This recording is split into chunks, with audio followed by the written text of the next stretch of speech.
Fariello. Kathy Clancy will join us in just a few moments. She'll be handling the interviews of the winners of tonight's finals, and it's a pleasure to welcome you to the Golden Gloves finals. And there are always some special stories in the Golden Gloves, and one this year is David Villar in the 106-pound open class, Joe. Sam, you gotta love Villar. He comes at you like a locomotive, throws punches from all kinds of angles. He's an exciting kid, really is. I love him. He's 21 years old, and he'll be going for a record-tying 5th Golden Gloves championship. He started out in 1984. He was just 96 pounds. He beefed up now, Joe. He's 105. In 1984, they didn't have the 106-pound class, so he gave away about 10 or 12 pounds. That's a lot of weight for a kid like that to give up. But he's come a long way. He's hung in there, and in the last 4 years, he's won. Now, this year, he tries to win number 5 to tie Mark Breland's record. But in all honesty, Breland fought a lot more than David Villar, who had a walkover last year. But he earned it. This is a tough kid. Just because he didn't fight last year doesn't mean he wouldn't have won the fight. Okay, we will watch for David Villar as he goes after Golden Gloves Championship number 5. Some very experienced open fighters tonight. Year. And in the 147-pound open class, there's Adrian Carew. He too fought in the Olympics. It'll be interesting to watch those fighters, Joe. Sean Knight is a real good all-around fighter. He's an experienced fighter. He's come a long way, and he's a real good fighter. But Adrian Carew, that's the fighter that excites me. I think in this whole tournament, this is the best pro prospect around today. Why do you feel he's that good? He does everything well. He jabs well. He moves in and out, side to side. His selection of punches is great. Just a real good fighter, a real exciting fighter. Well, we talked about the open fighters, but let's not forget the novices. We've got a good super heavyweight novice championship bout. Wayne Penn going against Anthony Wade. Penn will be giving away almost 50 pounds. I'll tell you something. I saw Wade when he first walked into the gym a little under a year ago. He was about 350 pounds. That kid has come a long way. At that time, he couldn't go 1 round. Now he goes 3 rounds and he doesn't run out of gas. He's down to 260. Yes, he was 265 for the semifinals. He lost 5 pounds since then. Hasn't missed a couple of meals, huh? He's fasted for 3 hours. Okay, should be a good night of boxing here. The first night of the finals of the Golden Gloves will be set to go with David Villar in the 106-pound open. Welcome back to Madison Square Garden's Felt Forum. We are just about set with our first final. This in the 106-pound open. David Villar and Angelo Rolon. Angelo Rolon fought in the finals last year and was beaten by Ishmael Sanders. David Villar, we mentioned, will be going after a record-tying 5th Golden Gloves championship, and the man who holds the record right now is alongside us, welterweight champion Mark Breland. Mark, it's always great to see you. And how do you feel about Villar trying to tie your record? I feel great, you know. He's always been telling me about breaking my record or just tying it, as long as he doesn't break it. Sal Corrente of the Yankers PAL in the corner of David Villar. In the open class, they're back to fighting 3-minute rounds, and I think that's a good move. Joe, what do you think? I agree with that totally. I think that 2 minutes is ridiculous for open class fighters. These guys are very close to being professional fighters, and for them to fight 2-minute rounds, it's an insult. First fight in the tournament for both David Villar and Angelo Rolon. 106 pounds. Villar is 21 years old. Rolon is 17. They both stand 5'2".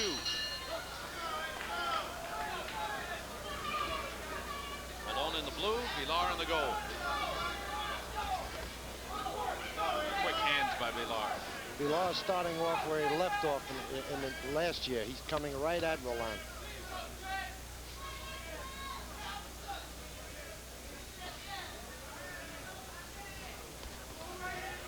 Villar has always been aggressive.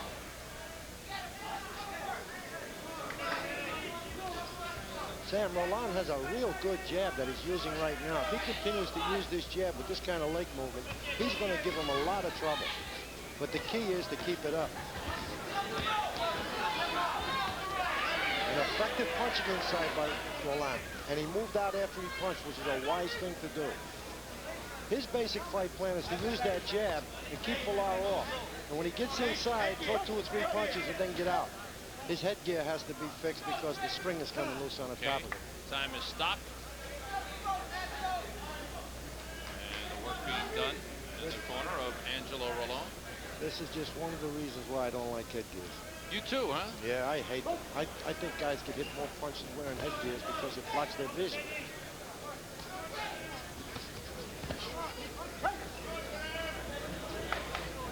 Mark, how do you feel about the headgear? I don't like them myself. Like Joe said, they do block the vision. Rolon doing a good job. You know, he's getting off first, Sam. Every time they get in on a clinch, he gets off with 2 or 3 punches and he moves out. That's exactly the fight plan he needs. Rolon landed a good right hand. The good flurry, though, on the inside by Villar on the last exchange. Caution to David Villar. Again, the right hand by Rolon scoring. He was lunging a little bit. He should be just a bit more patient because that jab is good. He's keeping him off with the jab. He doesn't have to lunge with the right hand. Just use the jab.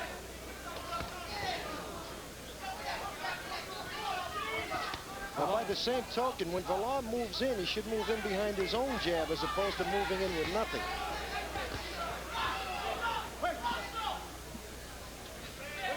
Right now, Sam, this is a pretty good matchup. If Rolon can keep up that kind of pace, and a caution for hitting behind the head.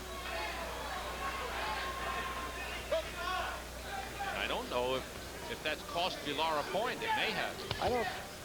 I don't think so. I think when good punching by Villar on the inside and Rolon fights back well.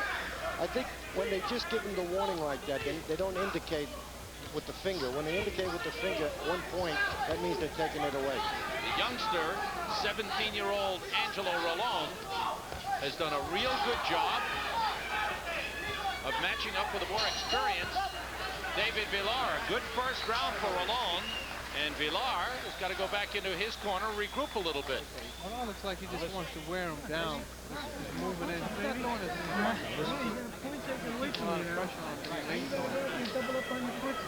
That's exactly right, Mark, but he's going to have to throw more punches. He can't rely on the pressure wearing him down because there's only 2 more rounds to this fight. As I mentioned before, I wondered whether Rolon could keep up that kind of pace. He had a real good pace in the first round. Now, Villar has the experience, knows how to pace himself. The question is, does Rolon? Rolon ran out of gas in last year's semifinal bout against Sanders. If he runs out of gas tonight, he's going to be in a little bit of a problem because Villar puts a lot of pressure on you, as Mark mentioned. And once he gets inside, if Rolon doesn't move out, then he's going to apply a lot of pressure with the punching. Villar ready to come out for round 2.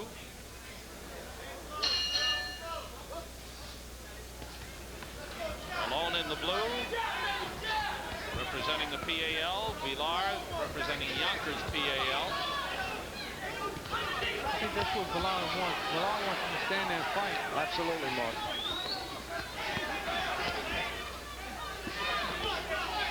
Nice move. Now, some nice slipping by Villar that time.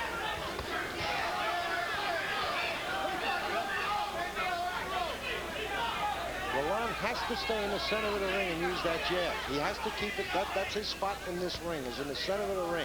And he's got to punch and then get out. If he lays there like he's doing right now, he's going to get out punched. Big trade. Villar landed a left hook, but that right hand by Rolon has been really effective.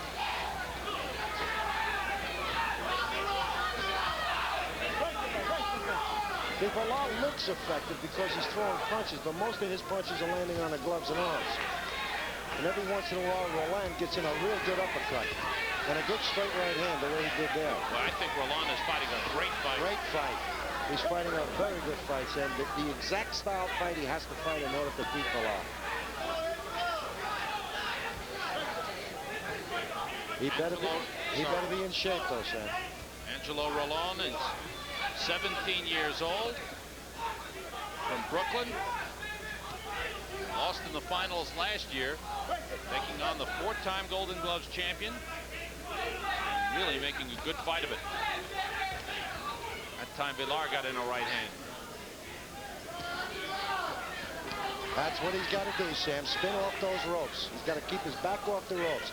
His spot is the center of the ring. That's where he has to stay. Good effective punching in there.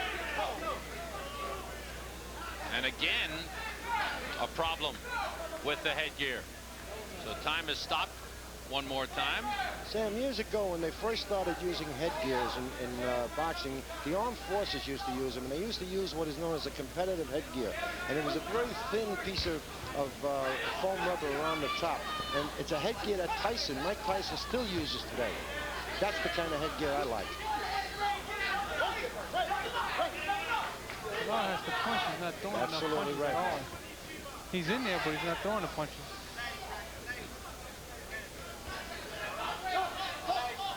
Rolon is doing a great job at turning him out of those clinches, Mark. And here we go one more time.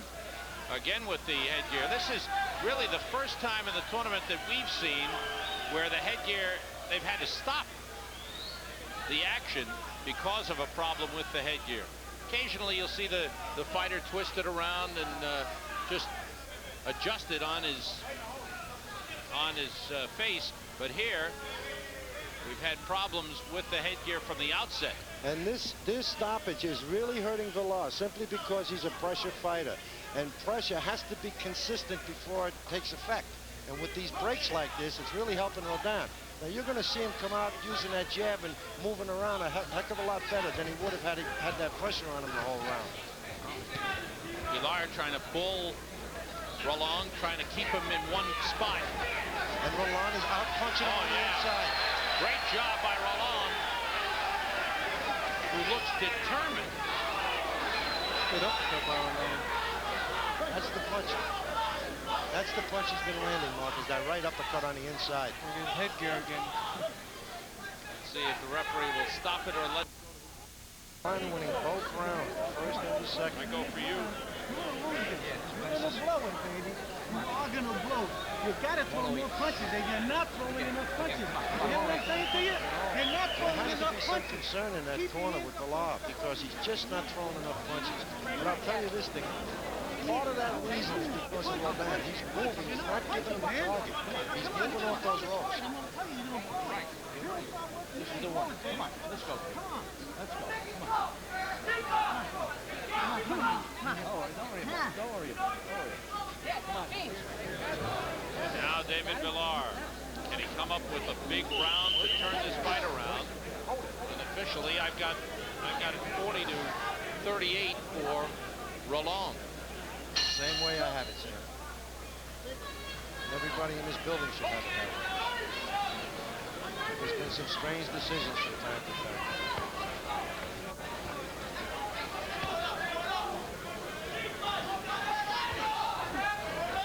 Villar just trying to hold Rolon in one spot, and Rolon trying to work his way off and punches his way off with a couple of good right hands. Boy, that was effective punching. And then he moved off the ropes after he punched, not giving Villar a chance to come back at him. Rolon has really been schooled well, and his corner people have obviously told him what to do when he gets pinned against the ropes. Now it's going to be desire, Sam. He's going to have to desire. He's going to have that desire to impose his will and his style on Villar, which is what he did the first two rounds. Good right hand again by Rolon.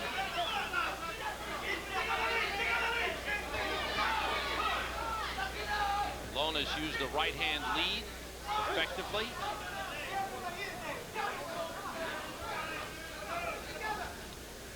Villar's doing a little bit better job getting inside this round, Sam, but when he gets inside, he's going to have to punch, just like he's doing here. I don't think he's doing much at all, Well, really. he's doing a little bit more than Rolon, though. So consequently, he's stealing the round.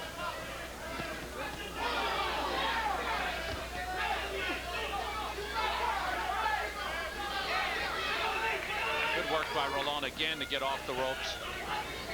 And Villar doesn't seem to have all that much left on the punches. No, he's fading. He's fading. Villar's been throwing a lot of pity-pat punches. It seems like he's looking for one punch. But he's doing a lot of wrestling rather than punching. Well, he's out hustling him, Mark. All the fighting that's going on in this round is done by Villar.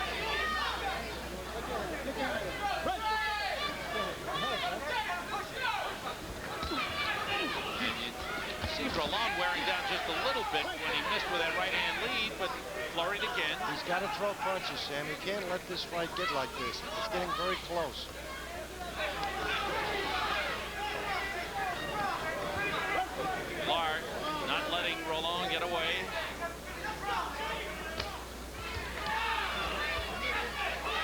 Villar.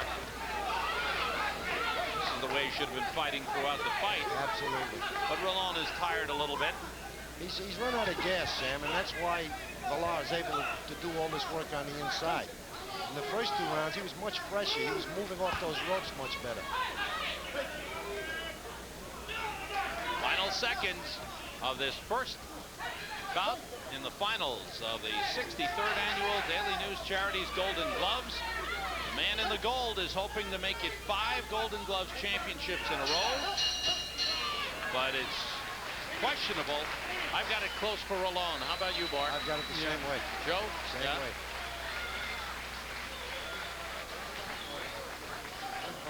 David Villar back into his corner. 21 years old. A new proud daddy. It's baby boy, David Jr., born 10 days ago.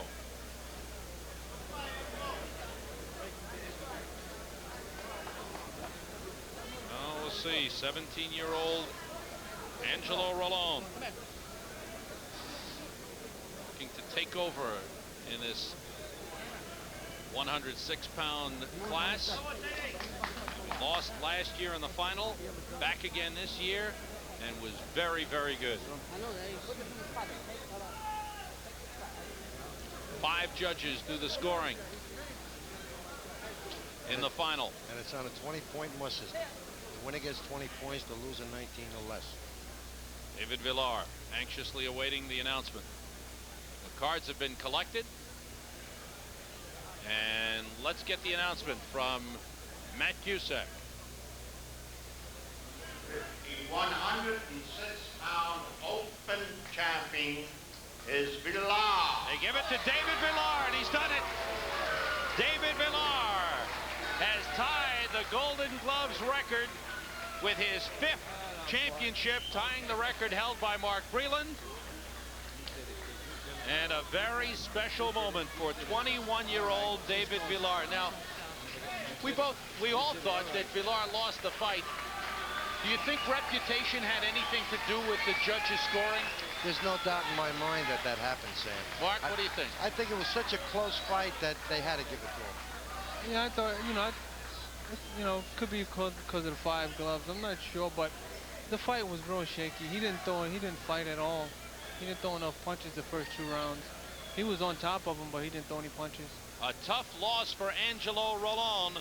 A very special victory for David Villar, his 5th Golden Gloves championship.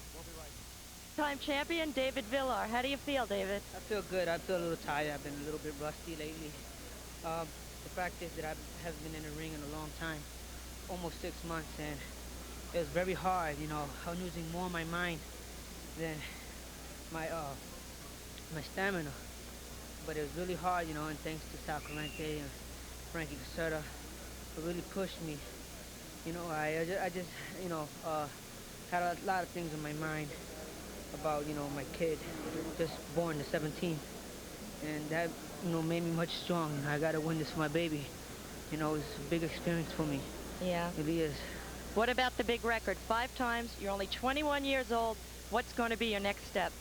My next step is to win the 6 Golden Gloves. But if that's not accomplished, I hopefully turn pro, and becomes the world champion.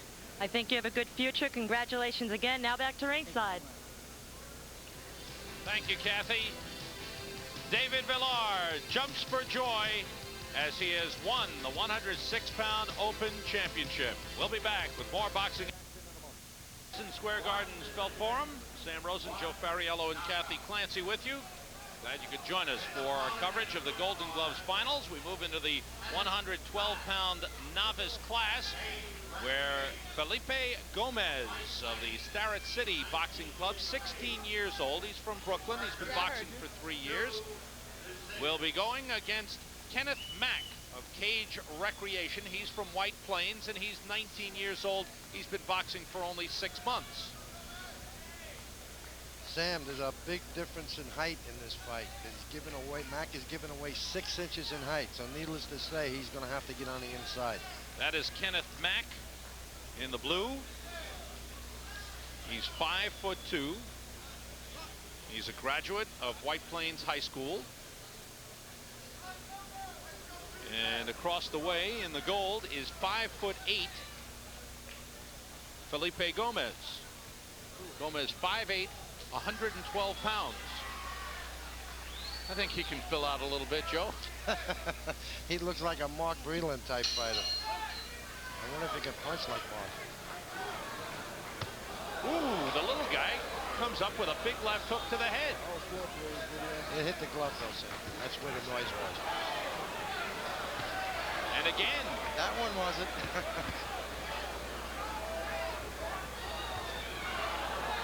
Mack is going head hunting. Mack is doing exactly what he should do. He's putting a lot of pressure and trying to get in on the inside. Gomez has to use that jab and keep him on the outside. Gomez with a few pity pats on the inside. But Mack is reaching up for that head. How about working the body a little bit? It wouldn't be a bad idea. Gomez told to keep his punches up. Well, that's kind of hard to do for such a tall kid like that. There's another low punch. Because the other guy's Mack is so much shorter than Gomez that when Gomez throws those uppercuts, they just come way down under.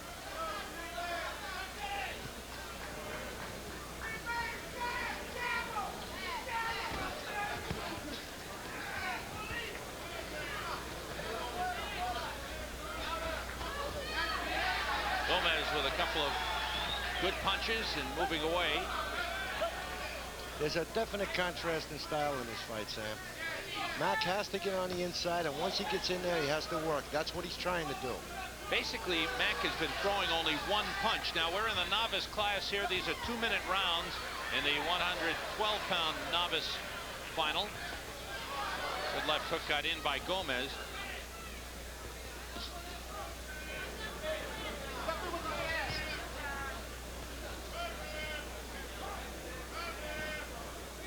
Coming to the end of round one.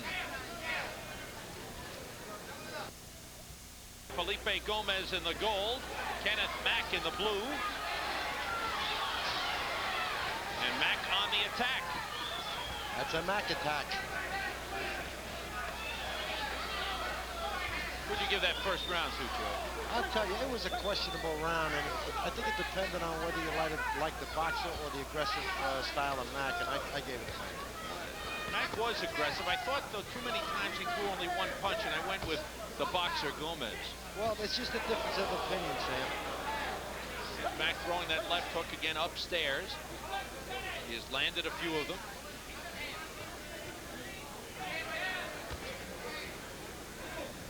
Looking at Gomez, and 5'8", 112, and only 16 years old, and he boxes pretty well. Shows a lot of promise. He does. He moves well. He's got to use that left jab a little bit more. That'll keep Mack off. He's just not using his jab quite enough. But you are right. He's throwing more punches than Mack. Mack is loading up with one big shot as opposed to throwing them punches. And in amateur boxing, if you throw a lot of punches, it tends to sway the judges a little bit more than if you throw one punch at a time. Gomez got tagged with a left hook. Brought oohs and ahs from the crowd. Mack's headgear is adjusted a little bit. Gomez, leading with that right hand, left himself wide open for that left hook. See, Mack is not thinking about counter-punching. Most of his punching are lead punches, which means he's just walking in throwing punches. So he's not looking to lead, to counter off of anything that Gomez throws. Mack's mouth is wide open, and that mouthpiece is almost halfway out. Good right hand, good combination by Gomez. End of round two. Third and final round, 112-pound novice championship. Felipe Gomez from Brooklyn in the gold. Kenneth Mack from White Plains in the blue. And Joe, how do you have it scored? Well, I've got it 1 round apiece, the same as you. It's just that we have different rounds. This is going to be a very hard fight to score, Sam, simply because of the contrast in styles. Mack has been aggressive. His blood coming from the mouth of Kevin Mack. Good jabbing by Gomez. And a good left hook he snuck in as Mack rushed in. Gomez had a real good flurry at the end of round 2. That's what swayed me in giving him that round, Sam. I'll tell you something. This kid Gomez is a lot stronger than he looks. Mack is not overpowering him. Mack leaned into a punch by Gomez. That's the second time that happened this round. He just walked into one. A little holding being done on the inside. Mack may be tiring a little bit. He's not as aggressive as he was in that second round. Now he comes out of it. I think he's a little bit frustrated. I think that Gomez is frustrating him with his movement, Sam. That's what's happening. He threw two nice punches, then he slipped out to the side. And Gomez definitely looks like the fresher of the two. Big right hand. And he's very busy on the inside. And that uppercut works. And Gomez landing effectively here in this third round. He's almost close to a standing 8.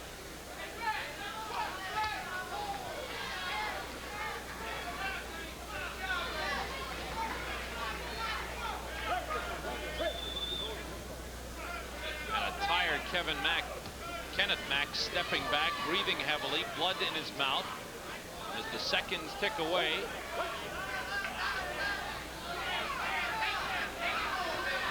Good jab by Gomez, and I think Gomez has pulled it out. Joe, I've given him the third round. How about you? Well, I not only gave him the third round, but I gave it to him by 2 points. I thought he dominated that round. No, we await the announcement of the second champion, and there in the corner of Kenneth Mack is Kid Sharkey. Kid Sharkey fought Sugar Ray Robinson in 1939 to a 6-round draw in Poughkeepsie. Did he? That's what he told us. Kid wouldn't lie about anything like that. He cornered our Tom Shine, who's done such a great job of talking to the boxers. Now there's a haircut for you. This guy go to Tunde Foster's barber? No, I don't think so. Felipe Gomez in the gold. Kenneth Mack in the blue. Cards have been collected. And in just a moment, Matt Cusack will announce the champion. The 112-pound novice champion, Gomez. Felipe Gomez, 16 years old, his first year in the Golden Gloves, and he comes away a champion. Good win. Good job by Gomez. Yeah, he earned it, Sam. And the victory for Felipe Gomez is 4-1. Kenneth Mack waiting for the announcement, and disappointment on his face. But Felipe Gomez, here's his name called, and he thinks it's going to be him. Yeah. Felipe Gomez wins. Felipe is only 16 years old, and now he's a Golden Gloves champion. How does it feel, Felipe? Feels good, real good. I'd like to thank God for giving me this chance. And Jimmy, they helped me a lot, making the weight. I had weight problems. Give a lot of thanks to Jimmy. He stood with me all the way. What did Jimmy do to take off the weight? Oh, a lot of things I had to suffer. Wake up every morning, run. A lot of that, I was on a diet too. Everything. He stayed with me all day in the gym. He worked with me. Well, that's good. That's the people that are important in the Golden Gloves, the people behind the scenes, in the corners, and they deserve the credit too. Congratulations again. Back to ringside. Thanks, Kathy. Jimmy is Jimmy O'Farrell, the man who runs the Starrett City Boxing Club. He's a very special man. We'll be right back. Welcome back to our coverage of the 63rd Annual Daily News Golden Gloves. We're moving into the 119-pound open class, where 25-year-old Robert Pimental will go after the championship. He is from Queens. He's been boxing for 4 years. And he'll be taking on Junior Jones, representing the PAL. He's from Brooklyn, 18 years old, and he was a Golden Gloves champion at 119 pounds last year in the novice class. He beat Arnold Miranda in the 119-pound novice final 2 years ago. He was in the 112-pound novice final and lost. Junior Jones, and he's a pretty good one. Yeah, he's a good fighter. He's very busy. He moves in, and he's a good fighter on the inside. He throws a lot of punches, and when he gets inside, he don't stop throwing punches. Strange thing in this fight. Pimental is 6 years older. No, he's 8 years older than Jones, and Jones has been fighting 3 years longer than Pimental. So it's a case where the younger guy has the most experience. All right, you happy now? And there is Robert Pimental, who has been very good All right, baby. You know what you in gotta his do. earlier fights. In the semifinals, he won a unanimous decision over Robert Pena. He was very aggressive throughout. Junior Jones won a split decision in the semifinals over Anthony Perez. Pimental, Sam, is extremely strong. He's a very, very strong kid. 3-minute rounds again. We're back in the open competition, 119 pounds.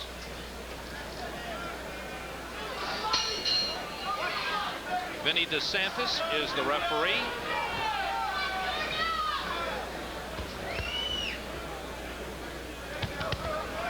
Nice work by Pimental, in and out. He will do that. He's much stronger than Jones, but he'll use his legs going in and out. He won't stay there and punch with you. 119-pound open champion last year was Anthony Perez.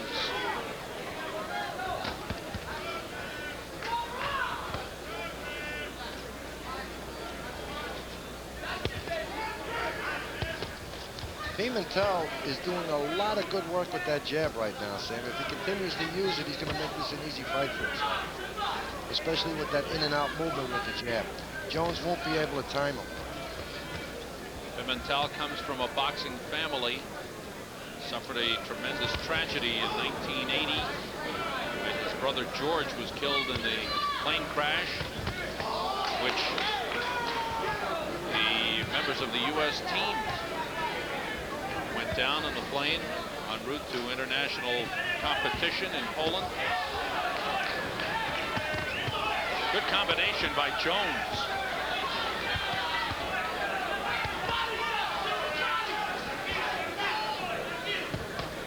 Pimental moving nicely. Another classic matchup, Sam. Pimental moving in and out, trying to use his jab, and Jones is trying to apply pressure, but in a stylish manner. Jones is not running in. He's coming in at a nice, steady pace. He's being very patient.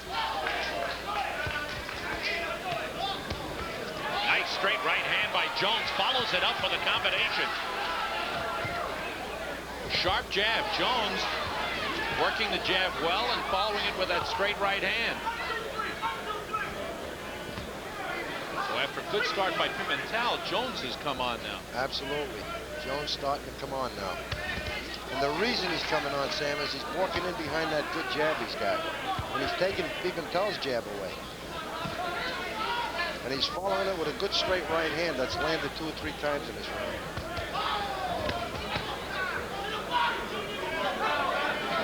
Pimental doing a little holding and is cautioned by the referee about it.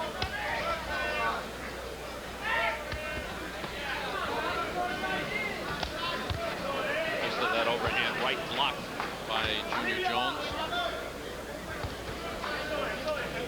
Now it's Jones who has gained in confidence, and Pimental getting a bit hesitant, showing respect for that right hand. Well, I think he sent him a message when he hit him a solid right hand. End of round 1. 119-pound open championship. Junior Jones in the blue, Robert Pimental in the gold, and Jones coming out fast, landing the combination, shaking Pimental. Pimental covering up. This is the Jones fighter that I saw in the semifinals. Oh boy, great start to this round by Junior Jones. Tremendous confidence. And out-muscling Robert Pimental. You know, Pimental was going along at a good pace for about a minute of the first round until he got cracked with a good right hand. And that sent him a message. The message was that Junior can hurt him. And he's not so confident now. Couldn't push Jones away. Jones staying right on top of him. He tried twice to push him off, but Jones just stayed right there. Now Junior Jones switches to southpaw, only briefly, got tagged with the right hand. That'll change that, Sam. Good jab by Jones. And again, all Jones has to do is move in behind that jab, and he's going to find that he's going to be able to land that good straight right hand almost any time he wants. There it is again. And a good left hook to the body. Jones was very effective to the body in his semifinal win over Anthony Perez. What he's been doing, Sam, is he moves in behind the jab, and then when he gets set, he throws that straight right hand on top of it. And it's a good move for him. And then he comes back with the left hook to the body. Very effective punching by Junior Jones. And as I mentioned before, he can work well on the inside. Pimental showed some strength, but got tagged with a right hand again. That right hand is there all night for Junior Jones. And he's got to use the jab to set it up. Now Pimental starting to move in and put pressure on Jones, but he got cracked with that right hand again. Jones moving and fighting very smartly here. Absolutely, Sam. He's going in and out, side to side, using his jab to set up that good right hand. Ineffective punching.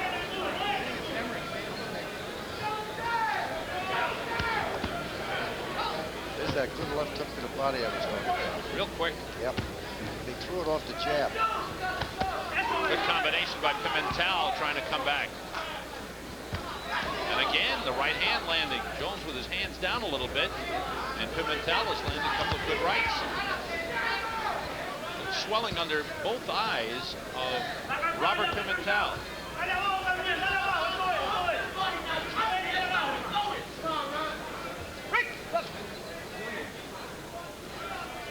It's a tough round to score. Real close.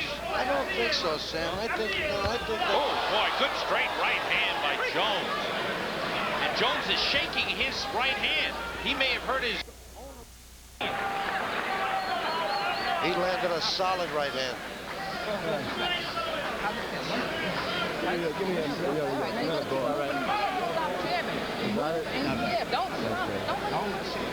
Take a deep breath. Put it out. Here's how it happened. I bet you hit him on top of the head. That's exactly what happened. He hit him on top of the head. He could have hurt him with that one, too. I think it was the second right hand that he hit him in the back of the head. Okay? Come here, come here. Close your eyes. You got a jab, get on the bike and stop boxing. Okay? Turn it on. Close your eyes. Well, Hang on the stool. though he winced in pain going back into the corner, he hasn't talked about that right hand. Well, it could have been just an initial shock that went up his arm. That happens sometimes, Sam, when you land a punch like that. And then after a few seconds, it goes away, and I think that's what might have happened. Well, he banged them together, so no signs of pain for Junior Jones. I've got him ahead 40 to 38, Joe. Exactly my scorecard, Sam. He won the first 2 rounds by 1 point. Now, the championship on the line. He's in complete control of this fight now. If he doesn't fall apart, if he doesn't lose his composure, I don't see how he can lose, because he's got Pimental doing the things he wants him to do. He can keep popping that jab.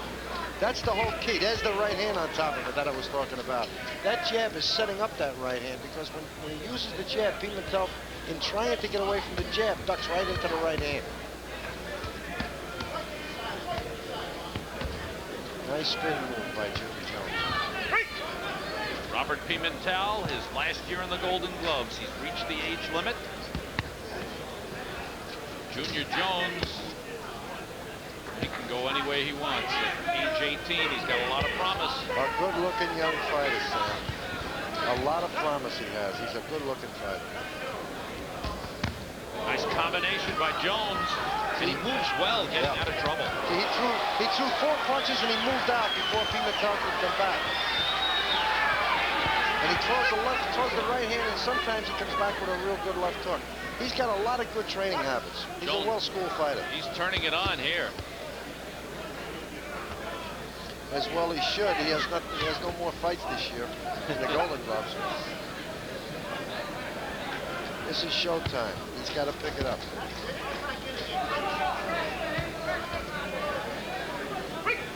Pimental not coming up with anything that could turn the fight around. closely because every time he's tried to move in on Jones, he's paid the price like that. And again, with a good right hand, standing 8 count, first of the fight. And it's just the accumulation of all those combinations landing. Well, you know, Sam, I don't think that Pimental was in any trouble at all. He got hit a solid right hand. And I don't think he was in any trouble. And I think the standing 8 count should be reserved for a fighter that the referee thinks is in trouble. But they use it a little bit too liberal. A little bit too liberal with it.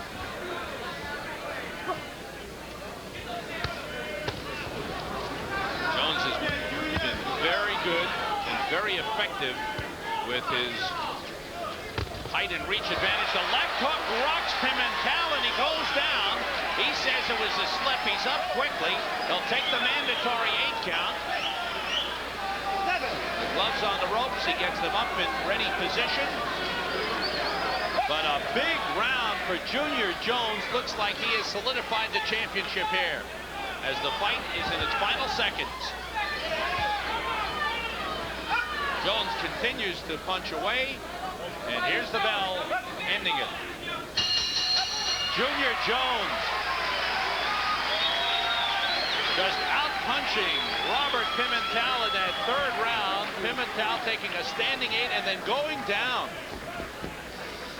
A very, very impressive performance by Junior Jones.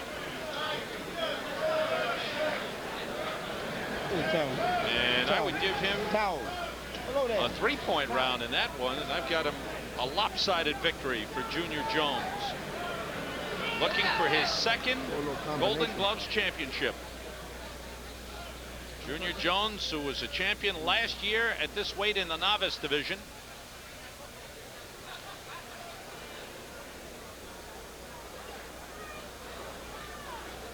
And nothing much Pimental could do. Trying to tie him up, and Jones just kept pounding away. This was a splendid performance. You know, there was a little balance problem. It wasn't so much the left hook. I mean, he did knock him down. It was a knockdown, but it was more due to his lack of balance than the power of the punch.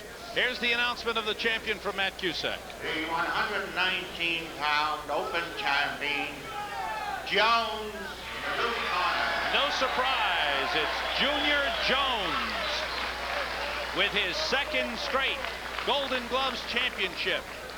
Last year at 119 novice, this year at 119-pound open, and Junior Jones wins a unanimous decision, 5-0, 60-57, 60-55, 60-55, 60-57, 60-56. We'll be right back. To Madison Square Garden Spelt Forum in the 125-pound novice final, we find Heriberto Bermudez representing Gleason's gym. He's 17 years old from Brooklyn. And he'll be opposed by Noel Rodriguez, also from Gleason's gym. He's also from Brooklyn. He's also 17 years old. Noel Rodriguez in the blue won in the semifinals over Brian Fitzgerald, a one-sided unanimous decision. And in the gold, Heriberto Bermudez also won a unanimous decision victory over Richard Kiley in the semifinals. It was very aggressive in that bout. Good combinations. This fight, Sam, is a great matchup. This kid Rodriguez excites me. He's a real good counterpuncher. He does a lot of things very well. And Bermudez is very, very strong when it comes to fight. I think this is going to be one of the better matchups in the night. Rodriguez in the blue. Watch the big right hand. He used it very well in the semifinals. And he counterpunches with it really well. Good jabs by Rodriguez.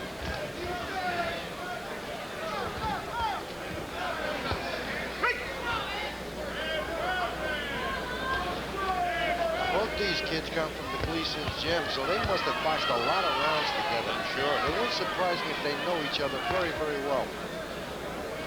In the ring, that is.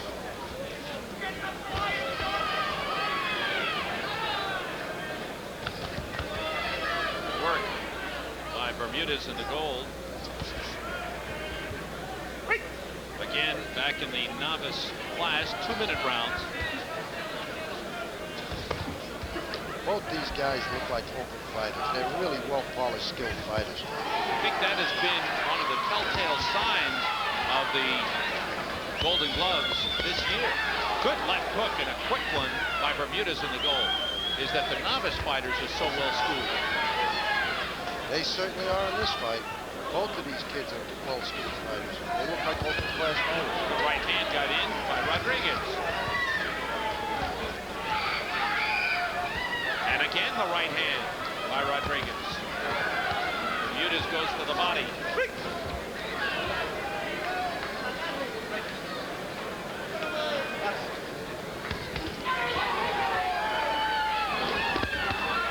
combination by Rodriguez.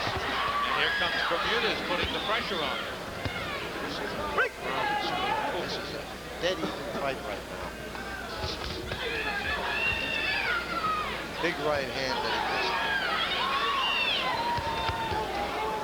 Bermudez being very aggressive. He gets in there, throws a flurry of punches.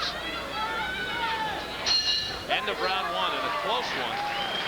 Going to go with Bermudez. That's what I'm going to do. I think he threw a little bit more. He was a little bit more busy than Rodriguez. That's the only reason that you give him the round. One thing Very close. There is Heriberto Bermudez. You make him back up. That's right. You don't back up like you do it. Bobbing and waving, working that body. Put the pressure. Keep that left foot. Once you throw it right here, you come back with the hook underneath and upstairs. You understand? That's how you get Keep him in the row. Bank that body hard. Then you come with right hands and hooks. Bobbing and waving and punching. Remember that. He tried to stretch out try to stretch out that right hand. Righty. Come back with it. That's it. No, that's it. Go with the right hand on top of his head. Come back with the hook. Come back Más with the presión. hook. You first. Okay? He throws that jab, trying to stick it over his right, come back with the hook. Body. Stay there, don't tell you. Just to make sure he understands, they told him in 2 languages. Bermudez, 17 years old, a student at Eastern District High School. A very, very calm corner. Round 2, 125-pound novice championship. Left hook by Bermudez. Good exchange, Sam.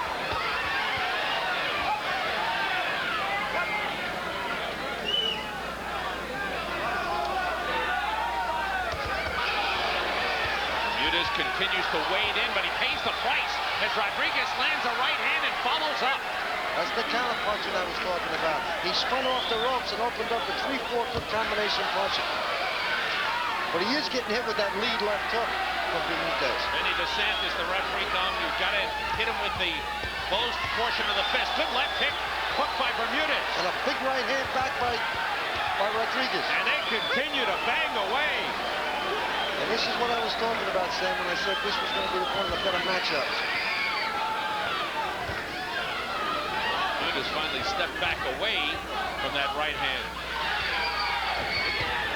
Good counter left hook by Rodriguez, catching Bermudez on the way in. He's got to do a little bit more of that, Sam. A little bit more counter punching instead of so much lead.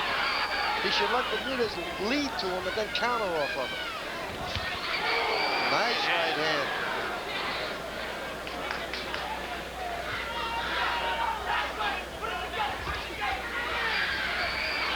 Bermudez a little off balance as he was pushed back. Still trying to work the body. Looping right hand landing on the head. And Bermudez answering back. All those right hands by Rodriguez not deterring Bermudez. He continues to move in. Right hand again. Rodriguez scoring big with it. Coming to the end of the second round. Sam Rosen, Joe Fariello, and Kathy Clancy here at Madison Square Garden's Felt Forum. You're watching the finals of the Daily News Charities Golden Gloves 125-pound novice championship.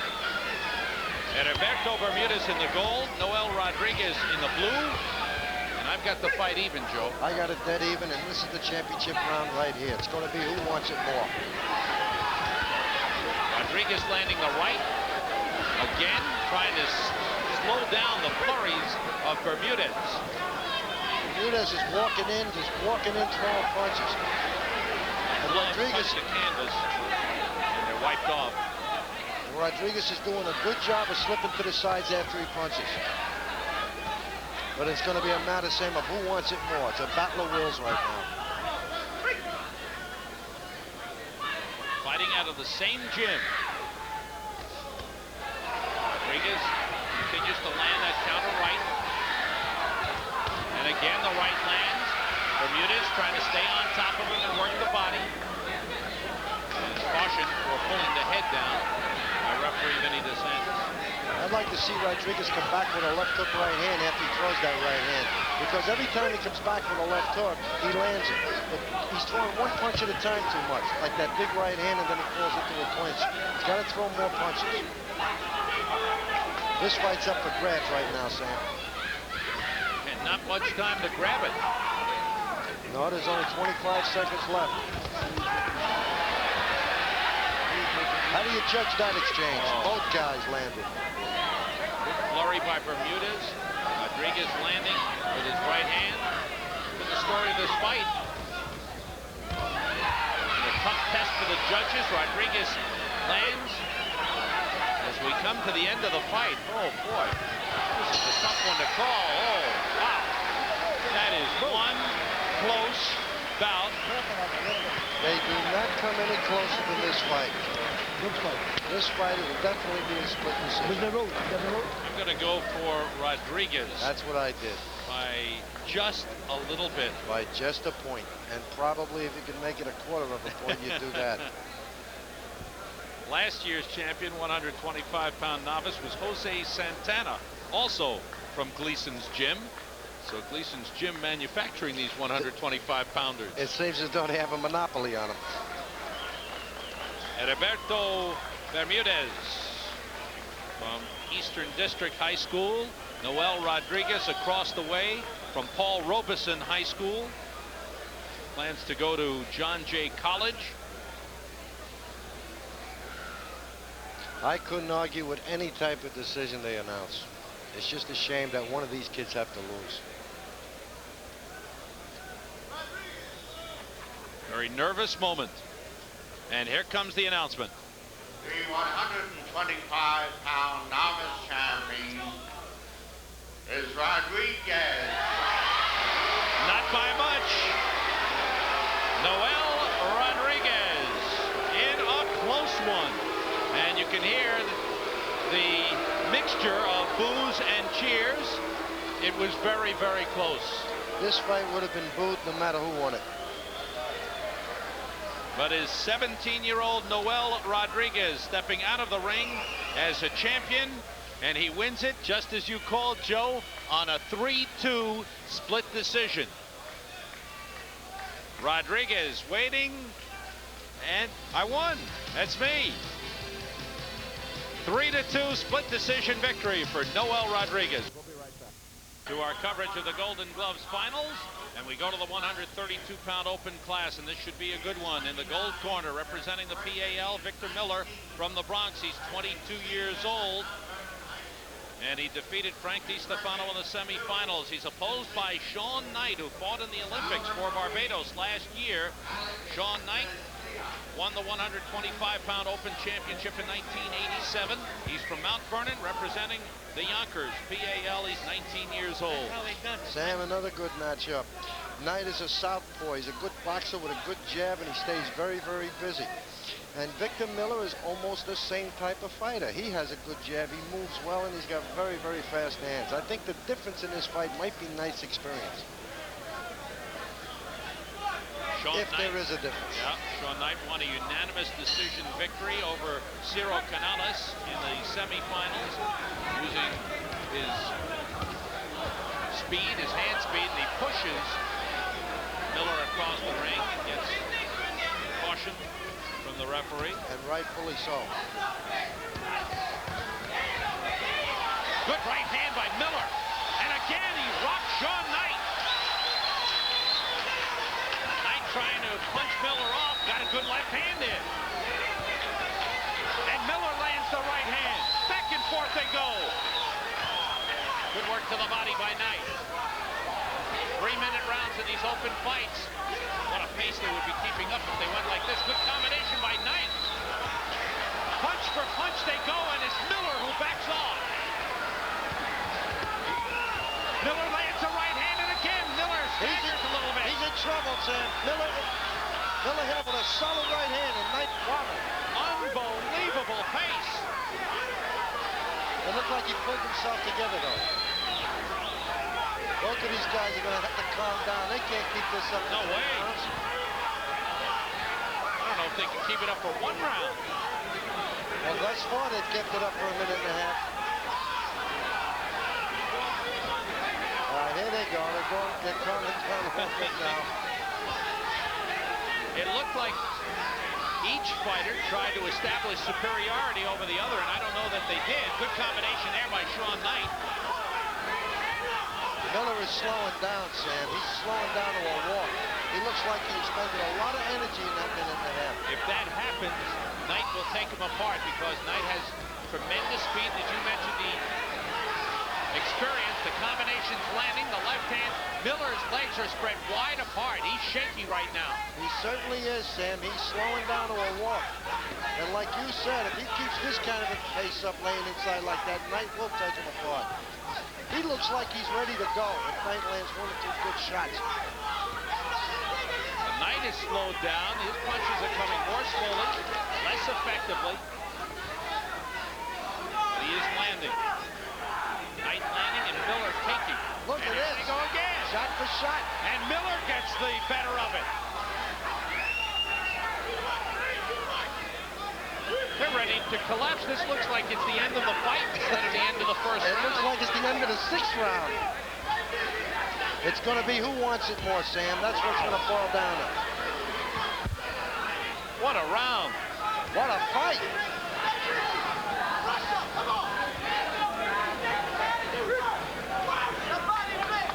Knight looking to South Corinthian in the corner for some instructions. He better keep his eyes on Miller. That's right. A good right hand by Miller got in. And the end of round 1. And they love it here at the Felt Forum. A tremendous round. Just some classic toe-to-toe blasting. This is what the Golden Gloves is all about. This is the Golden Gloves. When you see a round like this, it's typical of the Golden Gloves. You hear what I'm saying, dude? You gotta use side-to-side action with this guy. You gotta start out with that jab and just fight the same way you've been fighting. I ain't gonna make it everything. Don't stop.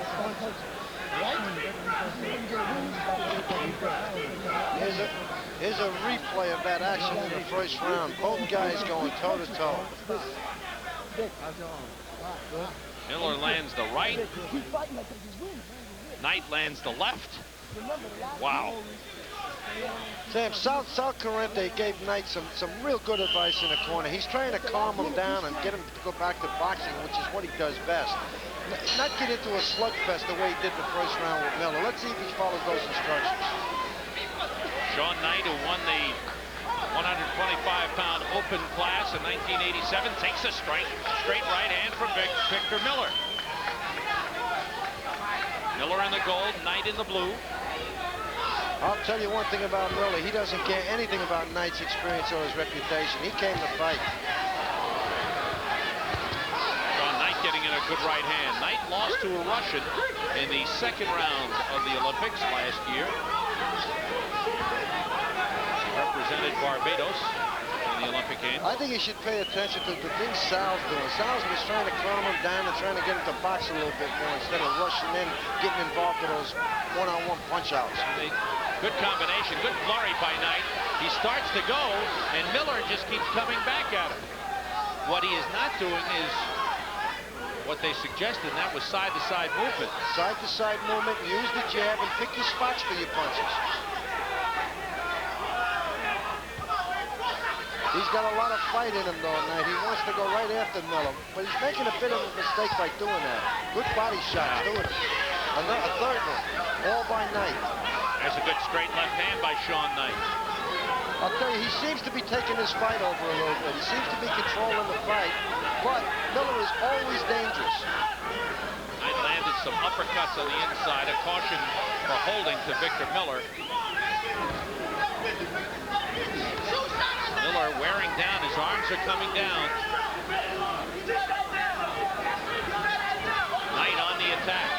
tell you something. Those 2 or 3 good body shots he got hit on the inside this round probably took a lot out of him. Good sharp jab by Sean Knight. And good uppercuts on the inside. I think we're seeing the experience factor tell, but the guts factor, Victor Miller is showing plenty of the guts. They both have that, Sam. Otherwise, Knight would have never been able to survive that first round. Both kids have a lot of intestinal fortitude. But Knight is taking over the fight a little bit with his ability. He's using his jab a little bit more. He's picking his spots a little bit better. And those uppercuts are awesome on the inside. The uppercuts and the body punch is turning this fight around. This is a fairly big round for Knight, I think. There's those uppercuts. Oh, good straight left hand by Knight, and another one. Snap the head back. Miller hangs tough, though. Takes a right hand from Knight. Knight coming from all angles now. The uppercut has been effective. Miller wearing down, but hanging in there. Final second of the second round. Big body shot by Knight. Another one. He has banged the ribs of Victor Miller. Sam, he's taking a lot of starch out of Miller this round with those body punches. 22-year-old Victor Miller representing the Webster PAL.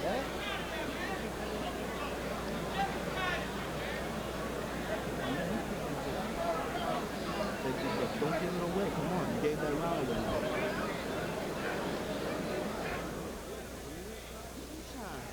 And here's Knight landing from all angles. And Uppercut, straight left. Good round for Sean Knight.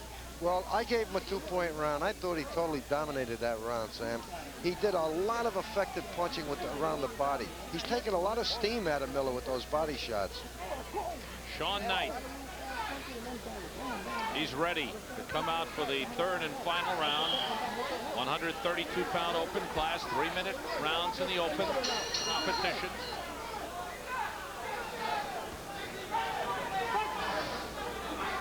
Both fighters with 2 victories in this tournament by decisions. When this fight started, it certainly looked like it wasn't going to go this far. Miller again showing courage. Knight banging away. Miller landing some big shots. No matter what Knight throws, he just can't seem to stop Victor Miller. Miller keeps coming on. And this is a replay of the first round. He doesn't look to be in real good shape, though, Sam. I think it's a last grasp shot he's taking. Because Knight seems to be taking over again with those uppercuts. And Miller lands an uppercut and then gets tagged by a straight right.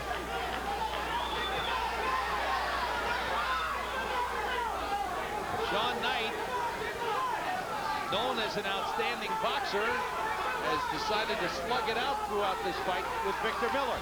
That's exactly what he's done. He stayed in there tough, and he's punching it out with Miller, which is the one thing his trainer, Sal Campy, trying to get him not to do. He'd make this a much easier fight if he used his experience. And here comes Miller. Oh, man. What a show of courage by Victor Miller in the goal.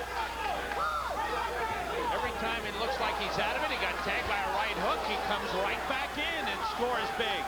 And he seems to be out punching Knight this round thus far. There's another good body shot by Knight, though.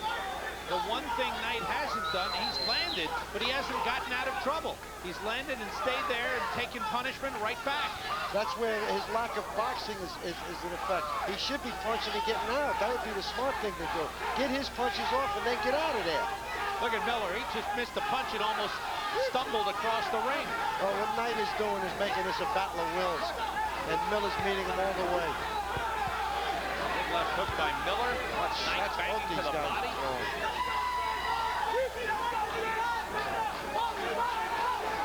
Wow. An outstanding matchup.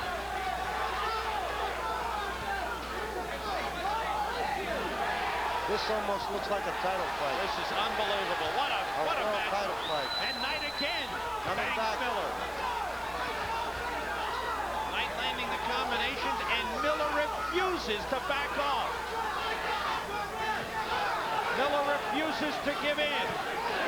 Knight landing with everything he's got. He's putting everything into those punches, and Miller taking them and still coming on. If he had a hammer and a bat, he'd hit him with that, and he'd still keep coming. This kid is tough, Miller. And here he is in the last few seconds of the fight, throwing bombs. What a classic confrontation. Great fight. A battle of wills.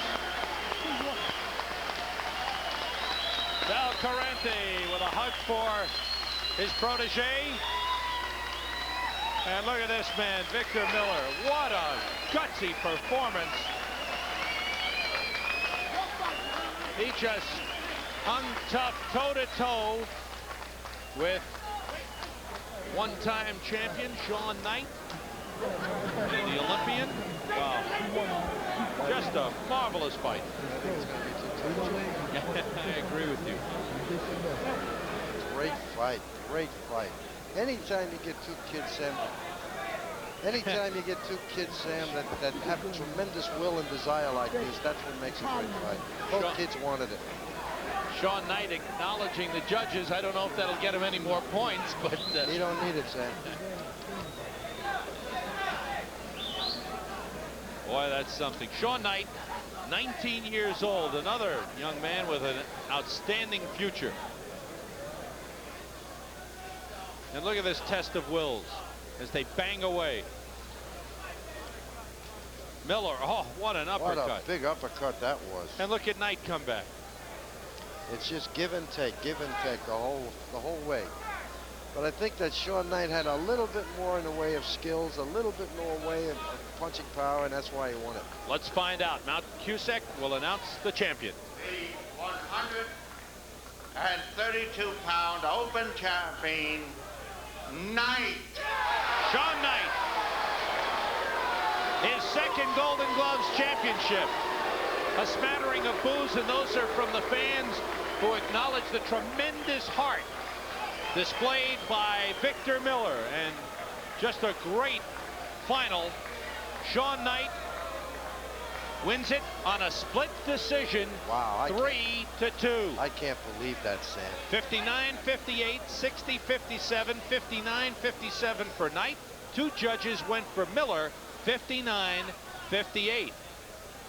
And those two judges who went for Miller gave Knight the second round, but gave Miller the first and third rounds. But it's Shawn Knight in a split decision victory, winning his second Golden Gloves title. We'll be back with more coverage of the Daily News Golden Gloves finals in just a moment. 39-pound novice class, the championship matchup. Philip Lopez, representing the New York City Recreation Department. He's from Jamaica, Queens, 24 years old. And he's opposed by Jamal Gibson, also representing the New York City Recreation Department. He's 18 years old, from the Bedford-Stuyvesant section of Brooklyn. He's 5'10", and Lopez is 5'7". There is Jamal Gibson, who was turned on to boxing by Mark Breland. And he's got the same trainer that Mark Breland had, George Washington. You know, I never saw Jamil, but I'll tell you one thing. With George in the corner, you know he has to be a well-schooled fighter. George has trained Riddick Bowe. He's trained Michael Bent, Golden Glove heavyweight champions. He's trained Tunde Foster, who's presently a real good professional prospect. He's trained Ronald McCall, last year's Golden Glove champion. You can go on and on and on with George over the last 6-7 years. What about Mark Breland? Mark who? Oh, you forgot him already, huh? George is too well known for Mark. He's trained a lot of real good other fighters, too. Philip Lopez, 24 years old, returning to boxing after 7 years away from boxing, had personal problems, and now he's back in the Golden Gloves. He fought in the Golden Gloves in 1981 or 82. He can't remember which one. Not only is he a southpaw, he's an awkward southpaw. These kind of guys, they could drive you crazy. He punches from all kinds of angles. Gibson spinning out of trouble. This is another case where Lopez is 6 years older than Gibson. It's a man and a boy. Lopez has won 5 decisions, in the Golden Gloves competition this year. Gibson has won 2 decisions and has scored 2 knockouts. You know, it's obvious that Gibson is a very stylish kid. He moves around the ring well. He looks like a really good stylish type fighter. But Lopez, on the other hand, is one of those awkward type southpaws that could drive you crazy. So how do you fight this awkward style southpaw? You just have to fight your fight. And don't do anything. Don't let him bother you with anything. You just have to keep your composure. And thus far, Gibson's doing that, although he did get hit with one of those wild left hands that Lopez threw. 2-minute rounds in this novice fight. Fans who loved all the action in the previous bout want some more action here, but there's no way this fight can compare to the last fight. No, you can't top that fight. You can only match it, but you can't top it. Lopez landing. I thought that was a nice right-hand counter by Gibson. It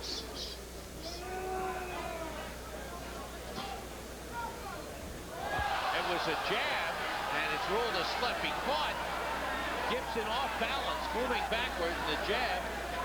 But you know something, Sam? Technically, that was a knockdown. It was the punch that caused it. The end of round 1. A knockdown is not ruled. But Jamal Gibson, I think, feels a little upset that he went down to the canvas. I want you to time him a little better, okay? Let's see what happened here. Here's the jab, and down he goes. It was the punch. It was the punch that caused the knockdown. Referee did not rule it a knockdown. Finish to the round for 24-year-old Philip Lopez, a carpenter from Jamaica, Queens. What do you think won that round? I'm going to go for Lopez. Yeah, that's what I did. I gave it to him, too. Very, very close round. I never believe in giving even rounds. I'm with you. I hate that. I think you're out there, make a decision, find a reason why one man was a little superior to the other. And then you make that decision. That's what I believe in. I just don't believe in even rounds. It's too much of a cop-out. Round 2. Jamal Gibson in the blue, Philip Lopez in the gold. Gibson a little wide. Oh, big right hand. Yeah, he did. He caught him in one of those switches. Lopez keeps switching his body left, right, and Gibson caught him right in between in one of those switches with a big right hand. Gibson is really off balance with his stance and sometimes a little wide with his punches. It reminds me of a young Mark Breidal. He's one of those tall, rangy type kids that flails away with his arms. The only thing is, Mark could hurt you with one of those shots. Breidal won his first Golden Gloves championship as a 139-pound novice before dominating the 147-pound class. I'll tell you, Gibson's doing a good job here, counter-punching and getting out. There it is again. Good right hand on left hook. Yeah. He's doing a nice job. He's letting Lopez lead, and he's trying to counter-punch. Lopez keeps coming, but he's getting tagged.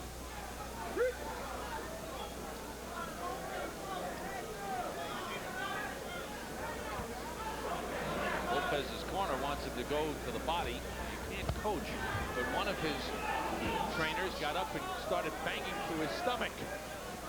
Nice right uppercut by Gibson. Nice combination punching by Gibson, but then he's got to get out of there. Lopez keeps coming. Not the place that he wants to be, pushes him off. Again, you get that 6-year age difference here, and I think it's beginning to tell a little bit because Lopez just looks a little bit stronger. Although Gibson is winning this round, he's out punching him. Coming to the end of round 2. Philip Lopez in the gold. Jamal Gibson in the blue. And this could be the round that decides it. This will be the round, Sam, that decides it. This fight's a dead even fight so far. And the action has picked up. A good right hand by Gibson. As they continue to swing away. Good left hook by Gibson. Lopez is missing. Gibson with the longer arms has landed. But Lopez moves in as Gibson tires a little bit. Gibson sets himself and throws that right hand. Gibson's trying to keep him on the outside, and thus far he's doing a pretty good job of it. You can't let Lopez close to him because he's got that long reach. There's a nice right hand and another nice right hand. And then he backs off him, which is the right thing to do. Look at 4 right hands landed by Gibson.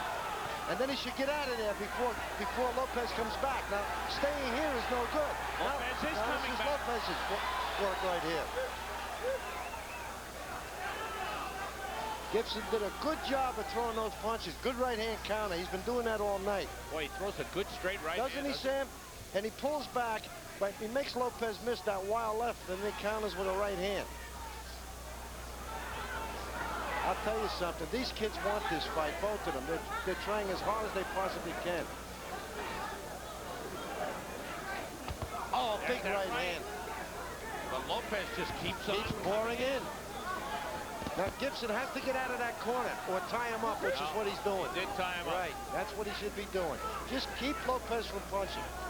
Get off and then keep him from punching. Big right hand counter again. What Gibson needs to do is learn a jab. If he had a jab, he'd really be effective because the right hand he throws very well. Or come back with the left hook. See, he's throwing the right hand and he's stopping. There's the left hook right hand that he came back with. Flurry. Good straight right, and he follows it up. And he was Lopez was about to get a standing 8 as the bell sounded. So a big finish to the round by Jamal Gibson. And I think that may have given him the fight. I thought he controlled that whole round, Sam. It was close to being a 2018 round. Although I gave it 2019, and I think he won the fight. I'll be right back with the buck. You gotta wonder sometimes. 5 judges do the scoring, as Joe told you earlier. And here's Jamal Gibson landing that right hand. See him pull back and then counter with the right hand and then the left hook right hand. That's something he should have been doing the whole night. He counters very well with the right hand. It was about to get Lopez a standing 8, but the final bell sounded. 132-pound novice championship. Jamal Gibson.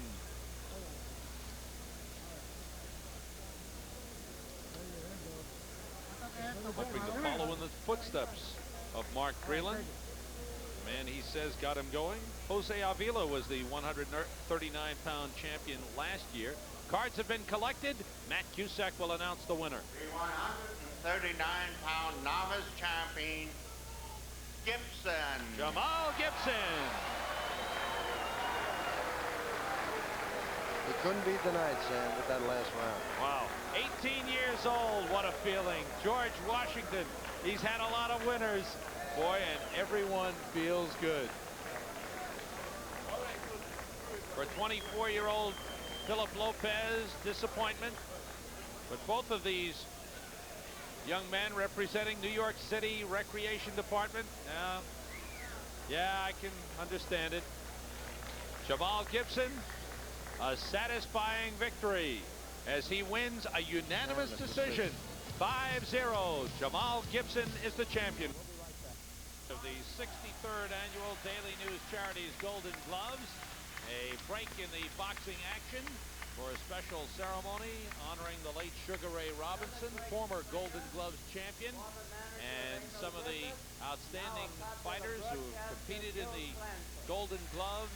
Floyd Patterson, former heavyweight champion of the world, on hand. Don Dunphy, one of the greatest boxing announcers of all time, introducing the men in the ring, and the man who fought Sugar Ray Robinson 6 times, the Raging Bull himself, Jake LaMotta. Jake LaMotta. Jake looks good, doesn't he? He looks good, and I tell you, his popularity grows and grows. He's just terrific. I think the movie probably had a lot to do with that, but he was a great fighter. I know that guy. He works alongside me sometimes. Gil Clancy. Uh-oh. You know who they're booing. The fans are getting on former Golden Gloves champion and heavyweight contender. Now the cheers come up from the crowd for Jerry Cooney. He's happy that the boos turned to cheers. Well, if they knew him personally, they would never boo him. He's a nice guy. And Mark Breland, with a knee brace and all, climbing into the ring, having some difficulty. He will undergo knee surgery for the injury sustained in his title defense last weekend. And Joe, I guess that injury a lot more serious than people thought. Now, here is David Villar being introduced as a 5-time Golden Gloves champion. What a great honor to be introduced in the ring with these great, great people of boxing. Popular referee and winner of this year's James Mark calls him Little Man. Award from the New York boxing writers, Arthur McCandy. One of the greatest referees of all time in boxing, Arthur McCanty. He is a good one, Sam. Gentlemen, Golden Gloves flyweight champion in 1951, bantamweight champion in 1952, Classy Eddie Perkins. I remember him. He was a real good fighter. 135-pound Golden Glove Eddie champion Perkins. in 1949, Willie Tompkins. That ring's getting crowded. There's a lot of people here honoring Ray. The new WBO middleweight champion, Doug DeWitt. He's a tough guy. Doug DeWitt has hung in there and got his chance and defeated Robbie Sims. He's fought everybody in the middleweight division, Doug. Former Golden Glove champion, and he's a referee. There's another guy I worked with. Randy Sandy. Going to be introduced in a moment. That's don't Randy look like- Gordon. That's Randy Gordon. Randy sends his regards. Ah, Randy Sandy is in The here. chairman of the New York State Athletic Commission. an There's old my friend, former broadcast Randy Gordon. partner.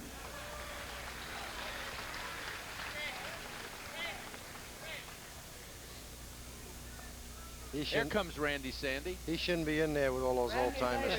Randy Sandy. There he is. Randy Sandy. He gave Emil Griffith his first defeat as a professional. I was at that fight. 1930 featherweight P.D. Hayes. Now him I don't remember. I'm not that old, Sam. A middleweight in the 1940s. Randy Sandy was very, very active in amateur boxing here in New York. In fact, he's refereeing the last 2 or 3 fights tonight. The man who trained Mike Tyson to the championship, Kevin Rooney. Kevin Rooney with a tremendous hand from the crowd. And here's a man who boxed 10 rounds with Sugar Ray when Sugar Ray was in his prime, and he came close to winning, although he didn't. Artie Levine. He had Ray on the floor in that fight. Wow. You talk about memories. Not too many people did that. This guy was a good puncher, Artie Levine.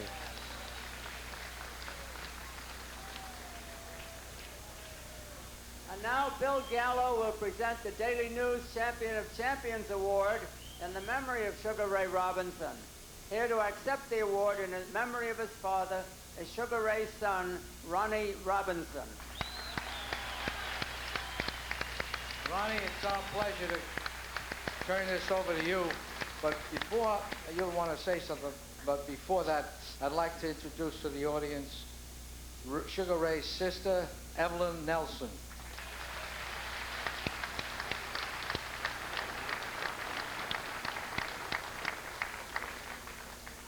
Ronnie, it's yours with our pleasure.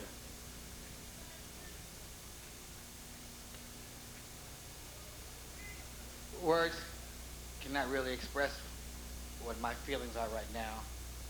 But I'd like to say the Daily News, and to you, the sports fan, everybody loves a winner. Dad was a winner all of his life, and with this award, it proves he's still a winner now. Thank you very much.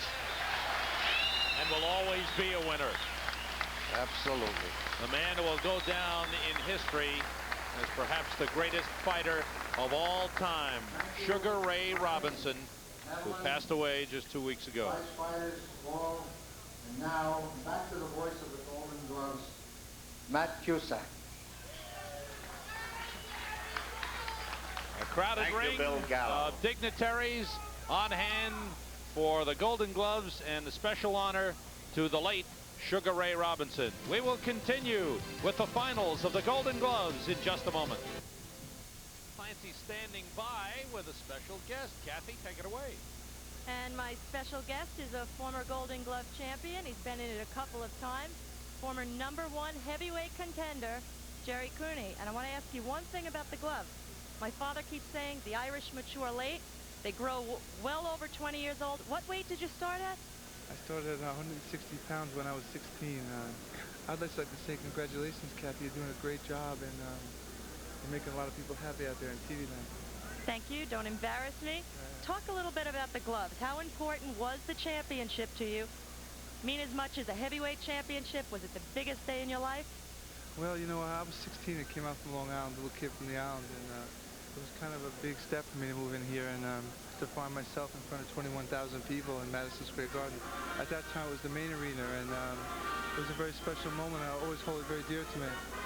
That's right. And again, you went on to the heavyweight championship of the world. Everyone was very proud of you, including myself. I want to let you know that. No matter what, he's still a champion. Thank you for coming by. And now back to Sam Rosen. Thank you, Kathy, and thanks to Jerry Cooney for joining us. We are set to continue our boxing action. We move to the 147-pound open class. The class made so famous by Mark Breland, who dominated for so long. And in the gold corner, Nkrumah Loving from the Fort Apache Boxing Club. He's 19 years old.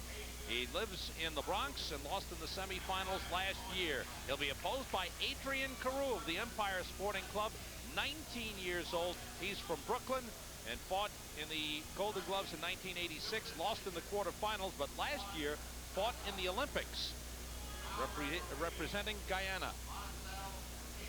Sam, this fight's a great matchup. I'll tell you why, because Carew is, to me, one of the best all-around fighters in the tournament. But when he lost in the Olympics, he lost to a style fighter exactly like Loving, a tall, lanky guy with a good jab. Incidentally, both these guys are southpaws. Nkrumah Loving in the gold, Adrian Carew in the blue.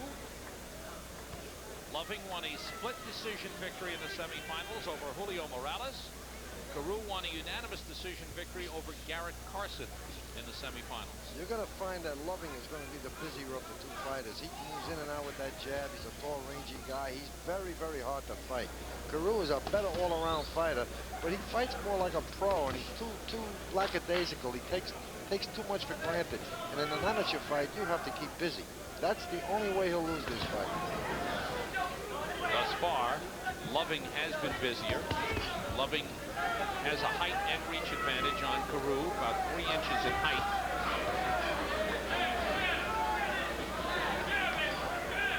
Carew has a tendency to throw one punch at a time.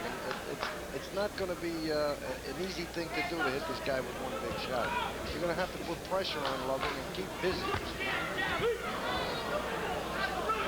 Marcel Hagee, long-time amateur boxing official in the ring, as the referee. 3-minute rounds in this open bout. Good punching by Loving and no return by Carew.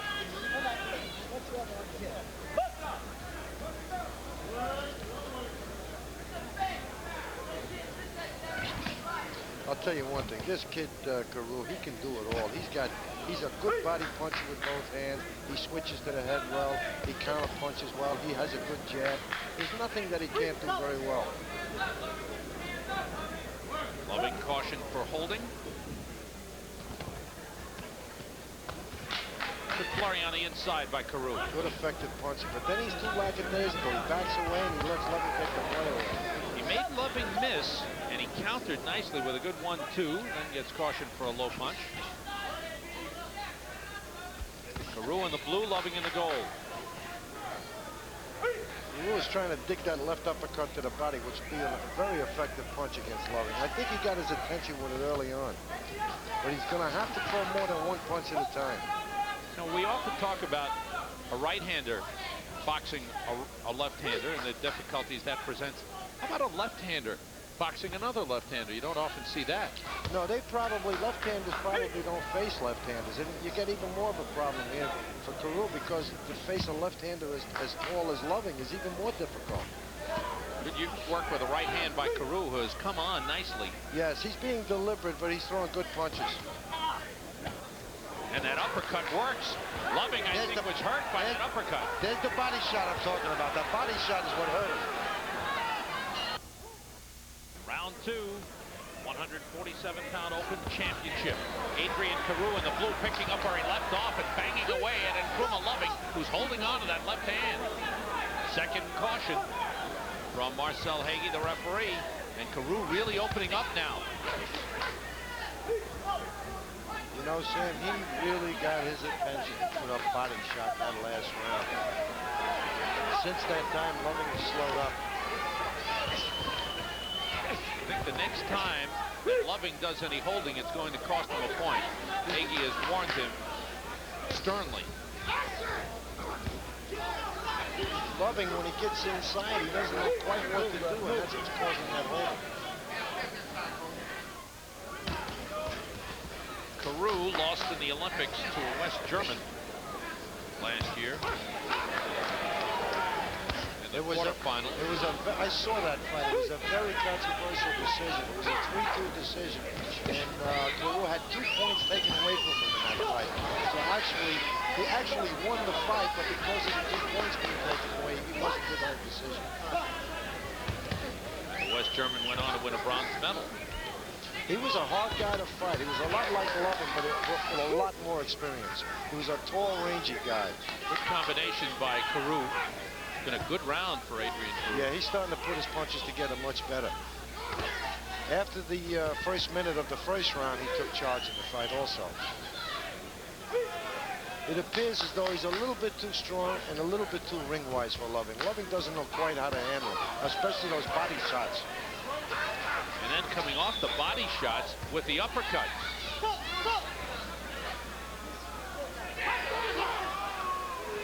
Making, cautioning Loving for pulling the head down.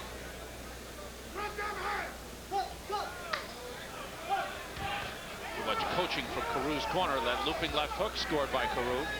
Yeah, that's Bob Jackson, Bumpy Jackson of the Empire Sporting Club. They've done a real good job with that club. I left that club. It was my club in 1965. In fact, we won a team championship in 1961. And Al Gavin and Bobby Jackson took over, and they've had a lot of success with a lot of Golden Glove champions. They've got 5 guys in the finals this year. Loving trying to get in on Carew, but didn't land. Walked into a left hand.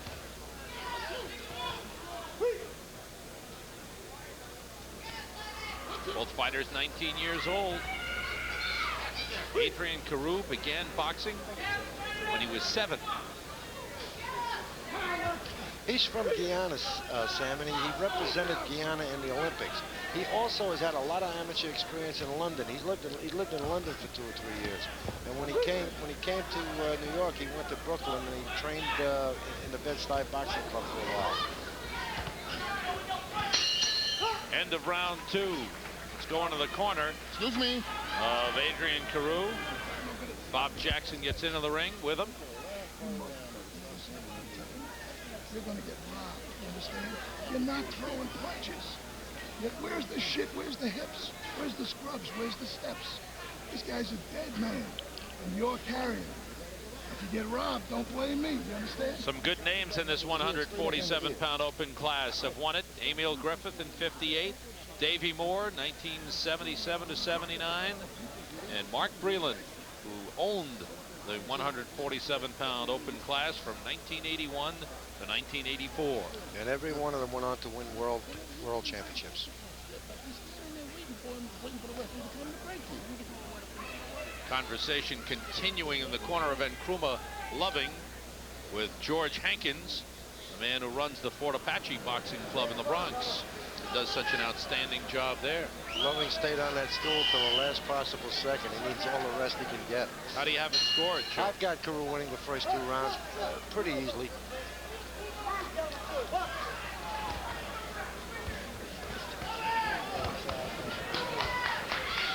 Carew trying to slip away from Loving. Loving trying to cover up and then get inside, and again ducking his head.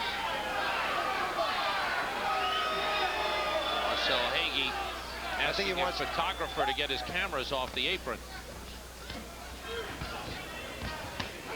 And Carew opening up again on the inside pretty well to the body. Yeah, good combination punching. He went 2 downstairs and 1 upstairs.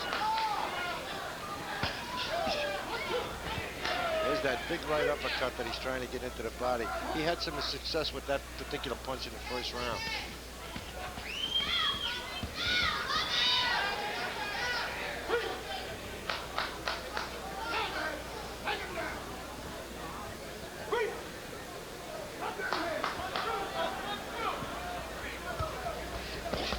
Good combination by Carew, and Loving just walked into it. You know something, Sam? Years ago, when the Golden Gloves used to use 8-ounce gloves, there used to be a lot more knockouts, especially one-punch knockouts. But with the lighter weight kids and the big 12-ounce gloves that they're using, there's less knockouts in the Golden Glove competition.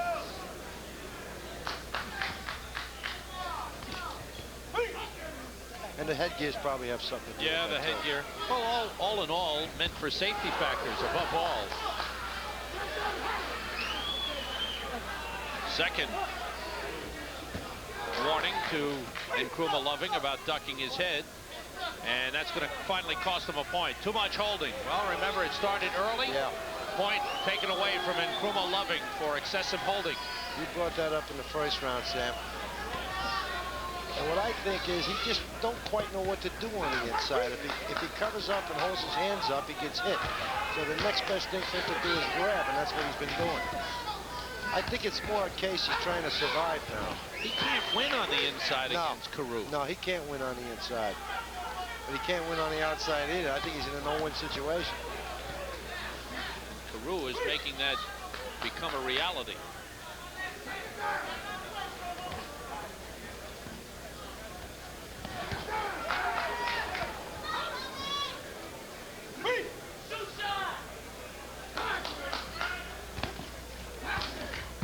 Oh, what a good body shot that was. That was a good shot.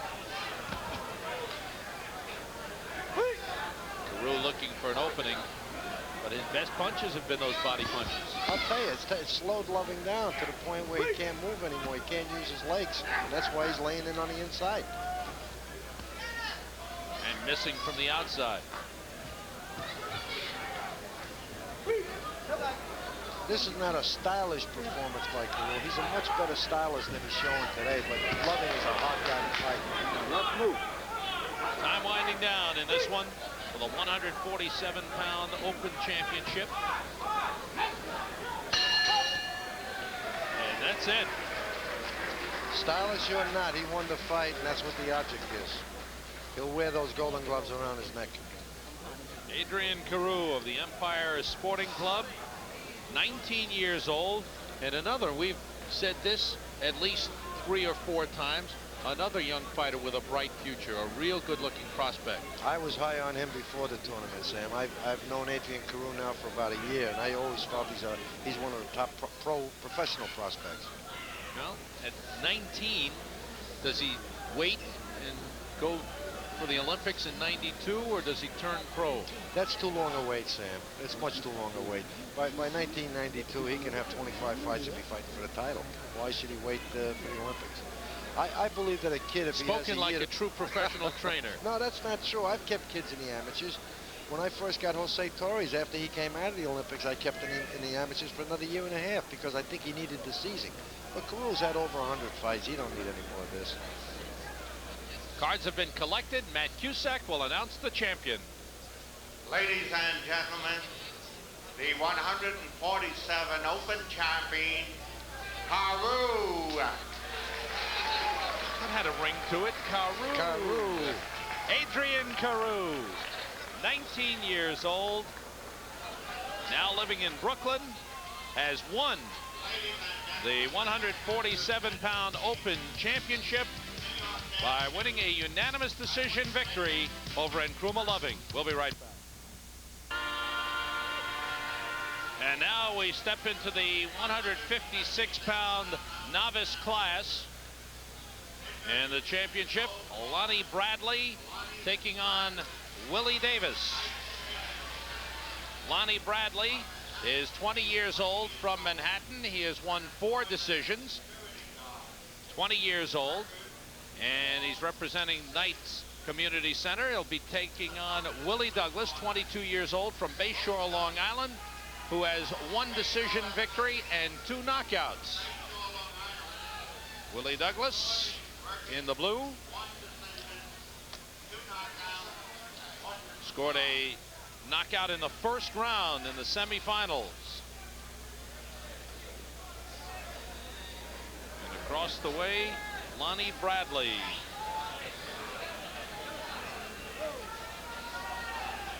Two-minute rounds in the novice bouts.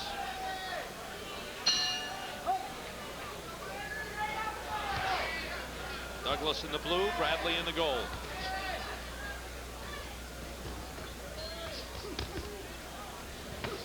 Well, there's some sparks flying in there already, Sam. Quick hands by Bradley, but looking like slapping punches.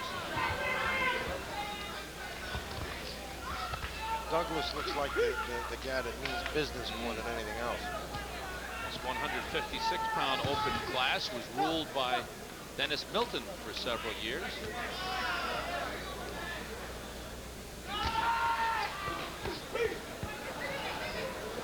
Marcel Hagee is the referee.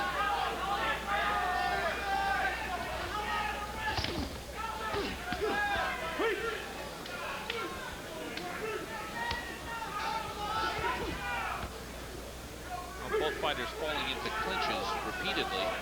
Sam, you can tell and you can see from their performance that these are 2 very inexperienced fighters. At this weight, you find that sometimes, because I don't think either one of these 2 kids have been fighting very long.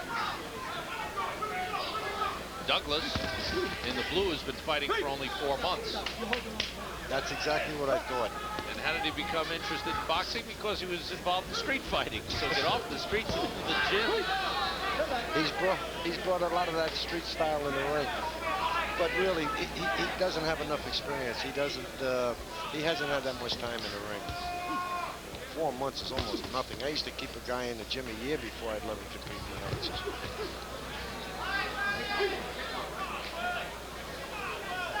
But that's what the Golden Gloves is all about.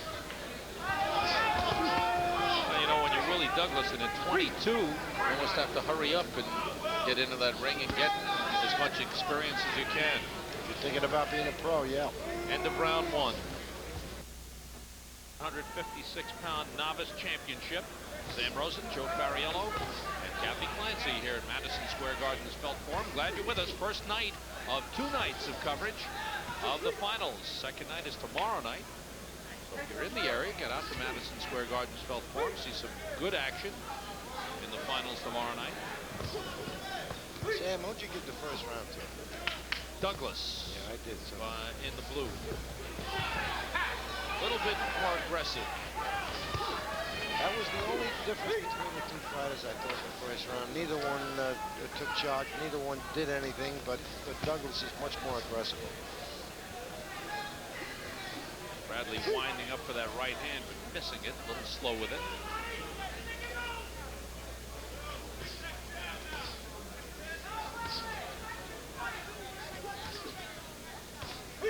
Douglas starts to move in. You look for a straight right hand. Instead, he gives you wide punches. He gives you wide punches from either hand. He throws wide hooks and wide right hands. You don't know what it is to throw a jab or a straight right hand. And Bradley's not too much different. That's he right. wings his shots, too. Well, that was a pretty nice uppercut he threw, catching Douglas on the way in.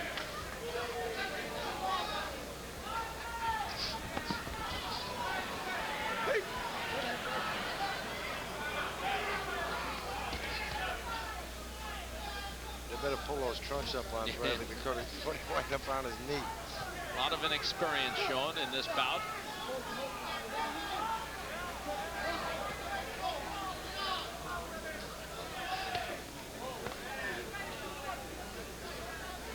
Final seconds of round 2.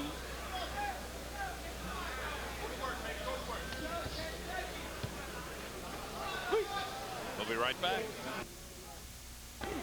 Willie Douglas in the blue, Lonnie Bradley in the gold. And what has been a very awkward and unexciting fight. You know, both kids are trying, Sam, but it's just a matter that their styles, they just don't match up. Both of them throw one wide punch and there's a clinch. One wide punch and there's a clinch. That's what's been happening throughout the whole 3 rounds. I've got Bradley ahead by, not Bradley, excuse me, Douglas in the blue ahead by 2 points. I gave him both rounds. Yeah, that's what I did. I did also. Just on pure aggressiveness. He's trying to make the fight. Whatever fight there is, he's making. The other guy, Bradley, is just running and running and occasionally winks. Just like that, typical of the way it's gone. But I'll tell you something, this amateur scoring, you never know in a fight.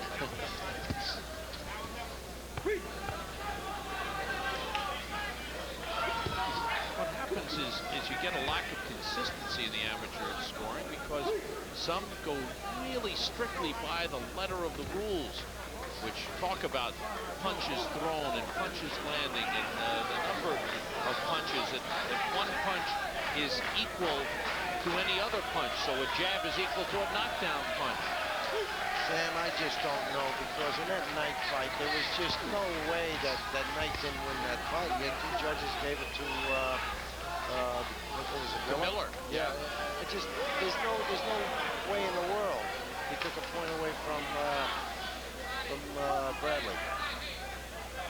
That should clinch it as far as I'm concerned. But then again, you never know. Excessive holding ruled by referee Marcel Hagee. And there's more holding by Bradley. Tries to let go. Final seconds of the fight.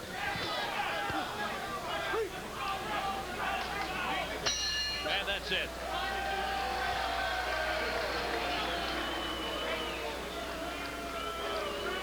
Lonnie Bradley. You know, the crowd a little restless after some of the real good bouts that we saw earlier. David Villar and Angelo Rolon, Heriberto Bermudez and Noel Rodriguez, Victor Miller and Sean Knight. What a war that was. And there is Willie Douglas, and we think he's going to wear the Golden Gloves home tonight. Well, that's what I think, but I'm going to keep my mouth shut. I've learned to do that with some of these decisions. Now, you've been right most of the night.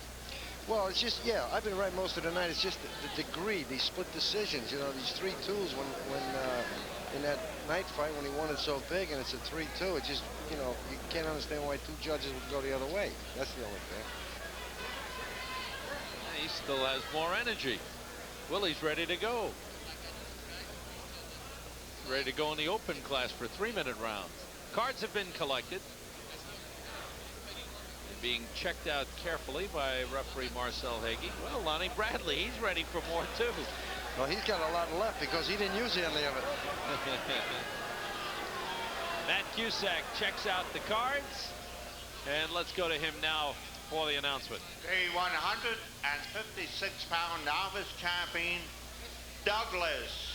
Willie Douglas will indeed wear the Golden Gloves home with his decision victory over Lonnie Bradley. Chalk one up for the man from Long Island, from Bayshore, Willie Douglas, as he wins a 4-1 decision. One judge did score it for Bradley. We'll be right back with more coverage of the Golden Gloves Finals.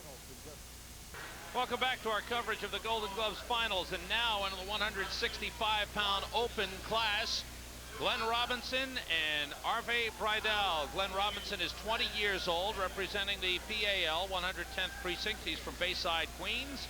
He's 6'3", lost in the quarterfinals in 1987. Arve Breidal, representing the Empire Sporting Club, is residing in Brooklyn now, but he is from Norway. Born in Norway, traveled here to the U.S., established residency, and looking for a Golden Gloves championship. Sam, I'm looking forward to this fight. This is a great matchup. Robinson and Breidal. Breidal is extremely strong and a good puncher with either hand. And Robinson is a good mover with a good jab. He's going to have to keep Breidal off him. personally, I don't see how he's going to do it, but he's trying to do it right now. Well, Robinson has the height and reach advantage. Robinson stands 6'3". Breidal is 5'10". Breidal, a good banger, though, as he showed earlier. We have seen him in the quarterfinals and in the semifinals here on Madison Square Garden Network. Well, Breidal can't be doing this kind of reaching that he's doing. He's going to have to get inside that jab first, then punch. Shouldn't be punching from the outside. Robinson has had 1 decision victory and 1 knockout. Breidal has had 1 decision victory and 2 knockouts. I'll tell you something. Robinson is fighting exactly the way he should be fighting. He's moving and he's using his jab and keeping Breidal on the outside. Now, let's see how long he can keep it up. Good right hand from Robinson.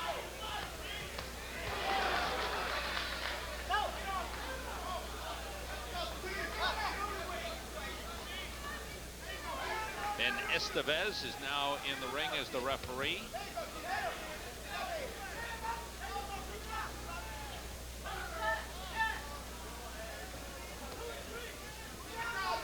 Breidal stopped Edwin Pineda in the 3rd round in the semifinals, dominating that fight. Robinson. I'm sorry, Joe. That's okay. Robinson constantly on the move, constantly giving him side-to-side motion, making it very difficult for Breidal to get in. Breidal has landed that big right hand, and Robinson trying to stay away from him. Well, he's keeping him off. He's doing a good job of keeping him off by going side to side. He's got to use his jab a little bit more so that he'll score points. I was about to ask you if you thought Robinson was scoring enough to win the round. Well, he's not, because he's not throwing any punches. But he's keeping Breidal from throwing any punches at all. Now, here's where Breidal has got to work. He's got to punch. That's what he's got to do. He's got to open up. And he did, and he landed some good left hooks on the inside.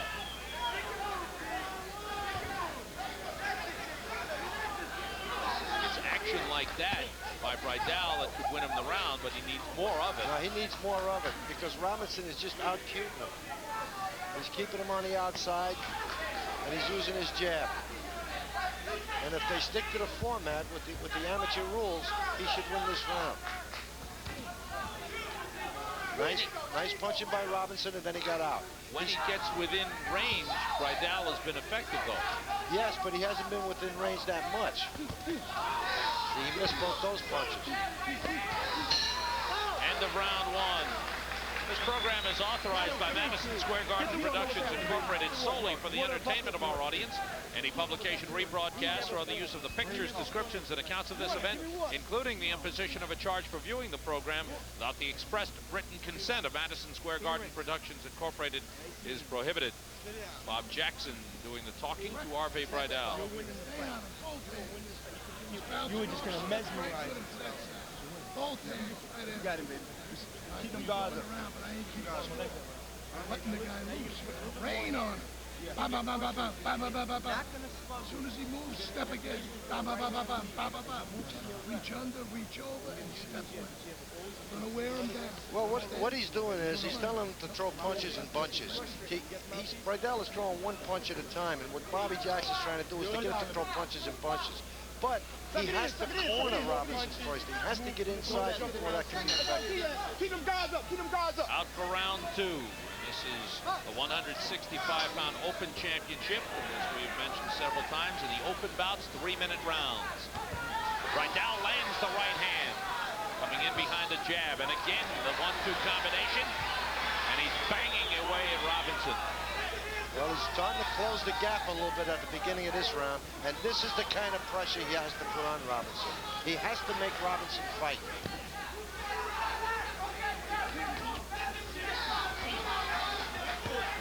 Breidal trying to duck underneath those long arms of Robinson. But he's not punching, Sam, and Robinson is out punching him here. By the way, I thought Robinson won the first round, but it was a very close round. I gave it to Breidal. It could have went either way. Mostly because Breidal was the aggressor, and I didn't think Robinson scored all that much, even though he moved very well. Here's Breidal banging the body, and Robinson trying to tie him up. Right, he's holding. He should be warned for that. And he was.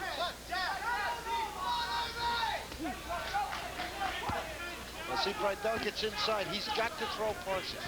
Instead, he's letting Robinson get off. Good punching, good effective punching here by Robinson. A good uppercut and a good left hook. He's out punching Breidal on the inside. Surprise. Yeah, big surprise. Because Breidal is waiting too long. Again, Robinson getting off. And see, Breidal should be throwing punches. Get him in exchanges because up to 2, he's the better puncher. Breidal looks like he's just trying to load up and knock him out, and he's not doing the job. Sam, you're absolutely right. Instead of listening to Bob Jackson and throw punches and punches, he's looking to hit him with one big shot. And try and turn the fight around by doing that, which is the wrong thing to do. If you're punching punches, you're going to get one of those big ones in. Nice counter by Robinson. Turned them off the ropes very nice. Robinson is dominating Breidal with his particular style. He's outmaneuvering, he's out punching him on the inside, and then he's getting out. Robinson doesn't have all that much on those punches. No, but he's landing them, Sam, and Breidal's not throwing anything.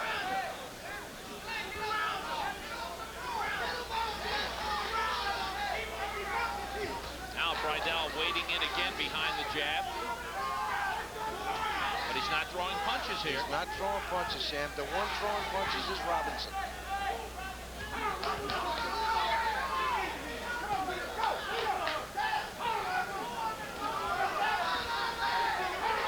Oh, good uppercut by Robinson. Good Breidal back with a right hand.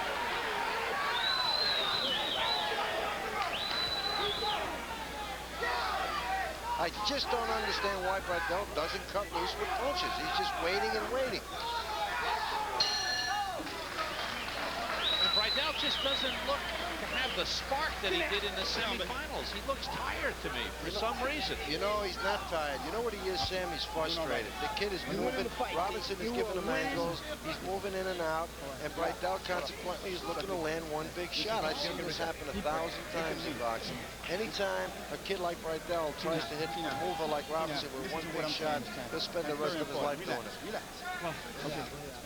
Jab, good right hand. Not much behind it, but he landed. Now, here's a good uppercut that he hit Breidal with and backed him off. And a good straight right hand. Breidal countered well with a right hand. But what the kid is doing is punching and getting out. He's punching and getting out. And when he is inside, he's out punching Breidal. Fighting a smarter fight. He's fighting the fight he should fight. And Breidal is fighting the wrong kind of fight. When Robinson reached the quarterfinals 2 years ago and lost, he now finds himself in the finals in the final round. And I've got the fight even, Joe. I've got it 2-0 Robinson. All right. See what happens here. Breidal trying to land that big punch.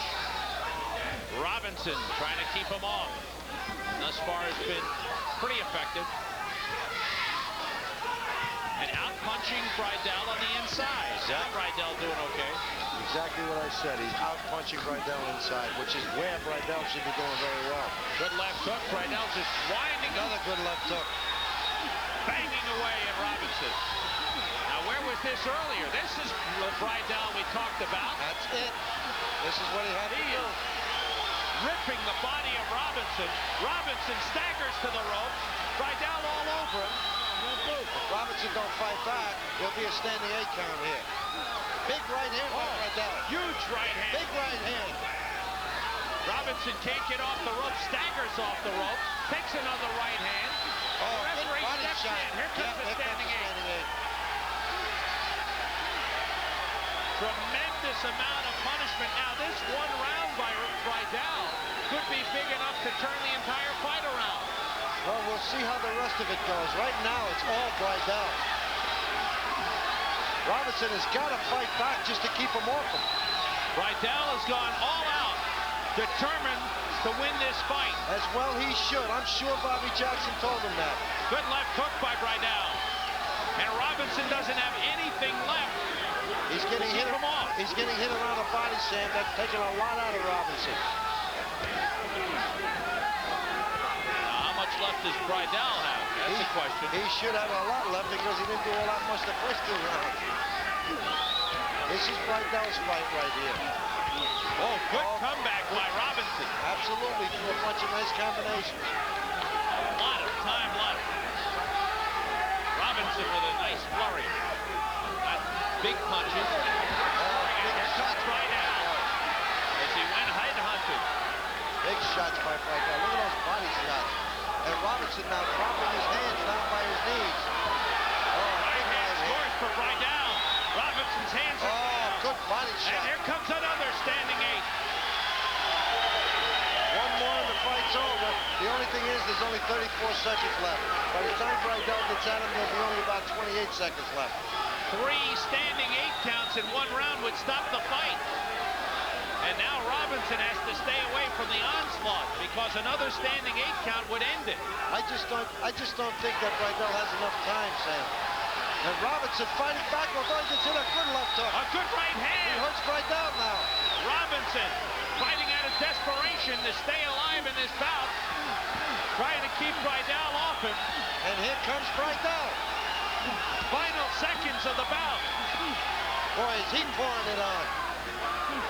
What a finish. Breidal coming on strong, emptying the gas tank at the final bell. What a fight.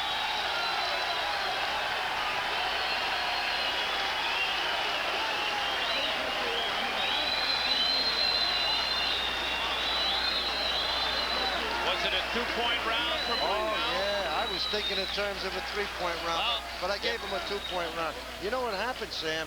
I gave Robinson the first 2, and I gave Breidal the last one by 2 points. So it's a draw on my scorecard, so I got to pick a winner, and it's going to be Breidal. Well, Breidal,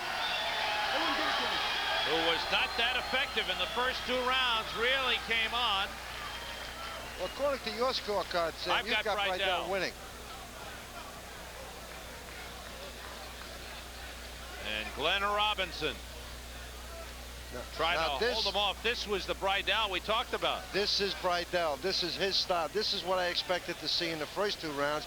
And this is what Bobby Jackson kept screaming at him in the corner to do. Put your punches together, not throw one punch at a time. He did some very effective body punching in this round. He just pulled Robinson around. Pushed him back, pushed him back, pushed him back, and kept punching. And very effective body punching. And here, there was a brief flurry by Robinson. I'm curious to see this decision. Wow. Tremendous finish by Arve Breidal.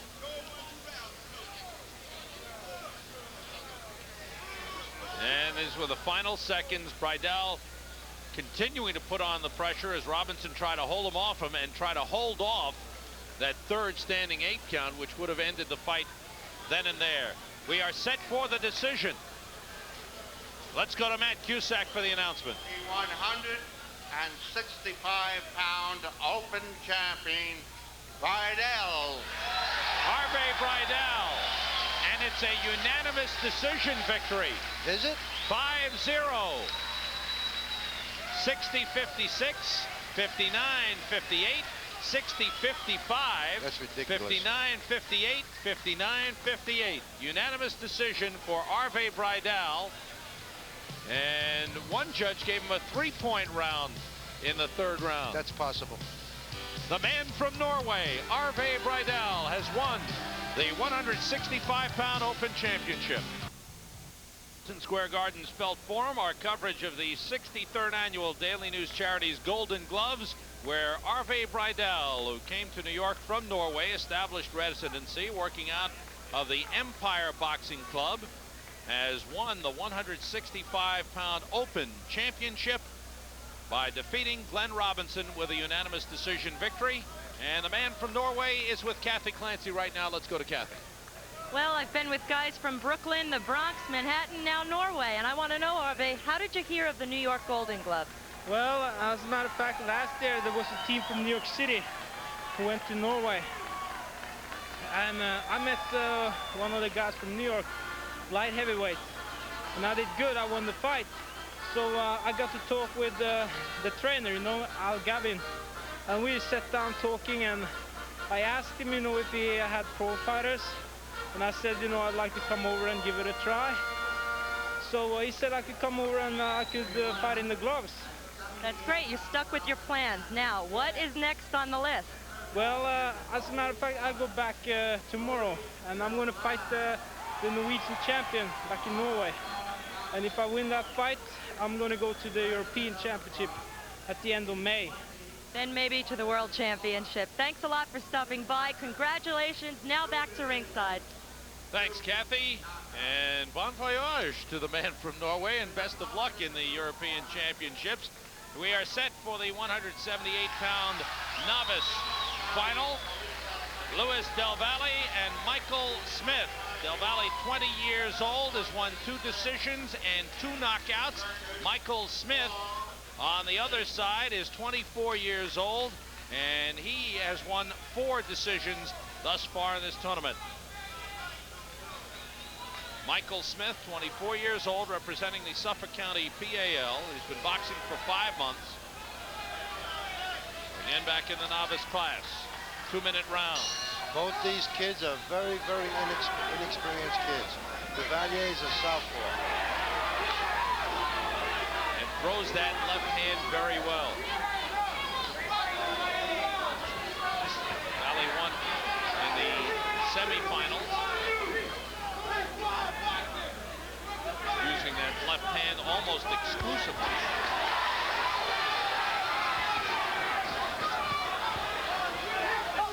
Weighed in. And Acevedo cautioning Michael Smith for holding. DelValle stopped Mike Jones in the first round at 115 in the first round in the semifinal. DelValle in the gold, Smith in the blue. Of the 2, Sam, DelValle looks like the better puncher of the 2, and his record indicates that. He's got 2 knockouts in the game. Boy, these guys are wild. That's a good jab by DelValle. Nothing behind it. Yeah, that was an accident, Sam. He didn't mean to do that. Be nice, Joe. No, I just think they're so inexperienced and Nicholson sometimes. So watch kids like this. I get a kick out of it. Well, DelValle has been boxing for 7 months and Smith for 5 months. DelValle, the veteran of the 2. Smith is huffing and puffing right now. We're only a minute and a half into the first round. I think it's going to be a good thing that you're only taking a round. And this Davis, the caution for holding to DelValle. Smith missing, DelValle countering with that left. It's the punch that DelValle will try to win the fight with. Bombing away with a left hand. That straight left hand. There it is. He almost nailed Smith within that exchange right there.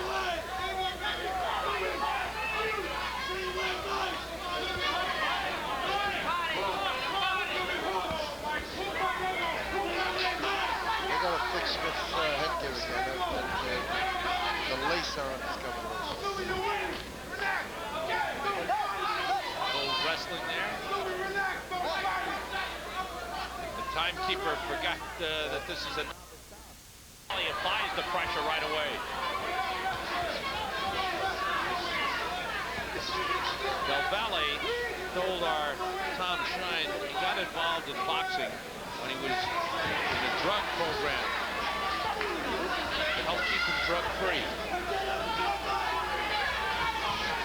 One thing that we mentioned earlier in our coverage of the tournament is that all the boxers who entered the Golden Gloves tested for drugs, turned up drug-free.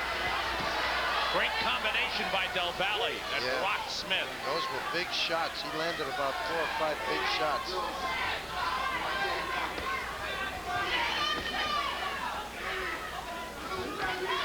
Again, the left hand for DelValle.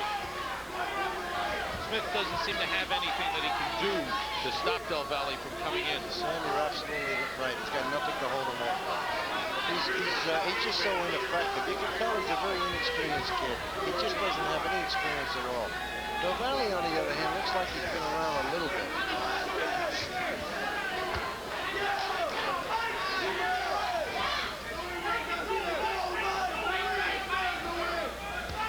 There's that left hand.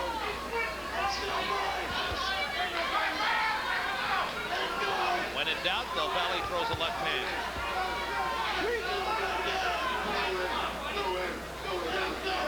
Smith looking for a clock.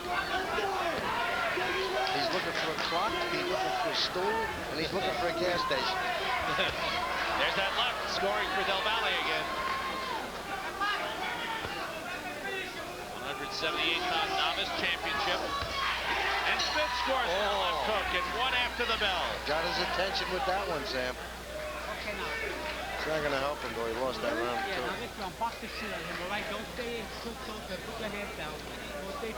In the corner of Michael Smith, who is 24 years old. The man we have been hearing with the introductions is Matt Cusack, one of the all-time greats involved in amateur boxing. He has been working the Golden Glove since 1938.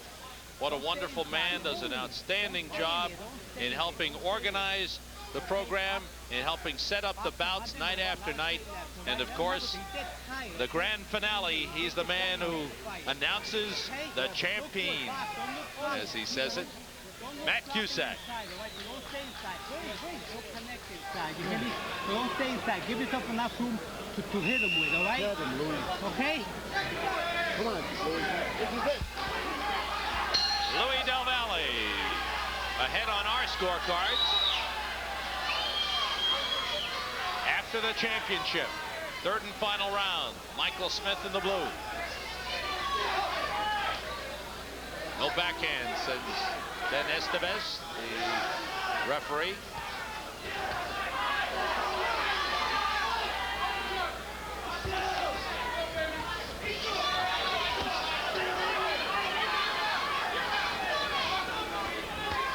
Straight left again by DelValle. Yeah, he's had a lot of success, as you mentioned earlier, with that straight left hand set. You've seen him throughout the tournament, and one of the things that you brought up is that he's had a lot of success with that straight left hand. And knocks the mouthpiece out, and that'll stop the action. Time is stopped. DelValle goes to a neutral corner. Smith goes to his corner where the mouthpiece will be washed off. That's one of the rules in amateur boxing, that if the mouthpiece is knocked out, it's cleaned and replaced. They don't let a fighter go on without a mouthpiece as they do in the pros, and I agree with that rule. You think it should be implemented in pro boxing as well, Joe?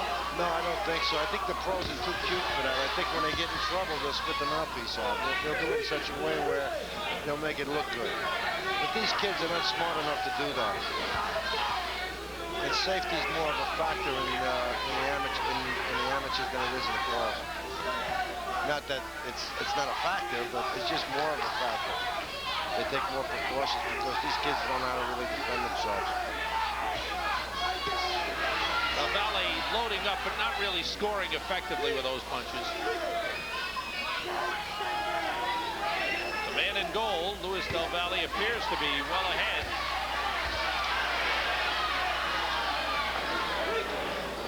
You know how confident I am about the scoring on this fight? Yeah. I will go out on a limb and say it will be unanimous. In spite of the fact that... The last time you said that, it was 4-1. Good left hand by DelValle. But I agree with you. Should be no question about this one. And that's it.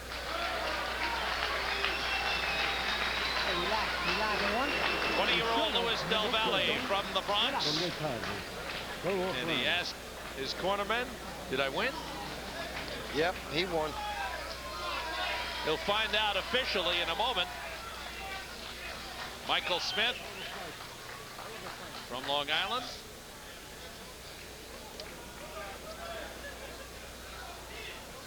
#178-pound novice class. Don't forget, tomorrow night we'll be here with the second night. 12 more bouts in the finals of the Golden Gloves. So join us here on Madison Square Garden Network.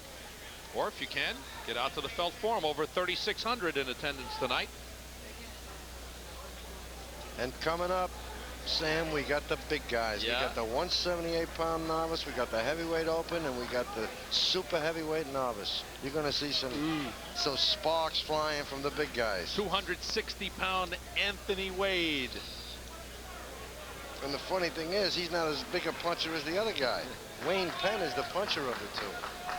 Matt Cusack will announce the champion. The 178-pound novice champion, DelValle. What a feeling. Louis DelValle from the Bronx has won it, as Joe called it, a unanimous decision, 5-0. as he handily defeats Michael Smith. Never We'll be lost. back with more coverage of the finals in just a moment. Joe Fariello, Kathy Clancy here at Madison Square Garden Spelt Forum, set for the Heavyweight Open Championship. Michael Outerbridge and Earl Niles. In the gold will be Michael Outerbridge, representing the Times Square Athletic Club. He's from Manhattan. He's 6'2" and 23 years old. Earl Niles is his opponent, 24 years old, from Brooklyn, also representing the Times Square AC. And he is 6'4", so two big guys. Outerbridge weighs 188.5. Niles in the blue is 200. So they must have boxed hundreds of rounds together because they both train in the same gym, and I'm sure there's not that many big guys in that gym. So apparently these guys must have boxed together hundreds of rounds over the year. Outerbridge in the gold is giving away 11.5 pounds. The Niles in the blue. Niles will use a very soft jab. He just sort of lays it out there. He really doesn't try and hit you with it. He's always trying to hit you with that big right hand. Outerbridge is very, very strong and very, very awkward. He comes at you from different angles with punches. Outerbridge in the gold, reached the quarterfinals 2 years ago, the semifinals last year, and now in the big one, and got a good straight right hand in there. He could throw that right hand over Niles' jab anytime he wants because Niles just lays it out there. He's trying to measure Outerbridge for his right hand. But he doesn't realize that when you keep the left hand out there like that and you just bring it back so slow and you leave it out there, that somebody can throw a right hand over it. And that's what Outerbridge is trying to do.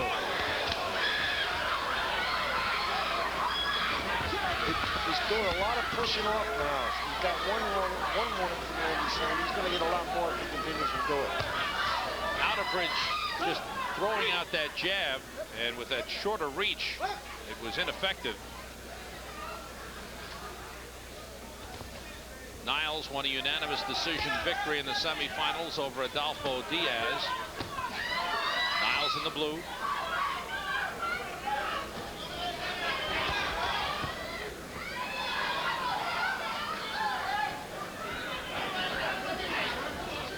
Outerbridge won over Mitchell Rose in the semifinals, also a unanimous decision victory. Was very busy in that fight. Look at that jab by Outerbridge. It came up at least 6 inches short. Just a wasted punch. That's what you call bad timing. Well, Niles' jab is much better, but he's not landing it much either because he's just laying it out there as opposed to snapping it out there. He's got a pretty good jab now. He just doesn't realize how good it is. He's trying to lay it out there so he can hit you with that big right hand.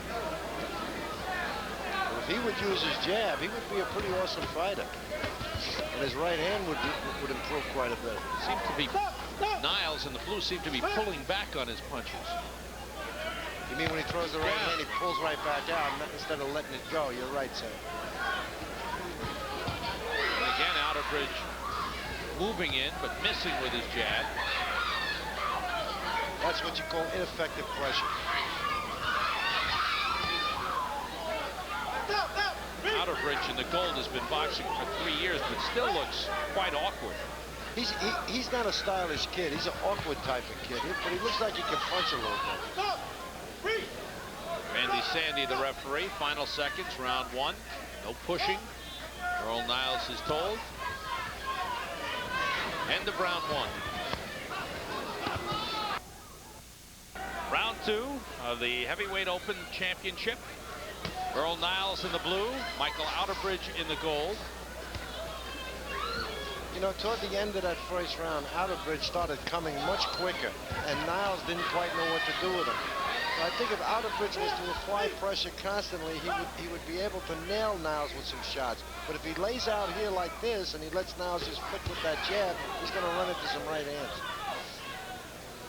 And Niles getting lazy with that jab again. Good right hand by Outerbridge. Yeah.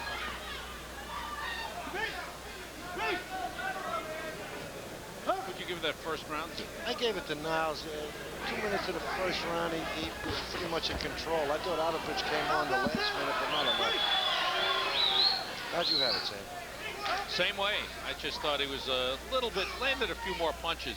And Outerbridge, too many of those punches with the jab coming up 6 inches short.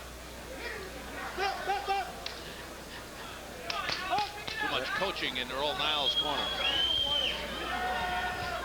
You know, you brought up a good point that I hadn't noticed, that Niles throws that right hand and at the same time he pulls away.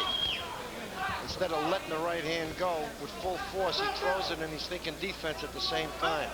He just throws one punch at a time. And actually, Outerbridge does the same thing. So you're getting one punch by one guy, one punch by another guy, and then a clinch. That's why there's no exchanges.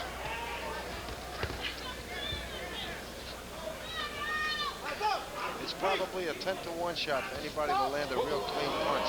Unless you hit on a break like that. Yeah, that's right. For the Randy Sandy. So two reasons. It's against the rules if Randy Sandy doesn't want to get hit. That's why you don't hit on the break. Randy said he's not going to hit him on the chin if he gets mad enough.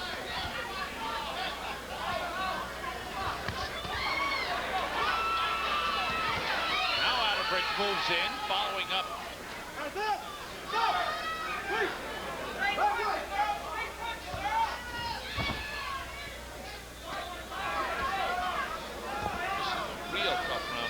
Yeah, real tough, Sam, because in the beginning, Niles had everything his own way, but then Outerbridge has been coming on, and he's been coming on sooner this round than he did last round. But you see, as I mentioned earlier, this is the kind of a fight that Outerbridge should fight. He should put a lot of pressure on him, be very, very aggressive, because the more he lays back, the more he lets Niles go at the pace he wants to. Niles got in a right hand, but not enough to slow down. Then he pushes Outerbridge. He's been doing a lot of that in this fight. Niles has slowed down. Niles with that reach. Again, we've seen him in the semifinals and here in the final, just not using a jab at all. Right, pushes the jab, just lays it out there.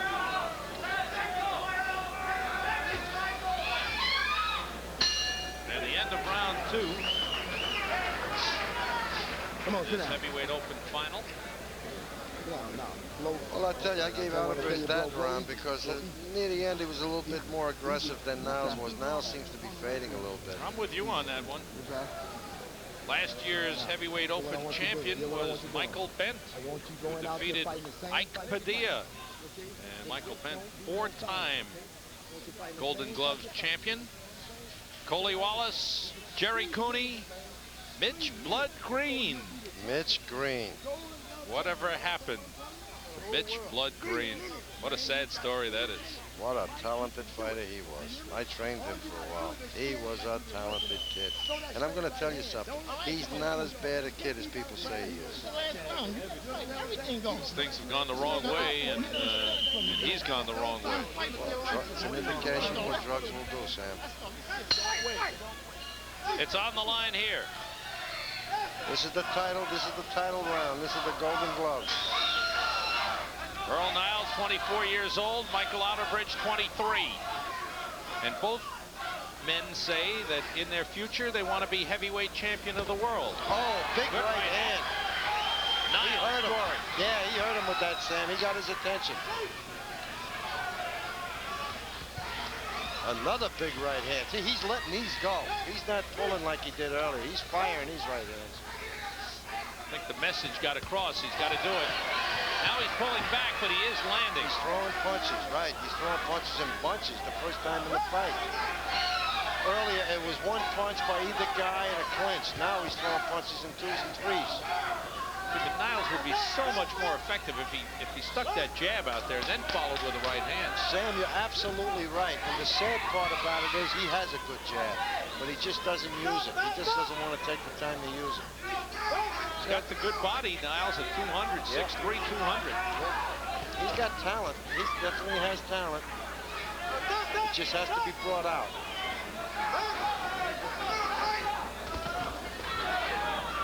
The winner of this fight will walk away with a pair of golden gloves with a little diamond in it. The loser of this fight is going to walk away with a pair of silver gloves and a ruby in it. And that's been the prizes in the golden gloves for as long as I can remember. Good left hook now, yeah. And the straight right by Niles. Much more effective round for Earl Niles. Absolutely, Sam. Much more effective. He's doing some of the things he's capable of doing. He rocked Outerbridge with that left hook on the top of the head, stopped him in his tracks. Well, he rocked him twice, real good this round. This time with a left, boy, he's letting that right hand go. Remember when he was pulling back with it before? Watch him fire it right here. He's letting it go. Stepping into it. Yeah, and he fired that one to the body. Where was this the first couple of rounds? You wonder sometimes. You know what? Kids. When they start the first round, they ought to say, Earl, this is round 3. Let's go. Not only with him, but with a lot of other kids. Look at Breidal, the way he didn't stop fighting until the last round. If he had put that pressure on Robinson earlier, he probably wouldn't have had to go 3 rounds. Good left hook by Outerbridge. But he hasn't landed many punches in this 3rd round. No, it's been all Niles this round, Sam.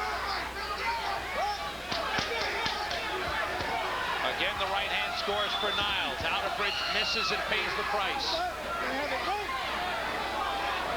Outerbridge is stumbling into these punches this round. He just walks in and gets hit with everything. Hitting on the break by Outerbridge. That time Niles was really wide with that right hand. But he let it go, though. He let it go. Looks like a good finish. They're both tired. Yeah, they're holding each other up. That's right.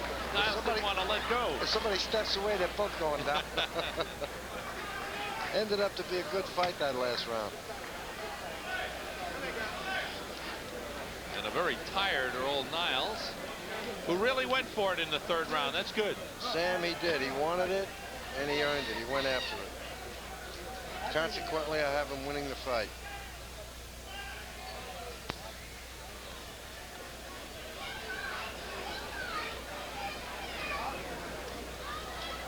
Earl Niles, 24 years old, a carpenter by trade, hoping to walk away with a Golden Gloves championship. Johnny Pearsall toweling him off. I remember Johnny as a light heavyweight. Gil Clancy used to train him. He was a real good fighter. Real good one. Matt Cusack has the cards and the winner for us. The heavyweight open champion, Niles. Earl Niles. You know, we've only been off on one fight tonight. No, we picked every one of them, Sam. Which one didn't we I pick? think we missed one early. Oh, I know, the first one. Oh, yeah, we thought that Villar had lost that fight. You're right. You're absolutely right. But since then, we've gotten back on track. Earl Niles wins a split decision, 3-2. Outerbridge was hoping he'd be a winner, but no, not this time. Earl Niles, yes. Oh, thank you, he says. We'll be back with our final fight of the evening. And the big 3rd round for Earl Niles decided it, because it turned out to be a split decision victory for Niles, 3-2. 3 judges scoring 59-58 for Niles. One judge scored it 59-58 for Outerbridge. The other judge scored it 60-57, giving Outerbridge all 3 rounds. Turns out to be closer than we thought, but a good one. Earl Niles going for it in the 3rd round and defeating his stablemate, both boxers from the Times Square Athletic Club, and Earl Niles walks away with the heavyweight open championship. And the fighters are with Kathy right now. Let's go to Kathy Clancy. I'm here with 2 heavyweight friends, Earl Niles, new Golden Glove champion, and his best friend, Michael Outerbridge, getting untaped over there. This had to be a rough one. It was a split decision, I want you guys to know. Good friends, sparring partners. How does it feel? Feel great, you know. It was tough, but I've surely pulled it off. Thank God for that. I asked him for the health and strength, and he gave it to me, you know. Thank God for that. You know, I accomplished my goal, what I wanted to accomplish ever since I was a kid, and I did it, you know. Thank God. Okay, one thing I want to ask both of you guys. Something a fighter needs is bad intentions when he throws a punch. You guys are good friends. Did you have some problems with that? No, not really. Let me get you over here. The thing is that, you know, my coordination wasn't right because we had talked about some things, even rehearsed what I was supposed to put forth in the ring and practice in the gym. I think right now, the best effort Earl Niles showed more than I did, you know. We both trained hard. Evidently, maybe he trained a little bit harder than I did. Well, you both can be proud. You both did a good job. Same for Willie Dunn, Johnny Pearsall. They all worked your corner. Congratulations, guys. Back to ringside. Thanks, Kathy. And good sportsmanship on the part of Michael Outerbridge, giving credit to his sparring mate and his friend for out-training him, working a little harder in training. We're set for the final bout of the evening, the Super Heavyweight Novice Championship. Wayne Penn, 26 years old, the age limit. He's 6'2", he weighs 212. He's from White Plains, representing the Cage Recreation Center. And Anthony Wade from the South Queens Boys Club. He's from Jamaica, Queens. He's 6 feet, 260. That's one big man. He is. You know, when he takes his robe off, when he first started the fight and he took his robe off, people used to laugh at him. But he proved to everyone that this kid could fight. He's got very fast hands. It reminds me of a kid I had years ago by the name of Buster Mathis. Oh, yeah. Buster was 370 pounds. This kid's a stylish kid. He wings his punches a little bit too wide, but he's a stylish type of kid.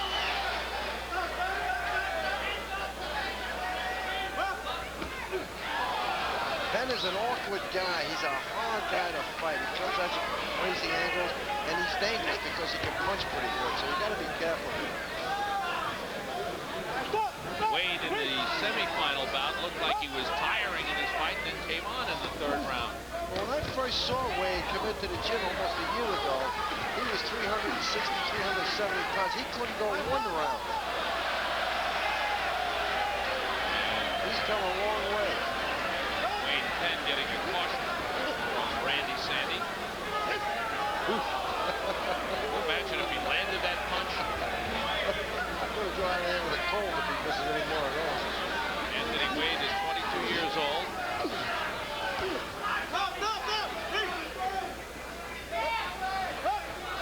Tommy Gallagher, who trains him over at the South Queens Boys Club, has worked him hard to get that weight down. He sure has. And Joey Gallo has helped a lot down his assistant trainer. He's done a lot of work with Wade. This kid works very, very hard. He boxes 4, 5, 6 rounds a day.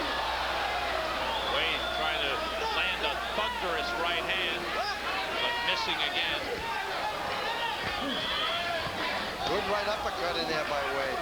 You know, he's got to throw a little bit more in the way of punches. He's got to stop that one punch at a time stuff and throw 2 and 3. He's got hit low in the cup. And Randy Sandy with a caution. Wade in a bit of discomfort. Final seconds of round 1.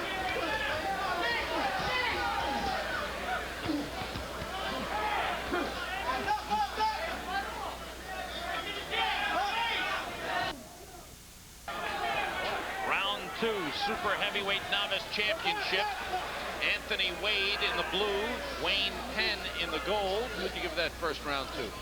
Well, I tell you, it was tough. I gave it to Penn because he landed a couple of punches, but that was about the difference. I mean, it was so close. Neither guy was very effective. I went for Wade. Oh, did you? Yeah, just by a little bit.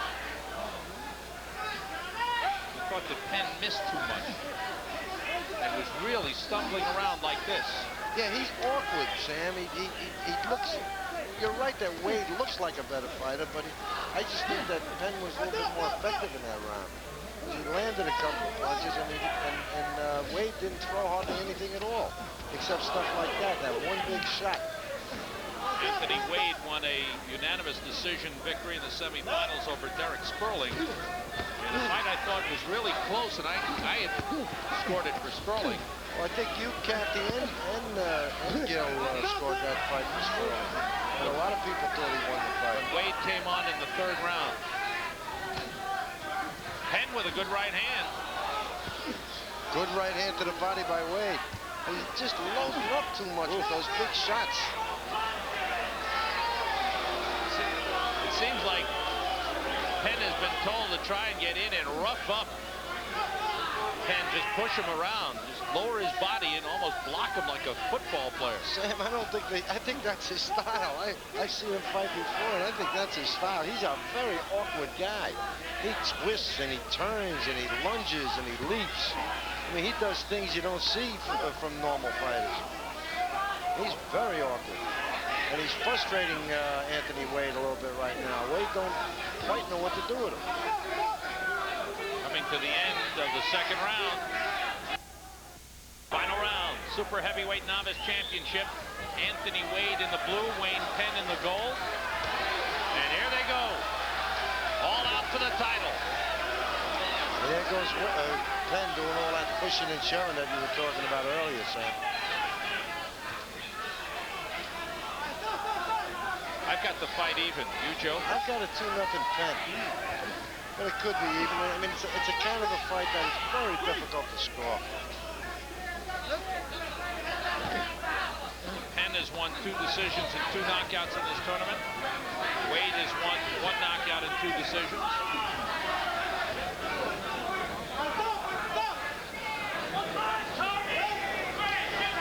Penn's mouth is wide open.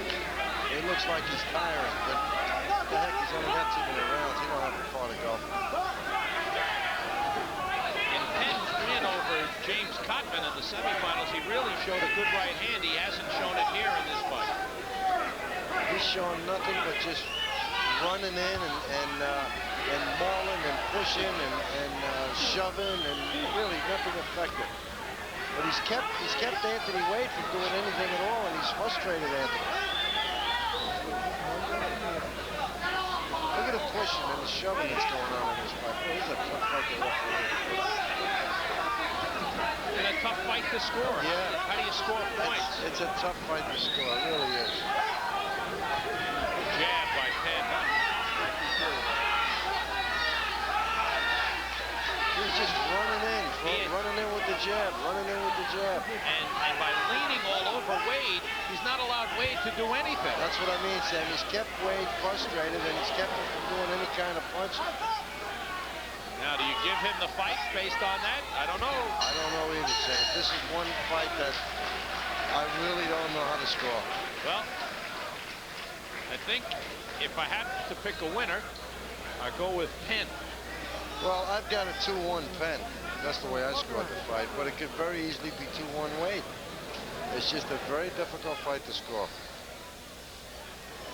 Don't forget, tomorrow night we'll be back with 12 more bouts, championship bouts, in the second night of coverage of the Golden Gloves. So join us here on Madison Square Garden Network, and if you're in the neighborhood, drop by Madison Square Garden's Felt Forum. See some real good action tomorrow night as well. Action in the 106-pound novice, 112 open, 119 novice, 125 open, 132 novice, 139 open, 147 novice, 156 open, 165 novice, 178 open, heavyweight novice, and the super heavyweight open. And you'll enjoy it. Here's the champion.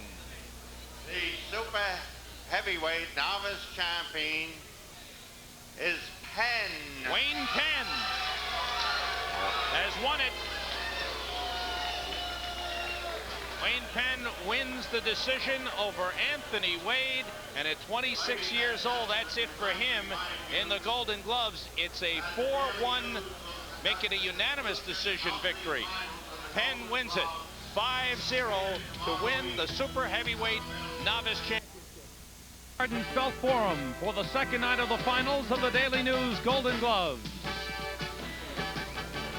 Hello, everyone. I'm Sam Rosen, along with trainer Joe Fariello. Kathy Clancy will join us in just a few moments. She'll be handling the interviews of the winners tonight in the finals of the Golden Gloves. And last night, if you were with us, some of the best action were in the lighter weight classes, and I think we may see the same thing tonight.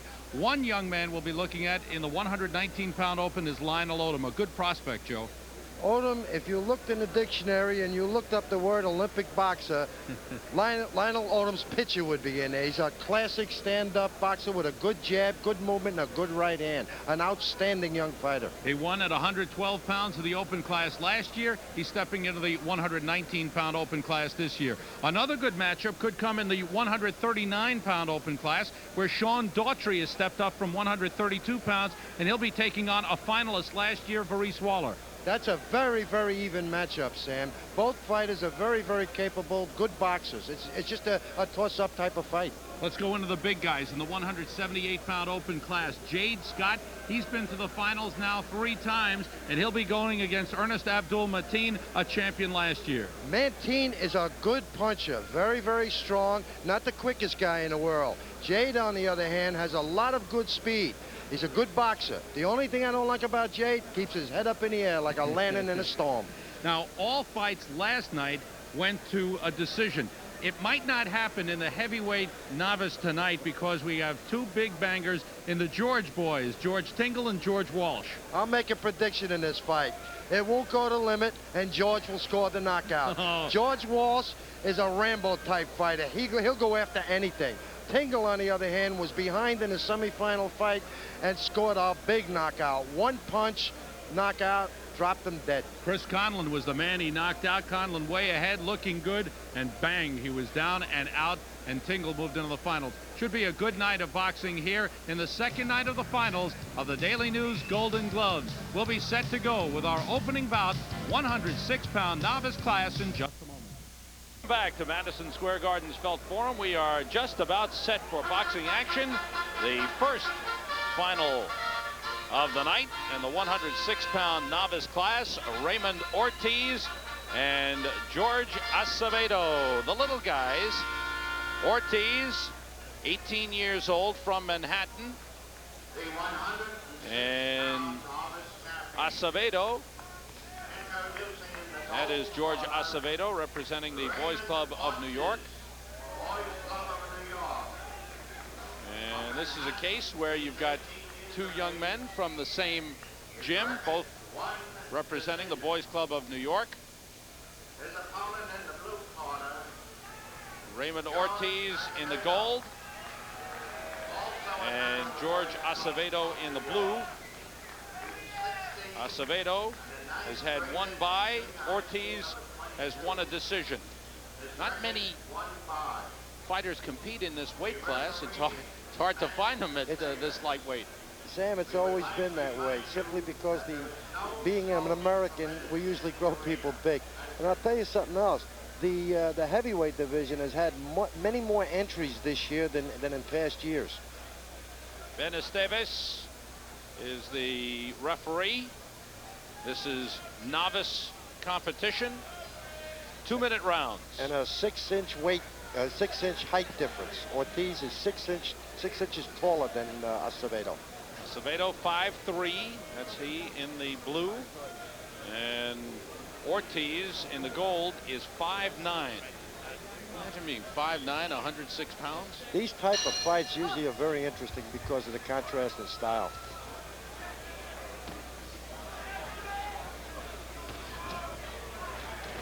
Real tough for Acevedo.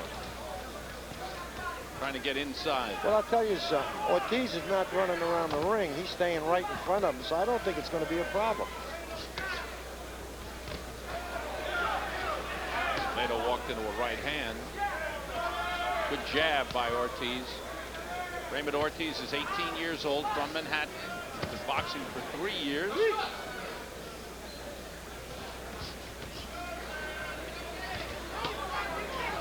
Work by Acevedo. Waiting in there. Acevedo appears to be a very, very aggressive kid. And Ortiz is not backing up either. He's staying right with him. Ortiz with a good stiff jab earlier and is followed up. Well, he's fighting the type of fight that he shouldn't be fighting. He's so much taller, so much rangier than Acevedo, and he has a very good jab, and here he is staying on the inside, banging away with him. Very possible, Sam, that he can out-punch him in there. But I think he could make it a much easier fight if he uses some of that height and reach. Joe, is it harder for a young fighter to punch up or punch down? I don't think it makes too much difference. If you're short like Acevedo is, he's used to fighting taller guys. And on the other hand, Ortiz being so tall is used to fighting shorter guys. So it's something that they're very, very used to.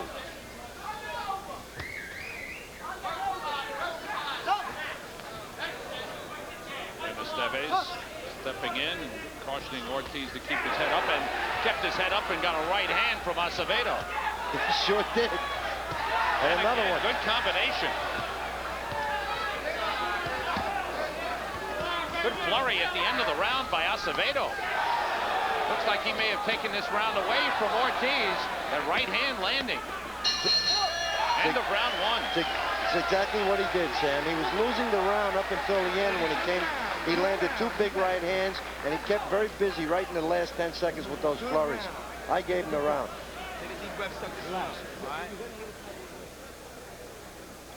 Good flurries by Acevedo, and I think he's going to come up with a big right hand here. That's one of them, and he's going to come back with another one. Good left hook to the body. He's very busy on the inside, throws a lot of punches. That's why Ortiz should stay on the outside to prevent Acevedo from doing this. Relax now. You got him. Set him up and you make him pay for it. Down, one up, one down. He's rushing in, you go one down. Don't let him fight you. You know, he's trying to get you to fight his stupid fight. Set him up. You're in there. You're not throwing up the middle. Uppercuts. Let him let hook. All right, let's go. Right down hard in the mouth. That's good advice by the corner, Sam. What they're telling him is to keep very busy on the inside. Once he gets in, that's what he should do. Milton McCroy and Luis Mendez in his corner. Acevedo in the blue, Ortiz in the gold, round two. 106-pound novice final. And Ortiz continues to walk right at Acevedo.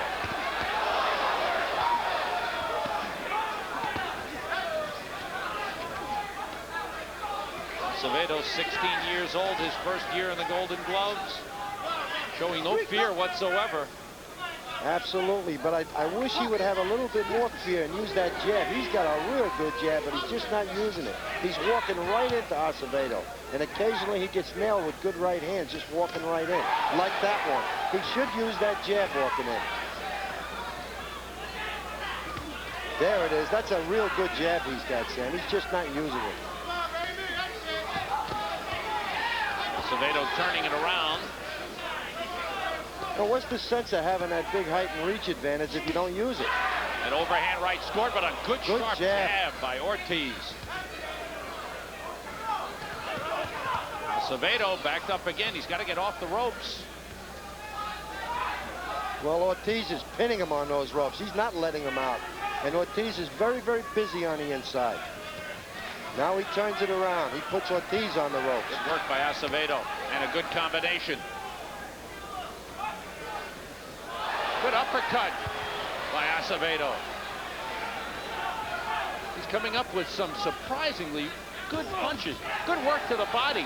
Acevedo scoring a lot of points with that body work inside.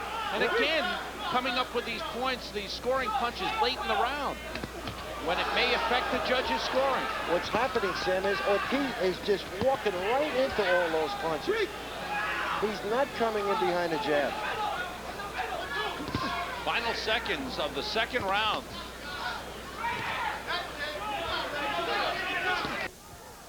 Third and final round, 106-pound novice championship.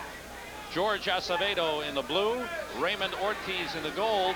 And Joe, I think the late flurries in both rounds may have decided that the rounds for Acevedo in the blue. I agree with you totally, Sam. He's stealing these rounds by really opening up in the last minute of every round. Ortiz going with a left hook. Acevedo's been ducking underneath and spinning out nicely.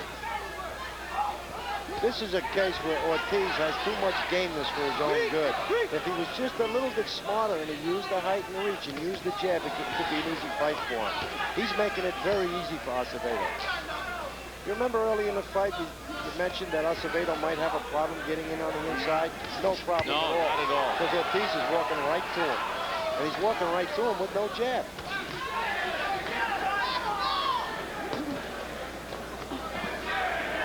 Acevedo has ducked underneath a few times, and here is where he scored some points by opening up flurries on the inside, like that, and a good left hook. and he moves.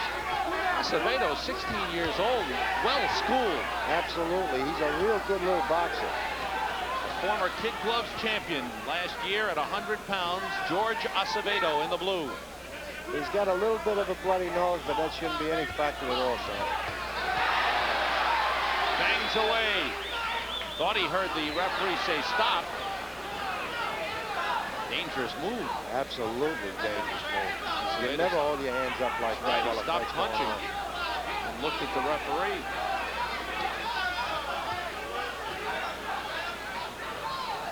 Very, very busy kid, Acevedo. Good pace. He's throwing punches all the way. Good stamina. He hasn't tired at all. Going right to the final bell. Ortiz staying on top of him. That's it. And a good start to the evening in a very competitive bout. Two stablemates. Both representing the Boys Club of New York. I thought every round was a close round, but I gave every one of them to Acevedo. I go with you, Joe. I agree. 5 judges do the scoring. 20 points to the winner of a round, 19 or fewer to the loser. There's a point where Acevedo is backed up against the ropes, but that doesn't prevent him from throwing punches. He's staying very, very busy, and then he's going to move off. Good job. And there is Raymond Ortiz, 18 years old. And fought well. I think he just needs to work on that jab, as you said, Joe, to become a better boxer. Well, he's got that height and reach, and he's got a good jab, but he just don't use it. It's like having an atomic bomb, but no airplane to deliver it. That's the position that kid's in. He's got to learn to use that jab. Very frustrating sometimes to have to work with a kid that has that type of ability and just doesn't use it. Boys Club of New York has 3 finalists in action tonight, 2 of them in this bout, and 1 will go home a champion. Let's hear from Matt Cusack. The 106-pound novice champion, Acevedo. And congratulations all around. They're happy in the Boys Club of New York. George Acevedo at 16. Last year a Kid Gloves champion, and this year a Golden Gloves champion. He wins by unanimous decision, 5-0. Well, we're off to a good start tonight, Sam. And a good one for 16-year-old George Acevedo from Manhattan as he defeats his stablemate Raymond Ortiz. Boy, that was a fine performance by the youngster. And remember that name. We'll be seeing him in future Golden Gloves. George Acevedo. He's a champion. We'll be right back. To Madison Square Garden's Felt Forum, set to continue in the coverage of the Daily News Golden Gloves finals and the 112-pound open final. 17-year-old Julio Ortiz of the Bronx. He's a junior at Adlai Stevenson High School. He's representing the Bronx Chester Boxing Club. He's had 1 bye, and Lionel Odom, a champion last year. And now in the 112-pound open class, he's from Hollis, Queens. He won the 112-pound open title last year. Represents the Empire Sporting Club. He's also had 1 bye. What you're going to see from Odom is a classic boxer. A good left jab, a good right hand he follows it with. Good movement, in and out, side to side. Just a classic all-around good boxer. Lionel Odom, 3rd year in the Golden Gloves. 2 years ago, he lost in the semifinals to David Villar, who went on to win the Golden Gloves championship. Last year, he won at 112 pounds. Defeated Juan Acevedo. Empire Sporting Club had 2 boxers in the finals last night. Both came away with championships, and they've got 2 tonight. Odom, the first one, competing. Good jab by Odom. It appears as though the Empire Sporting Club has another shot at a team championship trophy.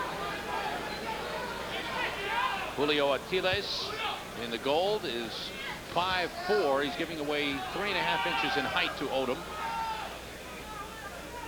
It's very strange that he's giving away that much height and reach, and he's backing off in this fight. He should be moving in, trying to be much more aggressive.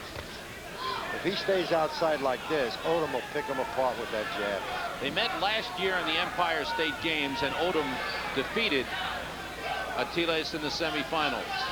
Thiele says this is a grudge match, but right now Odom is controlling things. Well, I'll tell you something. This is no grudge match because he can't win it going back like that. He's gonna have to go after Odom and make this into a slugfest. Pretty work with the left hand by Odom. Odom is just a beautiful boxer, Sam. He's very picturesque. He does things by the book. He goes in and out. He goes side to side. He throws 2 or 3 punches and he gets out. And he counters very well. There's that good jab of his. Very good jab. He's got good timing on that jab. And he uses it off the feint. He uses it up and down, off to the body and the head. Good all-around fighter, and I can't say enough good things about him. Very steady, under control.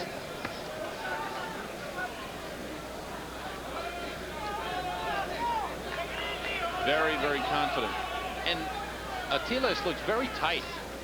Before he flexed his arms a couple of times and swinging wildly, chasing Odom. Trying to get into a slugfest with him, it seemed. Good jab. Odom just content to pick him apart.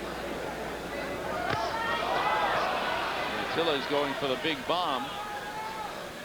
Odom looks like he's totally enjoying himself in there. He's doing everything he wants to do. Beautiful counter-punch move. Stepped out, then stepped in with his punches. Beautiful. Coming to the end of round 1. And a very solid round for Lionel Odom. You know, he dominated that round so much that you could easily score it a 20-18 round. He just totally dominated at Dillard's. Bob Jackson steps into the ring. With your hand, right or wrong. Huh? You saw everything that you could do with your hands. Now I want you to step it up ahead. Standard combination. Stick the jab, watch where he's going. If he goes under it, the uppercut and the left hook. If he steps inside away from it, the straight right hand, left hook. I want to see nice combinations.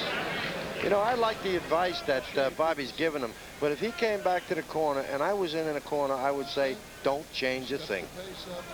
Do exactly what you've been doing, because he's just fighting a perfect fight. Well, I think Bob Jackson is saying by picking it up a little bit, he can further dominate. I don't think Bob Jackson, what Bob Jackson is saying is that Odom just hasn't let it all out yet. Right, I agree with what Bobby said 100%.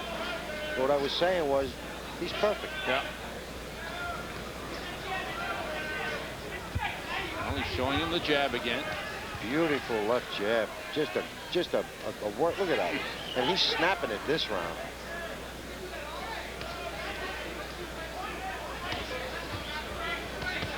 And he came with that left hook and the right following.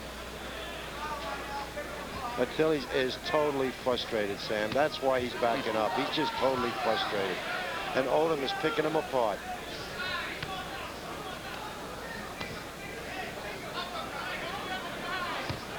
Oof.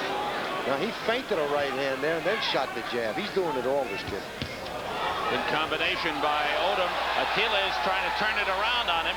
Missed every one of those punches, Sam. The crowd roared, but he missed every one of those punches. And that one hit him on the shoulder. Yeah.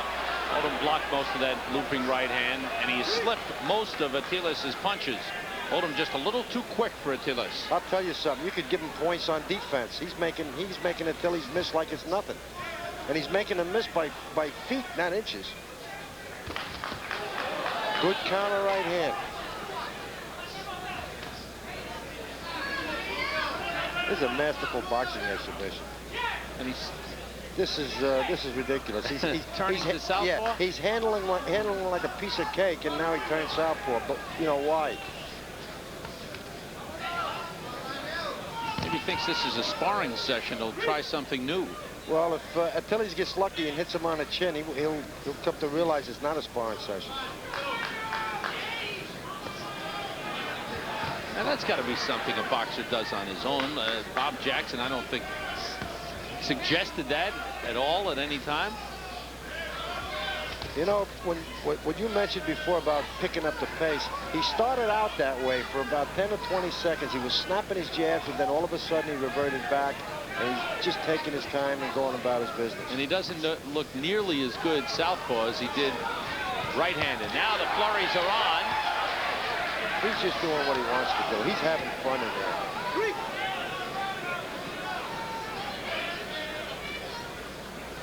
Now Odom back to right-handed stance. He's got that outstanding jab from the orthodox position. That's why I would never want this kid to turn southpaw. He's got such a good jab.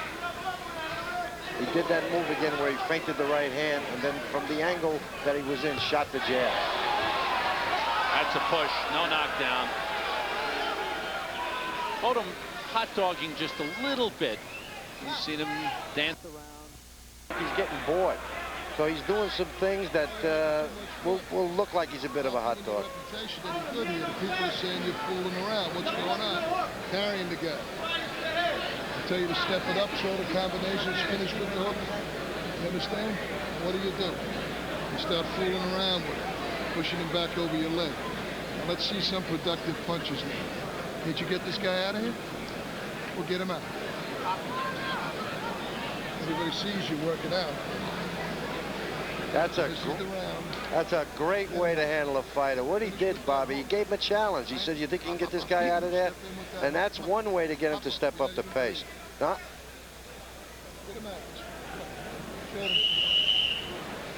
I'm sure what's going to happen now, and I don't know how long it'll last, but I think he'll come out firing a little bit more aggressive. But I don't, like I said, I don't know how long it's going to last. He's going to listen to those instructions. Lionel Odom, champion last year in the 112-pound open, looking to repeat. Oh, he's in trouble. He's in trouble. Well, he did come out to try and take him out of there. That's exactly what I thought he would do, Sam. He listened to Bob Jackson to the T and hit him a big left hook. Another big left hook. Well, that's a good way to stay out of trouble. Hide behind Odom's back. He's got 4 ring posts there he might use too. Good combination. There's got to be a standing 8 coming here soon if this keeps up. Odom just dominating.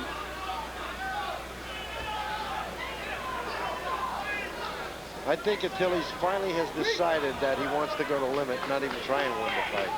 Because he's backpedaling very quickly now and he's doing a lot of holding on the inside. Lionel Odom has shown tremendous improvement. Good combination by Achilles. Nice comeback. Nice comeback, but it won't last, Sam.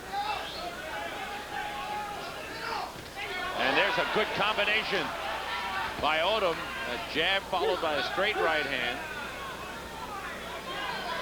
And second caution for holding to Achilles. You can see where that punch came from. Had absolutely no chance of landing. It had a wing and a prayer on it. And neither one was answered. And a point being taken away from Achilles for holding. Now I found out an interesting thing today. I was talking with one of the ABF officials, Steve Cohn, and he told me that just because that the referee dictates that there's a point taken away, the judges don't have to listen to him. They can use their own discretion on whether or not to take a point, and I didn't know that. And the other thing I didn't know is that the judges, if they decide to take a point because of holding or an infraction, they can do it on their own. Yep. It's all Lionel Odom. Time winding down in this final round.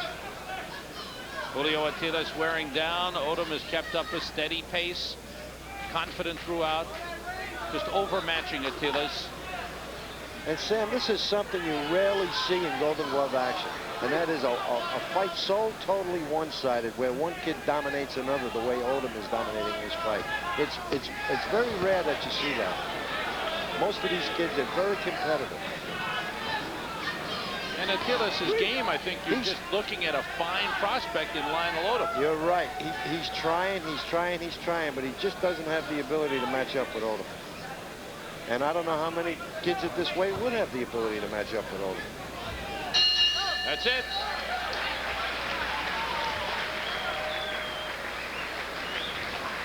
Outstanding performance from 18-year-old Lionel Odom from Queens, who's been boxing for 6 years. And right in the first minute of the first round, he was wiggling like that.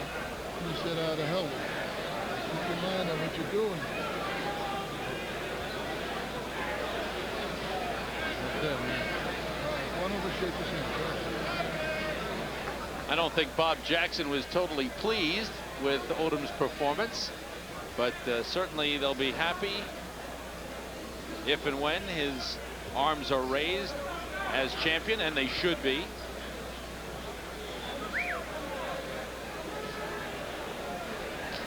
Another man with a Tunde Foster hairdo. You're going to see a big left hook here by Odom, right here. Hit him right on a button, and until his legs quivered. And I thought he was going to go down, but he pulled it together and held up. That was a big left hook. Absolutely. Looking for his second Golden Gloves championship, and the third this year for the men from the Empire Sporting Club. Matt Cusack has the announcement. The 112-pound open champion, Odom. No question about it. Lionel Odom. His third year in the Golden Gloves, his second Golden Gloves championship, as he easily defeats Julio Ortiz. In fact, on one judge's scorecard, he won 60-50, on another 60-52, on another 60-54, and 60-54. You can see how wide a margin the judges scored it as he dominated from beginning to end. Golden Gloves championship number 2 for Lionel Odom. We'll be right back. A special night for the man in blue, Lionel Odom, 18 years old, as he wins a unanimous decision, rocking Julio Ortiz and winning the Golden Gloves championship for the second time.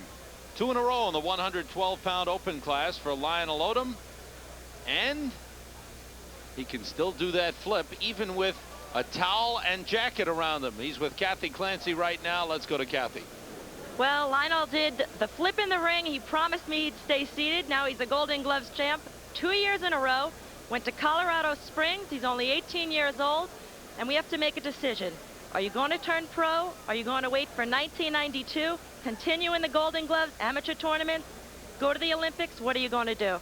Well, my goal is to go to 1992 Olympics and break Mark Breeden's record. Now, it seems like I'm going to have to break David Villar's record now because he's untied it, and next year he's going to break it.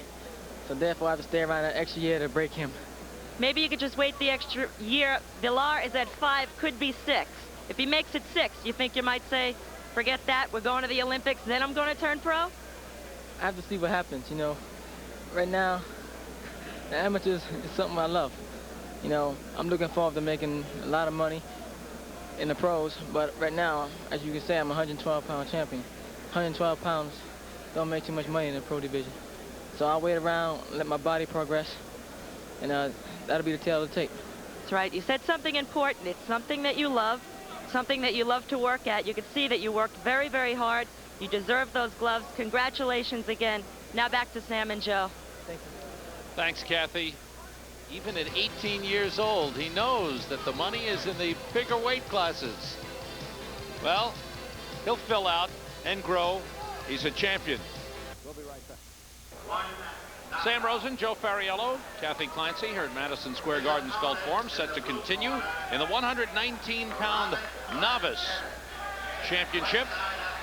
In the gold corner, Anthony Noel representing Gleason's Gym. He's 18 years old from Brooklyn, stands 5'9", and he'll be taking on Robert Landetta, 16 years old. He's 5'6½". He's from Manhattan, representing the West Side Boxing Club.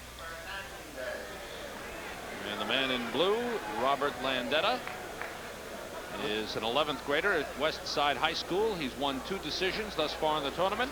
Across the way, Anthony Noel in the gold has 1 decision and 1 knockout. 18 years old, a senior at Art and Design High School.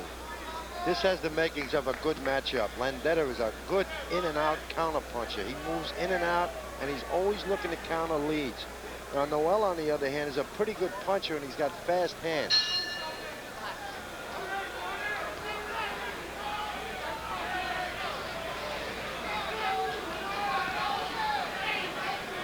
And Noel starting quickly with that jab. Now, right off the bat, Landetta tried to counter with a jab right hand off a miss by Noel. He'll look to do a lot of counter punching. You'll see right hands over the jab, and you'll see him stepping out trying to counter punch anything Noel throws. Noel, pretty nice moves for a novice fighter. Yes, yes, he's a good-looking kid. He moves around well. He's moving around, I think, a little bit too fast right now. He's got to steady down a bit, because you can't move and punch. When you can't move that fast and punch at the same time. Stepped in, quick flurry, stepped out. 2-minute rounds in the novice bouts. Landeta applying some pressure. Good combination by Noel. Anthony Noel in the goal. There's that big right hand. And Landeta all over him. And landing. He's got him trapped and continues to pour it on. Landeta bangs a good left hook to the body. Absolutely right, Sam. That slowed down Noel. That was a good left hook. You're going to see this kid. You're going to see this kid Noel slowing down. Good combination again by Landeta. So Landeta was very patient, and he has finally slowed down. You notice how Noel stayed on those ropes and stayed in the corner for about 30 seconds? Very aggressive kid, this Landeta. Anthony Noel in the gold defeated Paul Murray in the semifinals, but he's got a tough opponent here, Robert Landeta, fighting very, very well. Good combination, good quick hands by Noel, but Landeta looks to be the bigger puncher. End of round one. Landeta just determined, finally slowing him down, and here they go, punch for punch.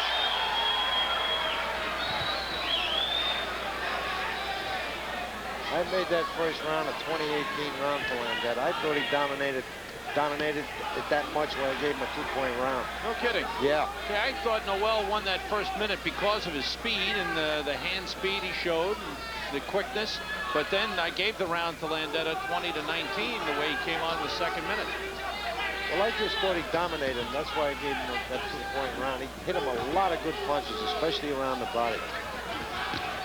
Right hand landing, followed by a good left hook by Landeta in the blue. Robert Landeta, been boxing for 2 years. He's 16 years old. Landeta is very smart in the sense that he knows these are only 2-minute rounds, and he knows that Noel is moving around very well, so he's applying a lot of pressure. He's trying to use every second to punch. Manny Fernandez, the referee. Good combination by Landeta. Got a good jab in there.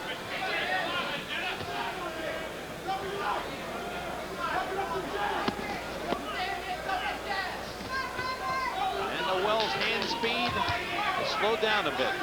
His hand speed is slowed down and his leg speed is slowed down a little bit because of that pressure that Landeta's been putting on. Landeta continues to apply it, landing combinations.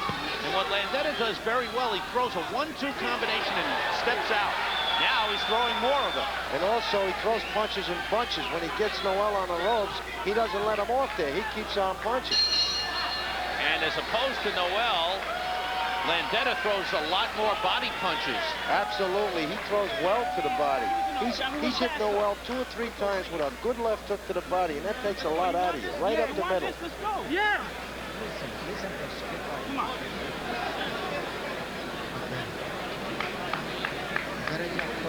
Got a job first. You're missing your job. Yeah, keep on using that jab. You got double up on the right hand. Work the body and work the head. Let them hands go. You're waiting too long to get off. When you cross the hand, no back up. Keep the pressure on him. Okay? If you back up, just gonna back up. Come right back with combinations. Work the body and work the head up and down. Keep punching. You gotta punch, and don't stop punching. Can you give me 2 minutes of punching? You about 3 minutes in the gym. You gotta throw lots of punches. You're gonna be champ. This round is it. You gotta do it this time. Teach him a lesson. Your hands are fast. Tumbler Davis and Billy Giles in the corner of Anthony Noel. Artie Colon Sr. and Jr. in the corner of Robert Landeta. Out for the third and final round, 119-pound novice. And again, this has been a good one. These lighter weights have really been exciting. It's traditional, Sam. The lighter weights are always the better fighters. Landeta in the blue has been very aggressive. Super aggressive. And Noel has slowed down, and Landeta, the bigger puncher, feels he has him hurt, and he's following up. He senses that he has him hurt, and he's really applying the pressure now. He's starting to run in at Noel. Oh, Noel's hand speed is really slowed. He's running out of gas, Sam.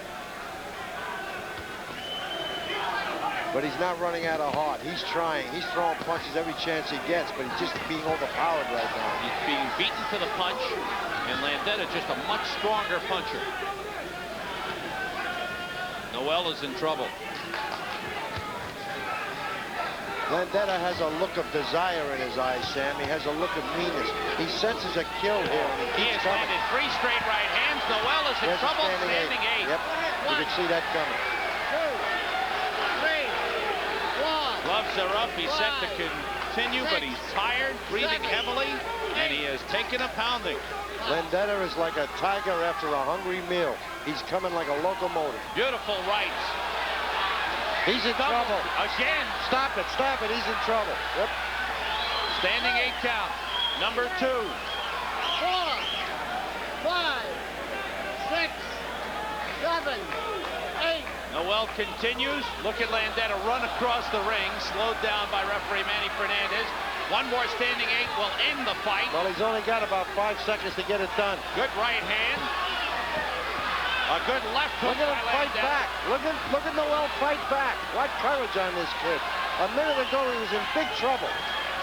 And that's it. Stopped it. The fight should have been over. We thought that time had run out, but the bell had not sounded, and the fight is stopped. And this is the first fight that we've had thus far in the finals. And this is bout number 15. And this fight shouldn't stop. And this fight shouldn't have been stopped because, like you said, Sam, the bell should have ended. On our clock, 2 minutes had expired. But no sounding from the official timekeeper. I tell you, I love the desire on this kid. He has tremendous desire. Now here's another one, 16 years old. What promise we're seeing from these youngsters that are coming up through the ranks. I said before, I wish that this year was an Olympic year. You've got a lot of good kids here, a lot of good young promising kids. There was a right hand that really hurt Noel, and he backs up in. This is the time I thought he was in trouble, right here. He doesn't know where he is. Now here's a series of punches by Landeta that a good left hook to the body, a good right hand to the head. He's just throwing a bunch of punches, and he's got Noel backed up to the ropes, very, very tight. And the referee steps in and stops the fight. Robert Landeta. Talk about Sunday Foster haircuts. Look at this. Boy, what a performance. Robert Landeta told our Tom Shine he'd like to set a positive image for kids and his community. Stop violence, stop drugs, a 2-time junior Olympic champion in '87 and '88. This is Anthony Noel, but I think he knows what the final count will be. Here's the announcement from Matt Cusack. The referee stops the contest 1 minute 45 seconds of the 3rd round. The 119-pound novice champion, Landeta. Impressive performance. Robert Landeta, the fight stopped. I stand corrected there. They weren't awaiting the decision. They knew the outcome. Bully. Well, he's not such a bully. Well, he's got bully, but he has a bull. And that's what he is. He fought like a bull. He was ahead on all cards when the fight was stopped in the 3rd round. Robert Landeta, champion 119-pound novice class. We're set for action in the 125-pound open final. Antonio Gonzalez of Brooklyn, 22 years old, a finalist last year. He's won 3 decisions this year. Takes on Irving Pierre-Louis from Brooklyn. He was a Golden Gloves champion in 1987. He's won 3 decisions this year. He lost in the semifinals last year. Irving Pierre-Louis, 18 years old, in the blue. Antonio Gonzalez in the gold. Gonzalez, the southpaw.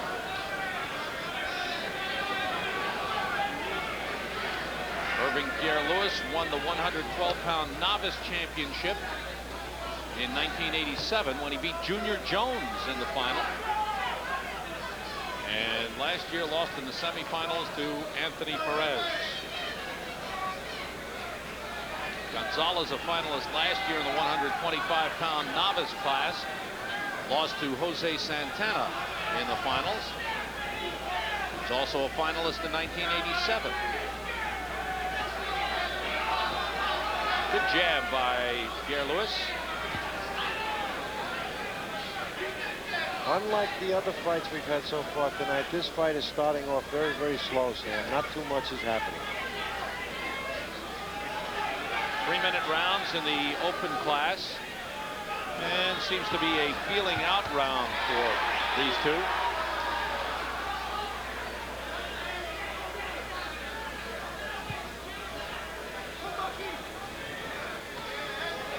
It appears as though Gonzalez is trying to lay back and do only counterpunch. He's not taking any chances at all. He's not doing any type of leading. He's laying back and trying to let Pierre-Louis take the lead, and he's trying to counter off it.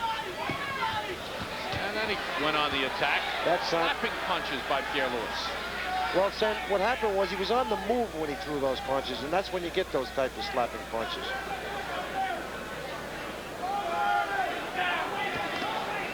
That right hand scored. It sounded a heck of a lot better than it really was, though. That happens sometimes when you hit with an open hand. Pierre-Louis walked straight into a jab. That was that counter punch that I was talking about. He walked in throwing punches, and Gonzalez just pulled back a little bit and countered with a good one, too. And again, Gonzalez. Pierre-Louis got in the right hand.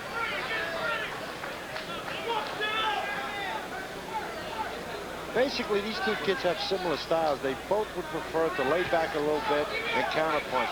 Consequently, nobody's leading, and that's why it's not much of an action fight. That's what happens when you get styles like this. Andy Fernandez, the referee, steps in. Gonzalez headgear covers most of his face.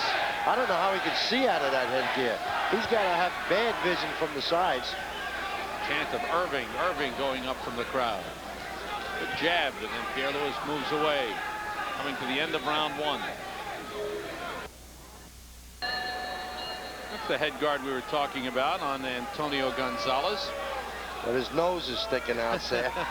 That man has my nose. You know Antonio Gonzalez in the gold, Irving Pierre-Louis in the blue. Yeah, Joe? You know something? I mentioned before, both of these kids are similar in style, and they also have something else in common. When we spoke to them at the weigh-in, we asked them, who's your least favorite fighter? Both of them said Hector Camacho.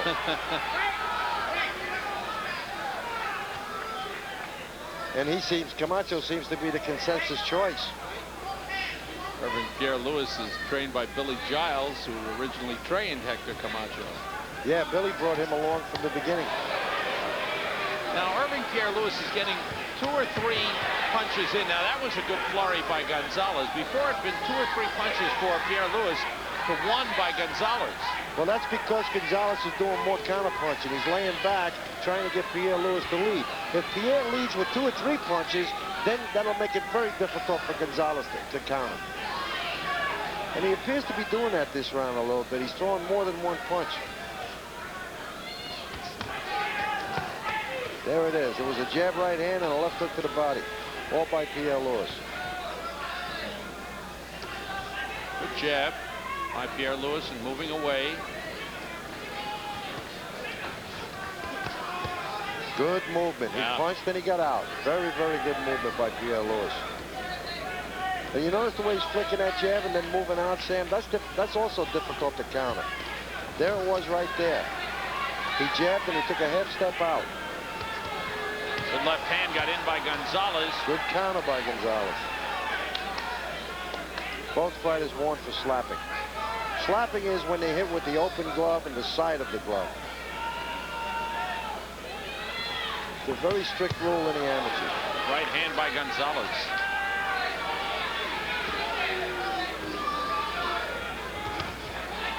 This time Gonzalez trying to bang with that left.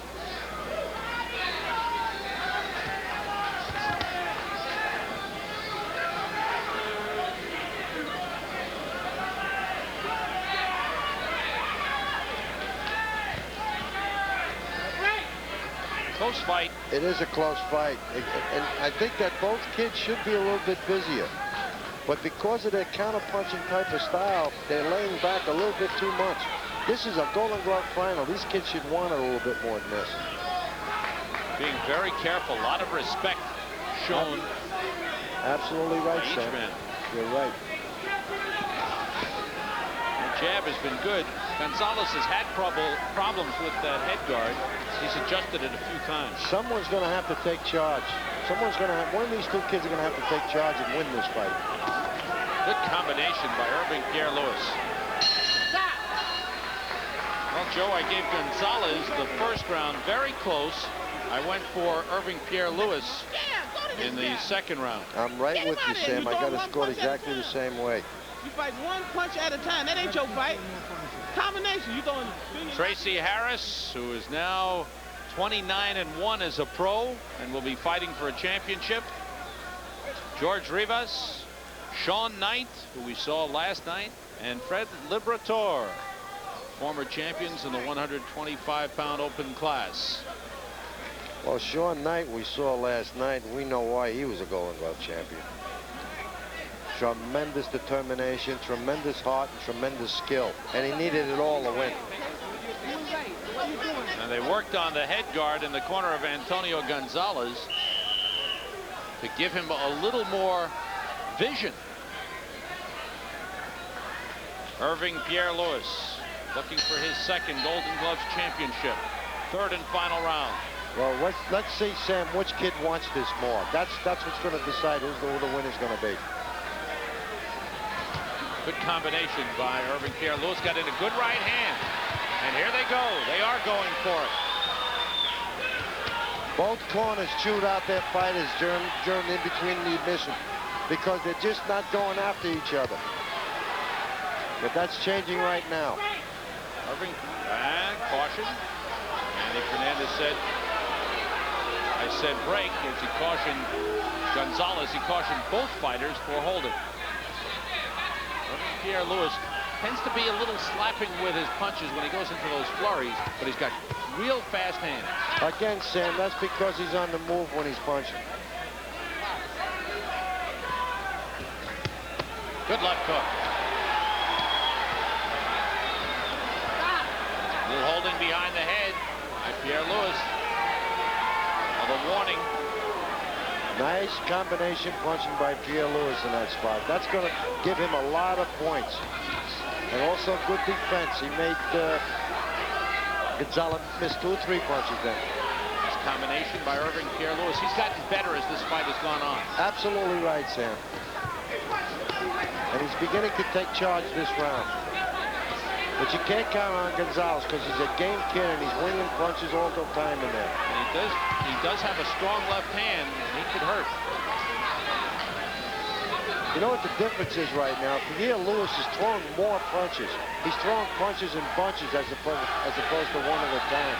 And that appears to be the difference in the fight right now. He's able to slip more punches than Gonzalez with his quickness. That time he didn't slip. That was one big shot by Gonzalez. Another one. Gonzalez's mouthpiece almost popped out of his mouth. He's breathing heavily. He lands again with a right hand. And again. He's found a home for that right hook. He's landed about 4 or 5 of them. Now here they go, punch for punch. And Gonzalez backs him off. Not smart by Irving Pierre-Louis. But here he comes on. And he lands a few more. As he's determined to go toe-to-toe. And show that he can give it out as well as take it. What did I say, Sam, about who wants it more? It appears both of them want it right now. Gonzalez waving him on. He says, okay, come on. And Gonzalez is trying for the home run. He's throwing some big right hooks in there. And Irving Pierre-Louis lands a combination. Outpunched him with 4 punches. Final seconds of the fight. What started out as a slow fight ended up as a great fight. Good finish. Both fighters think they've won it. My pick is Irving Pierre-Louis. on the strength of a real good third round. Antonio Gonzalez up on the ropes. He thinks he's a winner. Irving Pierre-Louis in the corner. I thought he really came on the second and third round. Yes, Sam, he did. Gonzalez landed a couple of big shots in the third round, but for the most part, I thought that Pierre-Louis took charge of the fight in that round. And I've scored it the same as you. I've got a 2-1 for Pierre-Louis. Irving Pierre-Louis, 18 years old, a senior at New Utrecht High School in Brooklyn. Plans to go to college at Buffalo, in Buffalo State University, and study computer science. Looking for his second Golden Gloves championship. Antonio Gonzalez looking for his first title. He's been a finalist twice. You're going to see a flurry coming up here by Gonzalez, and Pierre-Louis is going to fight him off and then land 3 or 4 good punches.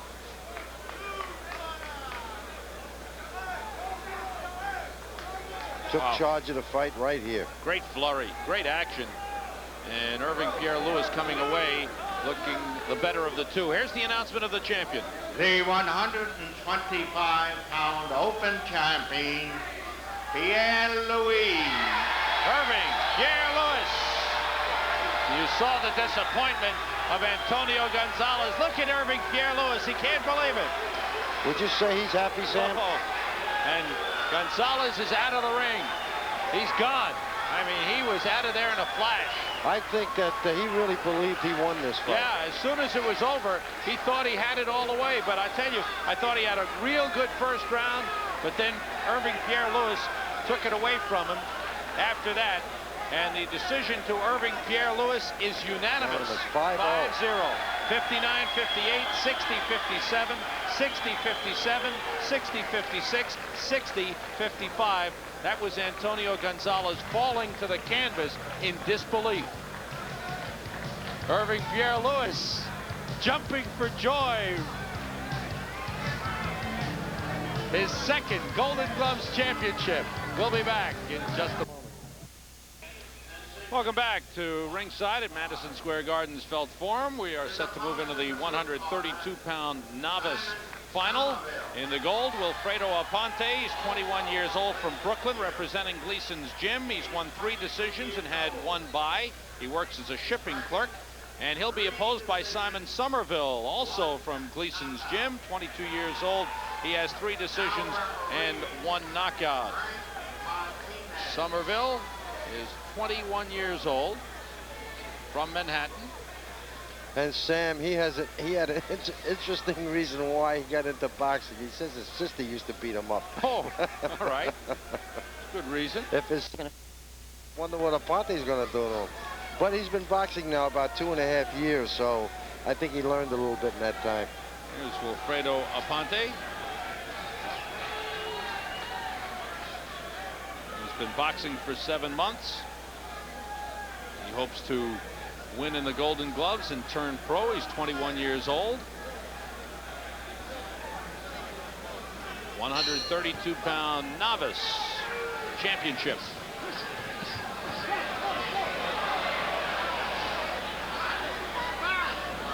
Simon Somerville in the blue is a cousin of Irving Pierre-Louis and the cousin of Tunde Foster.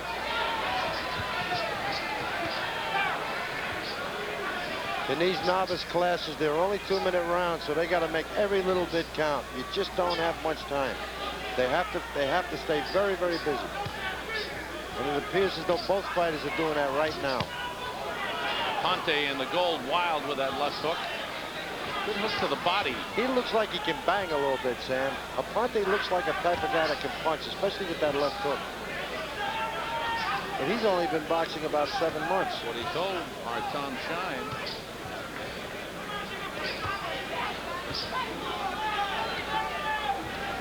These novice kids are a little short on skill, but boy, they're big on desire. I like what Somerville is doing to the body with that left hook. He's slipping down, getting that left hook into the ribs. And a good punch for him. I'd like to see him use the jab a little bit more because of that big height and reach advantage that he has. Aponte a little wide with his punches. He's an awkward type of kid. but he looks like he can punch.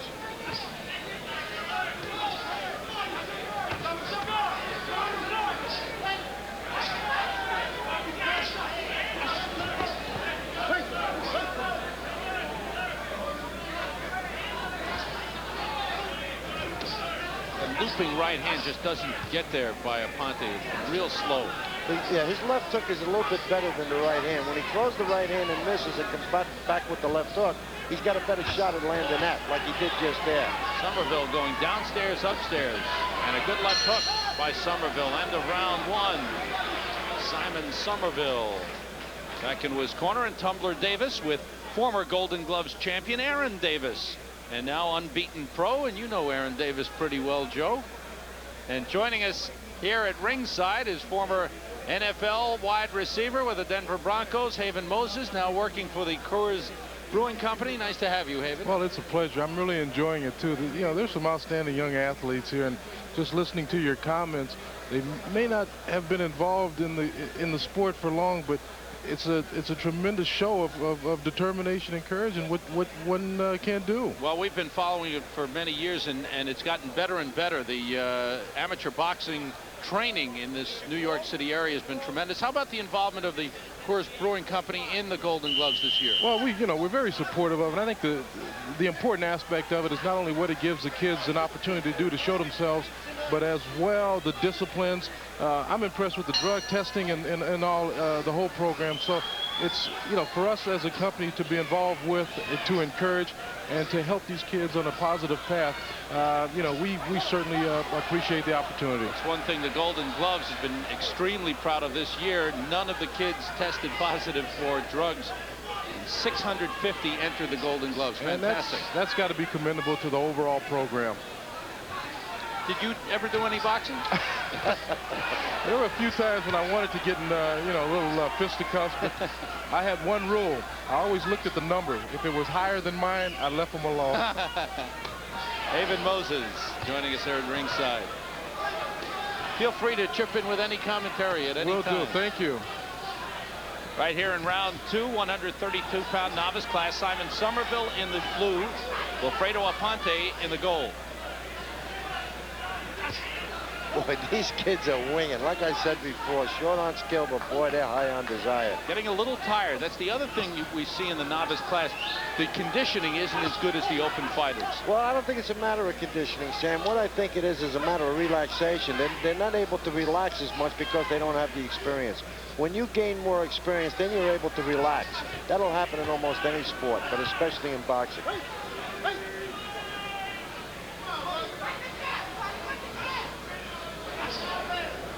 Somerville reaching, lunging with that right hand and forgetting to use that jab a little bit. Better this time. Oh, that was a low shot by Somerville. He hit him in the knee almost. Somerville apologizes to everybody.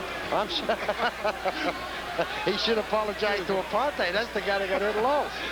He still hit the most, too. I think he came under the cuff, and boy, when that happens, then you really feel it.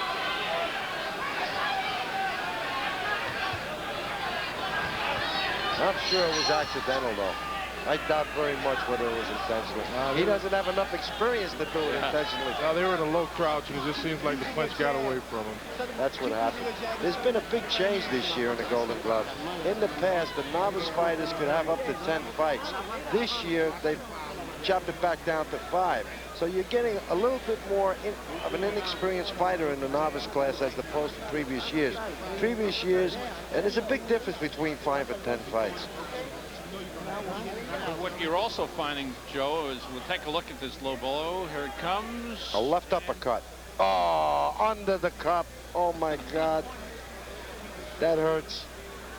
What were you saying, Sam? No, what I started to say is a lot of the boxers are joining the kid gloves programs. They're getting involved in boxing at an early age.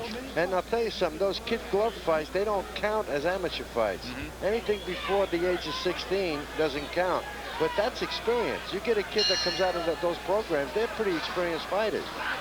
And I think that that kid Junior Jones was an example of that. And there's been a few others. This fight's up for grabs, Sam. I don't know Well, how you got it scored? I've got it for Somerville. I gave him both rounds close. Well, again, low blow. He's going to have to take a point away here, I think. That's what he did, right. He has to take a point away. All right, I've got the fight even. I've got each kid winning a round. Now, this is a big point, I think, right here, Sam.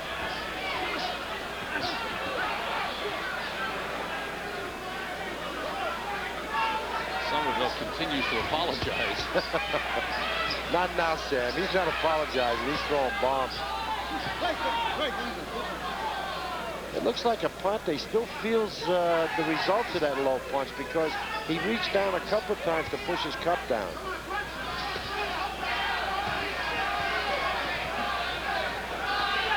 Somerville has thrown a lot of punches, especially on the inside with those long arms. What's happened is in trying to reach down, he's gotten low with his punches. You're absolutely right. He's a wide-winging type kid, and that's why he's landing a lot of those low punches. I think he's afraid to throw anything around the body. Because since that last low punch, he hasn't thrown a body punch. Which is a smart thing to do because he can't afford to have another point taken away.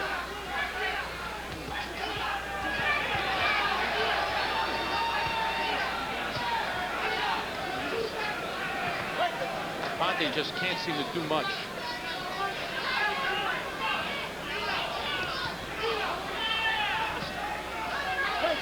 And Somerville just pumping the arms. You see him push down on his cup, Sam? He's done that 2 or 3 times this round.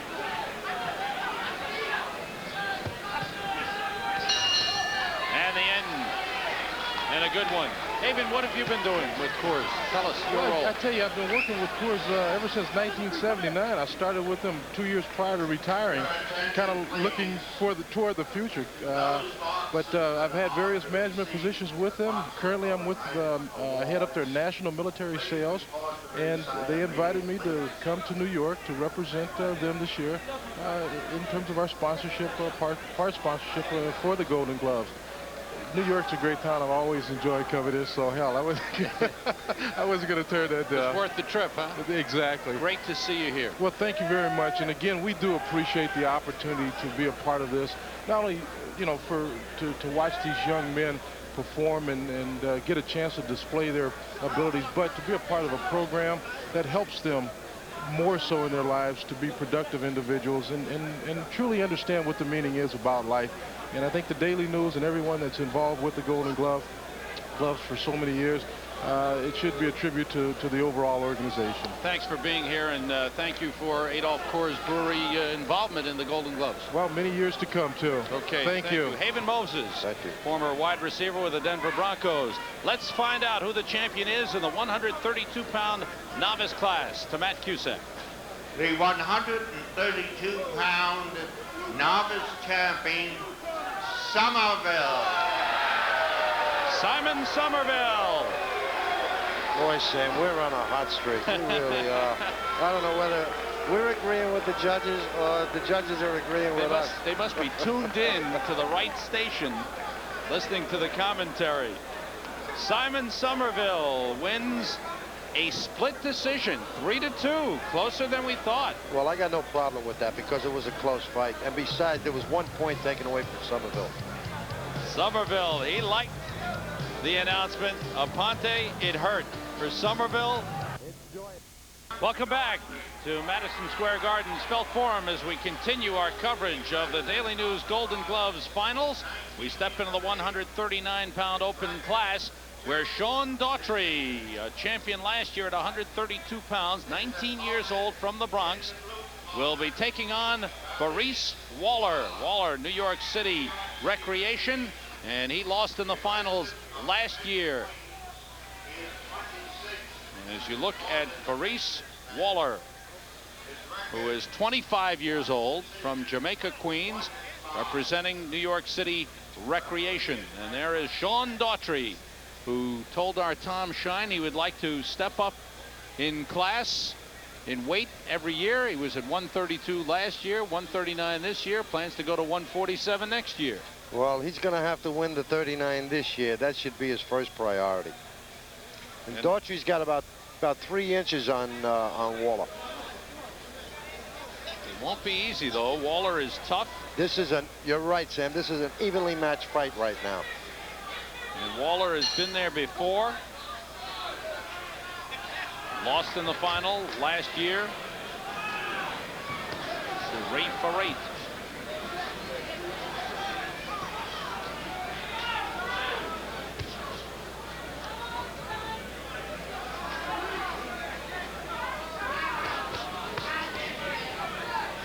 Good start by Daughtry in the goal. Daughtry's showing that good jab that I know he has, and also he's got very fast hands. Daughtry won a one-sided fight in the semifinals in a unanimous decision over Anthony Weeks. He basically won it by staying very busy, good hands, and good combinations. He's got good hand speed, and he's got a real good jab. Now, the key to him is he's got to throw his punches in bunches, not one punch at a time. He's got to throw them in 2s, 3s, and 4s. And Waller, on the other hand, is a very, very patient type of a kid. He doesn't get excited. He doesn't get wild. He looks for only good shots. Waller's a strong puncher. Waller defeated Miguel Marcano in the semifinals, also won a unanimous decision victory. Waller's doing something that I like very, very much. He's moving in behind his jab. He should do more of that. He should try and take away Daughtry's jab. Then that'll get him inside. Once he's inside, then he's got to work.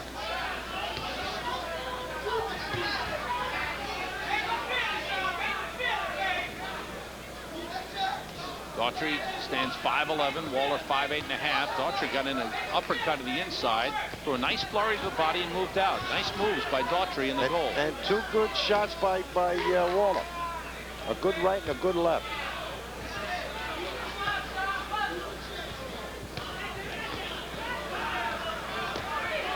Good left hooks by Waller. Good pace to this fight. Yes, very good pace.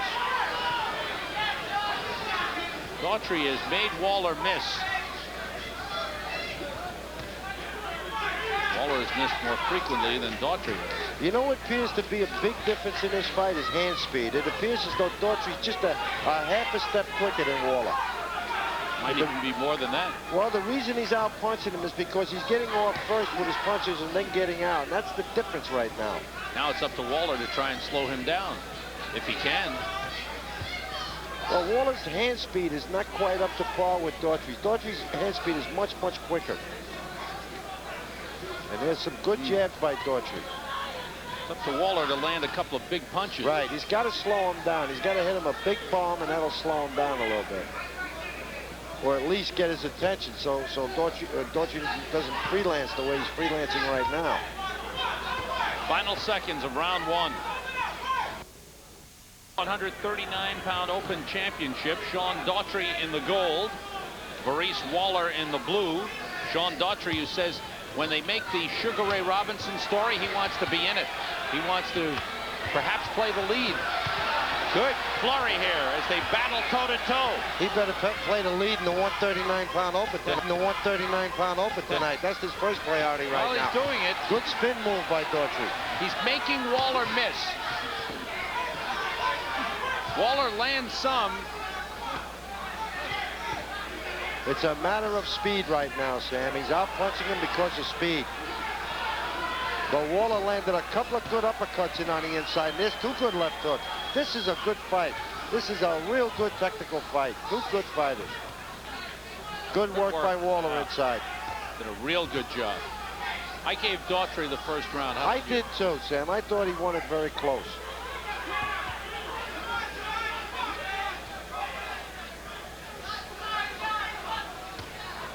But I'll tell you one thing, Waller is not far behind him.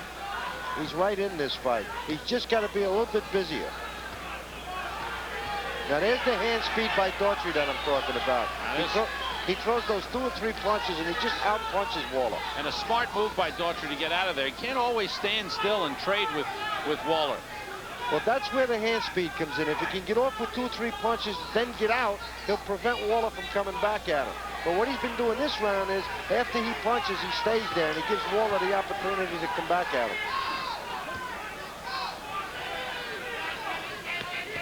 Good body shots by Waller. He dug 2 good body shots in there. Daughtry's mouthpiece was halfway out. You know, he's showing a little bit of wear and tear right now. That could be very, very important as they head for the third round. Still a minute to go in this second.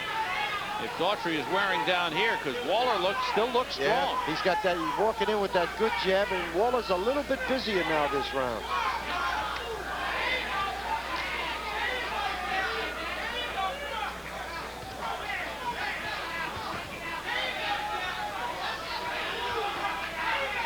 Both kids want this fight, Sam. There's a lot of desire being shown by both kids. Good flurry by Daughtry. Now here comes Waller. He'll come right back at him. The only thing Daughtry lacks is a big punch. He doesn't have that, doesn't really set himself for a big, powerful punch. Well, he's more speed than he is power. Waller, on the other hand, looks like he puts a little bit more into those shots.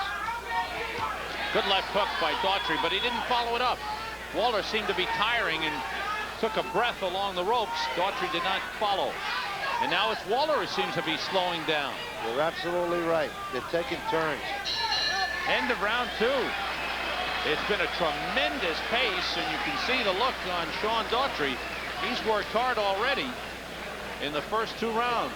I'm going to tell you something, Sam. The winner of this fight is the one that wants it the most. Both guys are going to have to suck it up. What you got left, baby? Felix Rosado, John Meekins, now fine pro. Ron McCall, Glenwood Brown, also a fine pro. Former champions in this 139-pound open class. Well, Ronald McCall just turned professional this year. I think he's had 2 fights and he's won them both. He looks like a promising kid. Another fighter developed by George Washington. It's been a tremendous pace as they bang away. That was Waller's best flurry, landing with both hands. But see Daughtry come back with the right hand. About the last 15 seconds of that round, Daughtry started to take charge a little bit, and it looked like Waller was running out of gas. This is going to be the championship round. This round's going to decide the fight. I got a 1-1 right now. I've given Daughtry both rounds close. 40-38, but real close.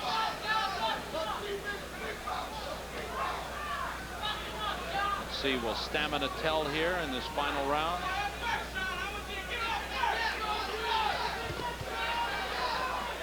Daughtry opened up the round moving just like he did in the first round. Maurice Waller, 25 years old. He fought in the Golden Gloves in 1983, lost in the quarterfinals, lost again in the quarters in 87, and in the finals last year. He wants that last chance to win, and this is it.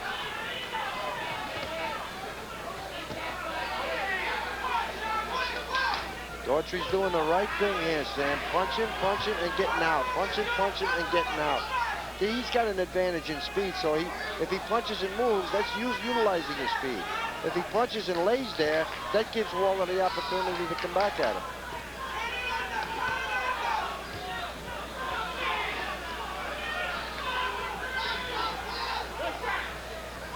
A little bit of holding done by Daughtry right there.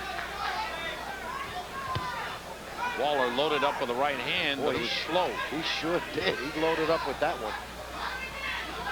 Good quickness on the inside by Daughtry. And again, the quick hands are there, pumping away and scoring points. You got a case of Waller throwing the bigger, heavier shots, and you get Daughtry throwing much more of them. And it appears as though Daughtry's outscoring him. Nice combination punching by Daughtry. And here comes Waller back.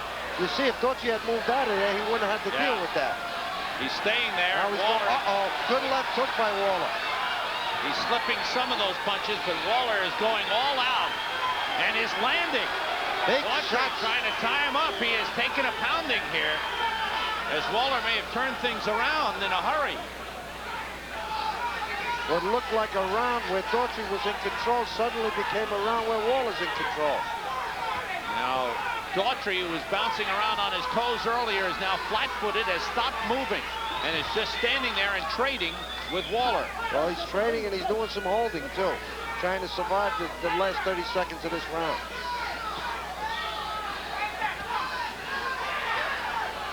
Waller keeps coming on. Keeps trying to throw punches. Thought he might have punched himself out with that last flurry. Daughtry's legs are very, very shaky. He's real But he's tired. still moving those hands. Good jab by Daughtry. That's it. A real good matchup in the 139 Open. Boy, this is a close fight. This is a close fight. Sam, I think we're going to disagree. Yeah? Yep. I'm going with Daughtry. All right, I'll go with Waller. But I think you're right. Oh, yeah? Thanks. Well, we split on that second round. That's what the difference was. I thought that Waller won this round. There was that big left hook right there that shook Daughtry. And then Waller kept pouring it on. It's a terrific flurry by Waller. But up until that point, I thought Daughtry had controlled the round. You're right, but these were big punches that Waller landed. He had Daughtry in a little bit of trouble, and he landed some big shots. Maurice Waller, his last year in the Golden Gloves. He would like to make it a winning year. He's trying to steal a peek at the cards. He's nervous. This is a close fight. Matt Cusack has the cards and the microphone.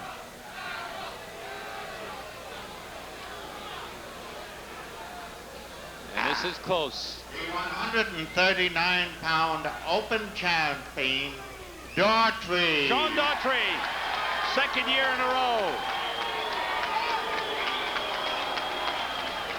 Well, I'll tell you what he also did by winning this fight. It's the first time tonight after 6 fights that the gold corner won. And that's it for Maurice Waller in the Golden Gloves. Another disappointment. Second year in a row, he has lost in the finals, and a very close decision, 3-2 for Sean Daughtry for his second Golden Gloves championship. 59-58, 59-58, 58-57 for Daughtry. Waller, 59-58, 59-58. It's Daughtry, a 3-2 decision. We'll be right back. Welcome back to Madison Square Garden's Felt Forum. Glad you're with us for the Daily News Charities Golden Gloves, second night of the finals. We are moments away from continuing the action. This man is Charlie Caserta, one of the outstanding trainers representing the Cage Recreation Center, honored tonight by the Daily News. Very special gentleman. He certainly is, Sam. And I go back a long way with Charlie. Charlie trained my father. Wow. And on to the 147-pound novice class. Junior McLeod and Ronnie Costello. Junior McLeod is 25 years old, representing Gleason's gym. He's won 3 decisions and 2 knockouts thus far in the tournament. He takes on Ronnie Costello, 23 years old, from Brooklyn. He's also representing Gleason's gym, and he too has won 3 decisions and scored 2 knockouts. This weight division is one of the most popular weight divisions in boxing, and it shows the entries in this weight division was very, very high. This is the 6th fight for both kids in this weight division. That's a lot. That's a lot of fights. Junior McLeod has been boxing for 7 months. He's won 5 fights, as we mentioned. In the semifinals, he scored a unanimous decision victory over Demetrius Buttleman, the man who had the best name in the tournament this year. And this is Ronnie Costello, who defeated Abe Siderman with a unanimous decision victory in the semifinals. And working in the corner with Ronnie Costello is the famous thin man of boxing, Nick Baffy. Nick Baffy, trainer of Seamus McDonough and others. And many, many others. Costello likes to use the right hand. He likes to use the right hand so much he should be a southpaw.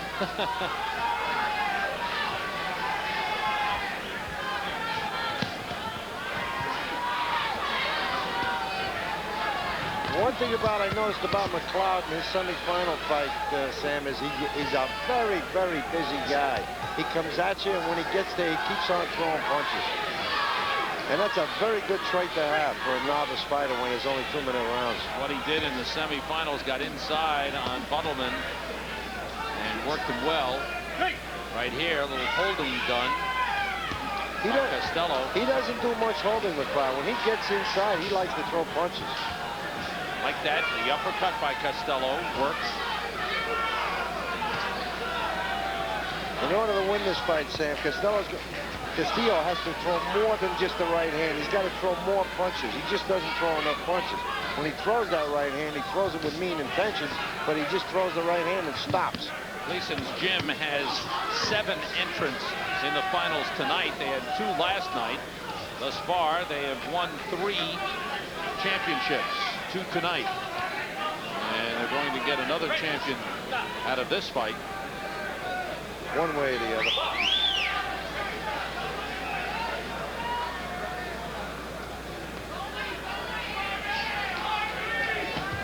Good combination by McLeod.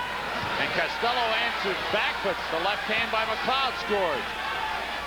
The difference is McLeod is throwing 2 and 3 punches, and Castillo throws just that one big right hand. That's an important factor in a two-minute round fight.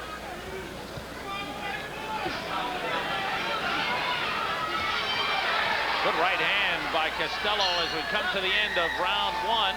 Right now, Kathy Clancy standing by with the champion in the 139-pound open class, Sean Daughtry. Kathy? This year's champ and last year's champ at 132 open, so you're growing. I want to know what your plans are next. I want to be on City Hall show. Then I'm going to Disney World. Come on. Nah, I want to be a camera technician. Go to college for that, you know. And then maybe I might wait until 92. I'm going to go to 47. I'm going to try for the gloves at 47. But I might turn pro. You know, I was going to go for 5. But if the right offer come along and, you know, something come better, and I'm going down here in the amateurs, I'll go to pros. So you have a lot of plans. You did very good tonight. One thing you mentioned, you want to go to college for communications? Yes. Okay, I'm going to ask him to do a favor for me. We have to get this microphone back to ringside. I want you to read this card for me. And now I'm back to you, Sam and Joe. Thank you. Good job, Sean. Sean Daughtry, the champion. He's got a winning attitude. And he really showed some winning stuff in the ring. The second Golden Gloves championship back here at the 147-pound novice. Junior McLeod in the gold, Ronnie Costello in the blue. Speaking of winning attitudes, both these kids have a winning attitude. Getting a little wild, but it's McLeod opening up. Costello stumbling a couple of times. Not hurt.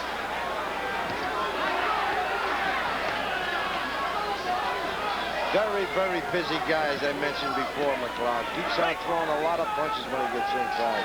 Costello, on the other hand, big right hand puncher. Tries to land that big right hand. There's that good right uppercut he's got on the inside.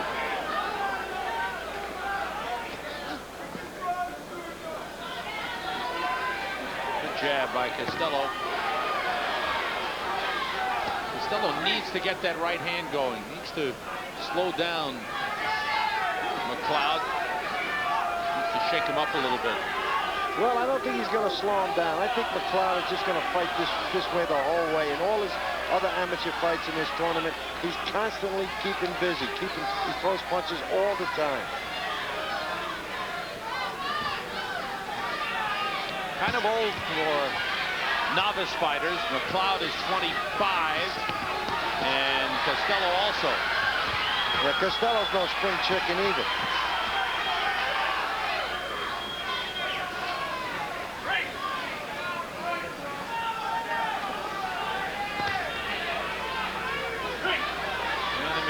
Down a little bit, a few more clinches here in the second round. End of round 2.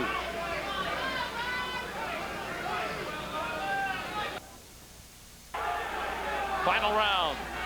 147-pound novice championship on the line. Good left hook by Costello. How do you have it scored, Joe? I've got it 1-1, Sam. I gave the second round to Castillo. I think he landed a couple of those big right hands. All right. And I gave him some credit for that. I gave McLeod both rounds, though the second one I thought was a lot closer than the first. The second round was a very, very close round. Caution for pushing to McLeod. McLeod in the gold, Costello in the blue.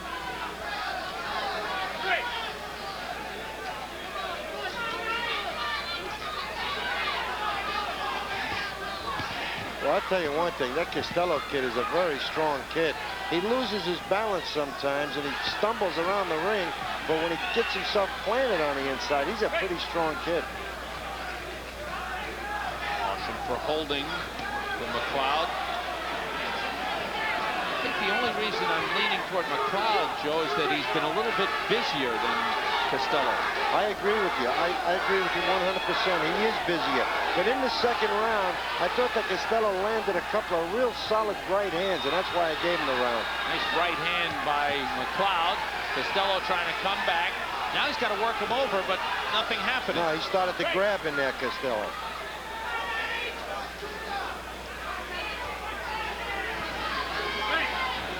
Holding by Costello behind the ring.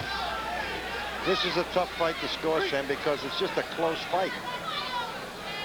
Who do you have winning this round? It's tough. Again, I'm going with McLeod by a little bit. Well, Costello has been aggressive, but he hasn't thrown punches. Ineffective aggression. And that's it. Well, I gave the last round to McLeod, and I got him winning the fight by 1 point. But it's a close fight. I think it could go either way. I think Ronnie Costello hopes it goes his way. Looking back at the 147-pound novice class, Vito Antuofermo won the Golden Gloves championship in 1970. And how about Kevin Rooney, the man who trained Mike Tyson to the heavyweight championship, won it in 1975. And remember Michael De La Rue from Queens? Fine welterweight. De La Rue was a good amateur fighter. Him and Mark Breland had a couple of real good fights. And got off to a good start in his pro career before he got knocked out. He was undefeated in about 18 or 19 fights. And Vito Antuofermo, we all know, was a middleweight champion of the world. And Kevin Rooney was a pretty good professional fighter till he ran into Arguello. The boxers awaiting the decision. Let's get it from Matt Cusack. The 147-pound novice champion, McLeod. Junior McLeod.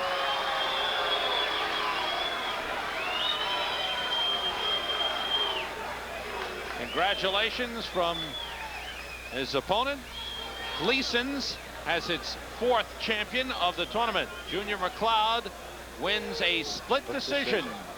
3-2, 60-56 on the cards of 2 judges, 59-57 on the card of 1. 1-point victories for Costello on 2 cards. It's Junior McLeod's championship. Welcome back to our coverage of the Daily News Golden Gloves Championships. Moving into the 156-pound open final, where we find Lonnie Davis representing the Times Square Athletic Club. He's 20 years old. He's been boxing for 6 years. He's from Brooklyn. And he'll be opposed by Keith Patron from the Bronx. He's also 20 years old. He'll be giving away 6 inches in height. And he won the novice championship at 156 pounds 2 years ago. Keith Patron in the blue, a champion in 1987. He's 5'6", and across the way, Lonnie Davis stands 6 feet. I'll tell you something. This Lonnie Davis is one awkward southpaw. He punches from all kinds of angles, up, down, on top, sideways. He throws punches at you from all kinds of places. Keith Patron, on the other hand, is very, very strong. Keeps coming all the time, and he's a pretty good body puncher. This should be an interesting matchup. Patron in the blue won a split decision in the semifinals over Carlos Gordon. And Davis, the southpaw, won a unanimous decision over Vincent Frazier. And Davis fires, but Patron backs him off with a left hook. Very strong, Sam, and he's going right to the body.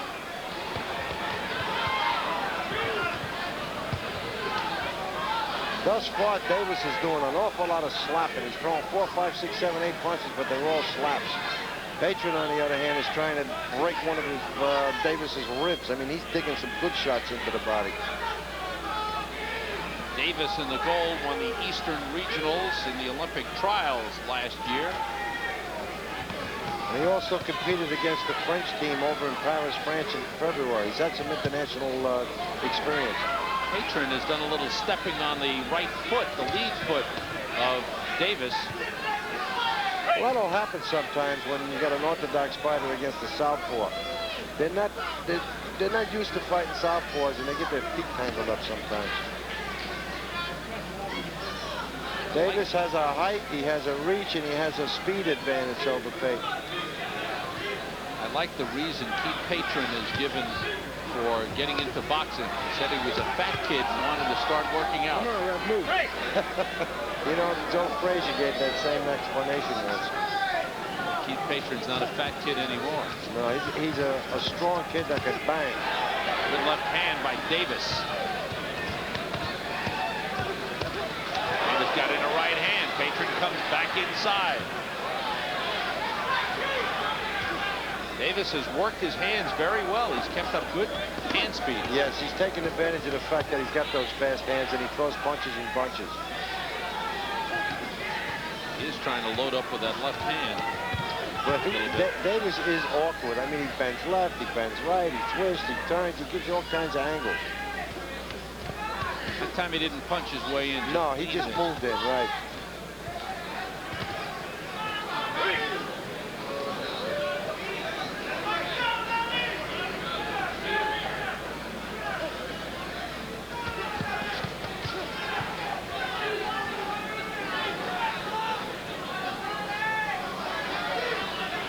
A little hesitant here. I haven't seen that from him before. He's usually been very confident and waded right in, but I think Davis has popped him a couple of times.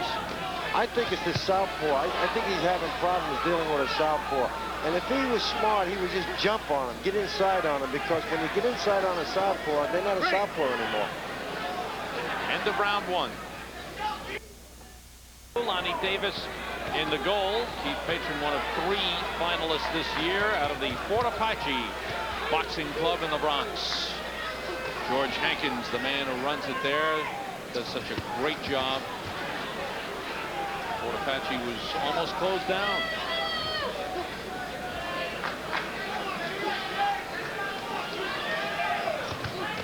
They kept it alive and kept it working well. Patron trying to move inside again. He's coming a little bit harder this round than he did in the first round. He can't afford to hesitate. He's got to get inside, and he's got to throw punches. He can't let Davis go at that kind of a pace. Who'd you give the first round to?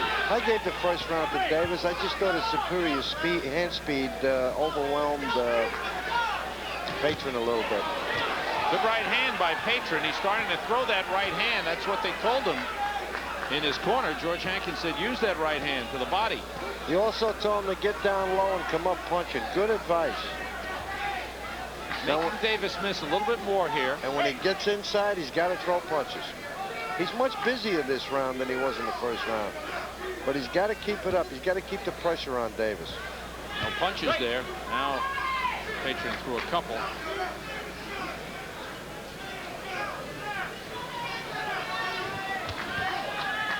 156-pound open.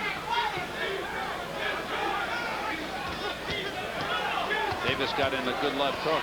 And Patron came back with a good left hook.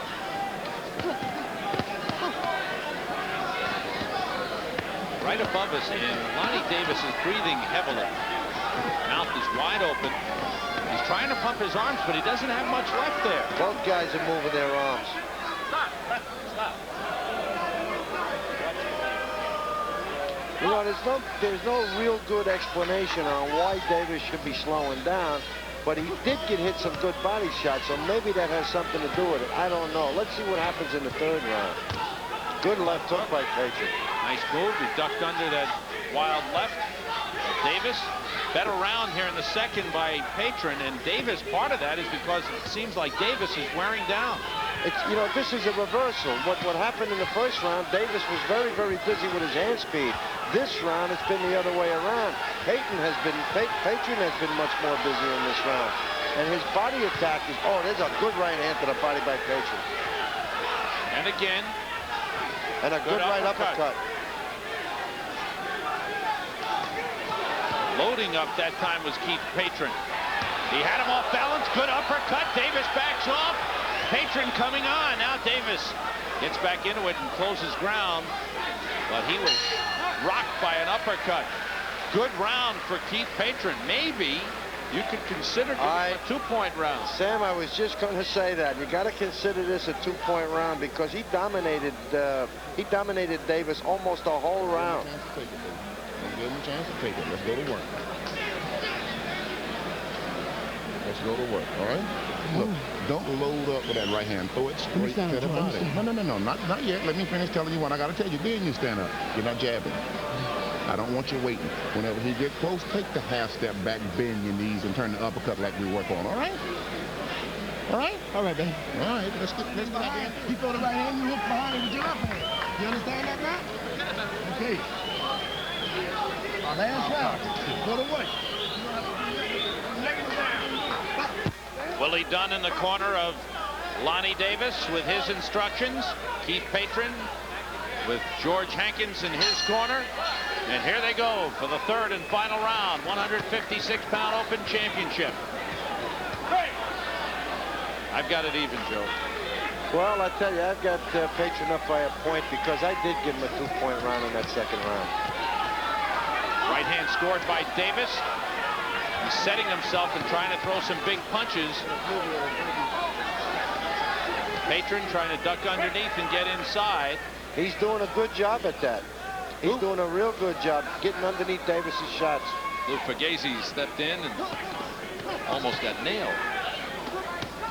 Good body shot by Patron. You know, he's doing a little bit of damage with those body shots. Every once in a while, he digs one in and he slows Davis down.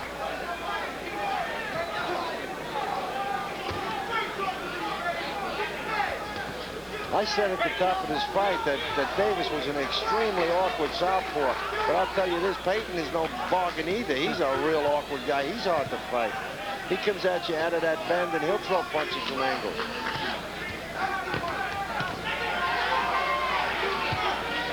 The right hand got in by Davis. And Patron's corner constantly warned him about pulling out of those clinches. And that's the only time he's getting hit, is after he punches, he might pull out of a clinch, like there, and he gets hit. Because on the way in, he's not getting hit. He's getting hit when he pulls out of those clinches. Two good flurries by Patron where he's landed to the body, come upstairs with a left hook. Good right hand to the side. Now he switches it to the head. He's definitely landing the biggest shots in this fight.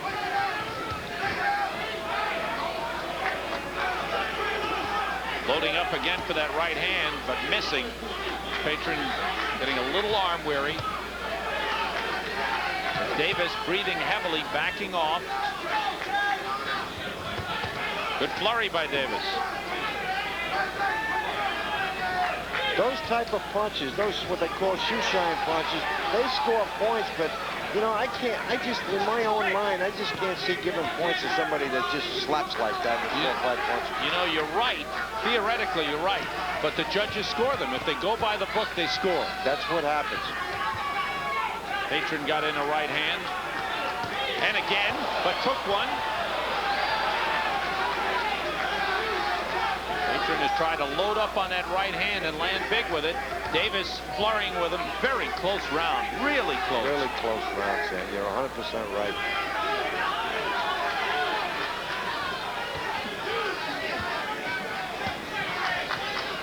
I mean, whatever they have left in those arms, they're throwing punches here.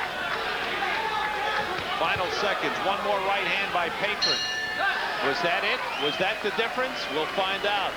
A close fight. I went for Patron by a point. Sam, this fight is going to be a split decision again, simply because it's a contrast in styles, and it's a matter of whether you like the boxer or you like the puncher. Now, I went for Patron also. I just thought he landed the better shots. Davis did a lot of slapping, and he threw a lot of punches. He threw more punches than Patron, but Patron's shots had more effect. And if I'm judging a fight, I look at the guy that's all beat up, and I figure he's the loser. Not that Davis is beat up, but Davis got hit the harder punches in this fight. There's no doubt in my mind. Both 20 years old. Lonnie Davis representing the Times Square Athletic Club in Times Square with 3 finalists in the tournament. Davis the only one tonight. Matt Cusack will announce the winner.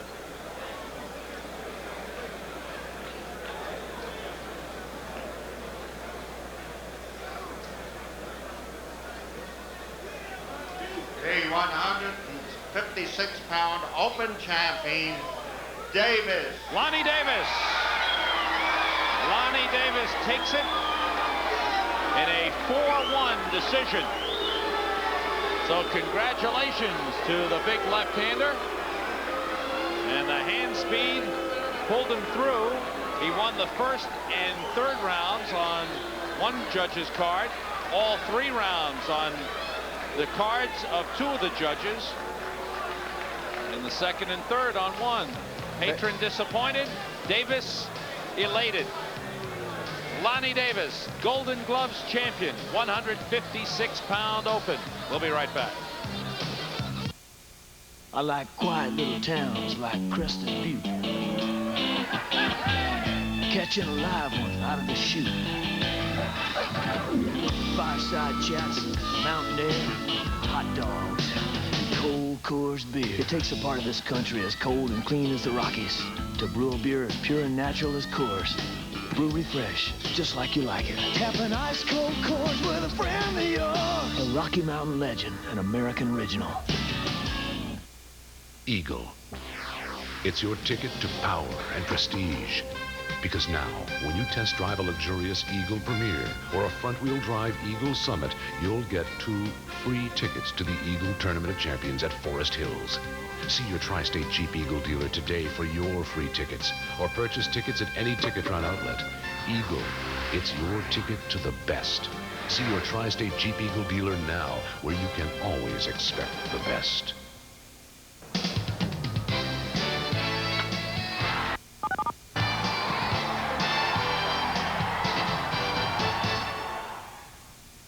The #1 fitness exercise in the world is cross-country skiing. And now it can be duplicated in your home with Easy Glider. Just 20 minutes every other day, an hour a week is all it takes to strengthen and firm all major muscle groups and lose weight aerobically. You can burn up to 360 calories per workout, plus tone chest, arms and back, calves, thighs, and buttocks. Notice the quality construction of the sturdy metal frame.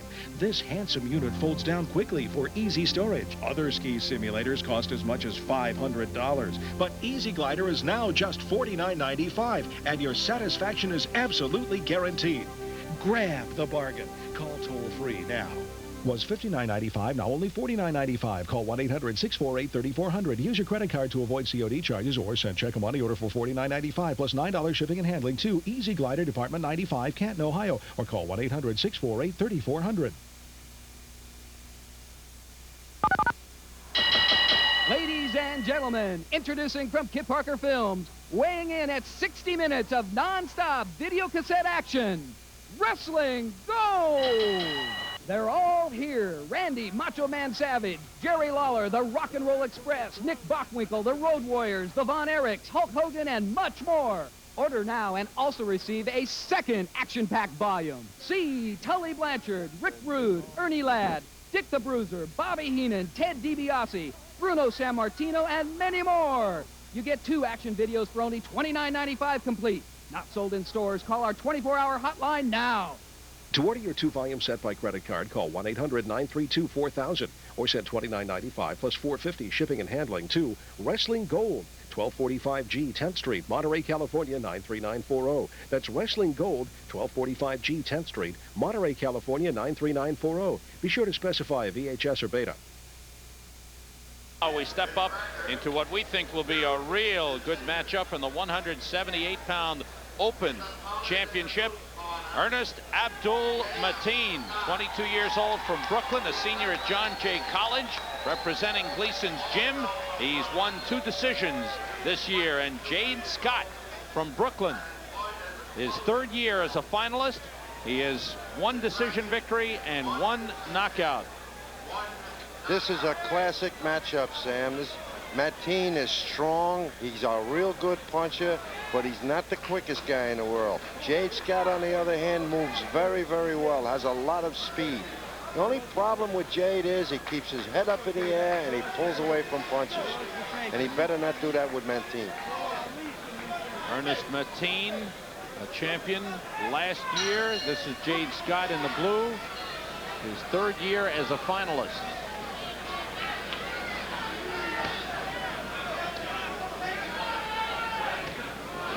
Combination by Mateen.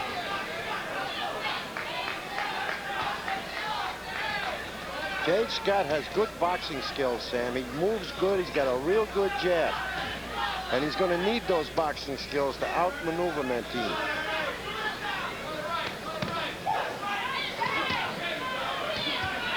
You see what I mean about Jade's head up in the air? That really bothers me. Mateen also, and he got caught by a right hand from Scott. A good left hook by Scott, and a standing hand count to Mateen. Two solid punches by Scott. The first a right hand, the second a left hook. I don't know about that standing eight. I don't think it was warranted, Sam. You don't think he was? I don't think he was hurt at all, no. He was rocked, there's no doubt about that. He was caught in his tracks. He's swinging wildly as Mateen in the gold.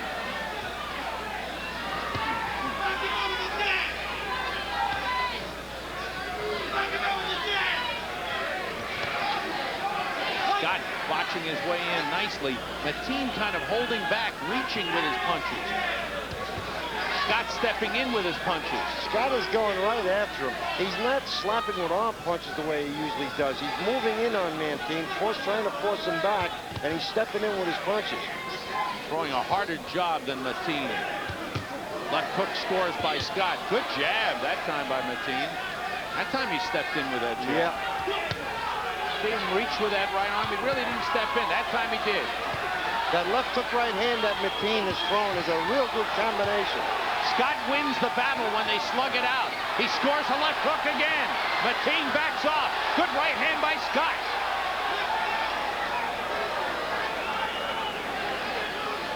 Good action here in the 178-pound open final. This fight is going just the way I thought it would. It's a real good matchup between two different style fighters.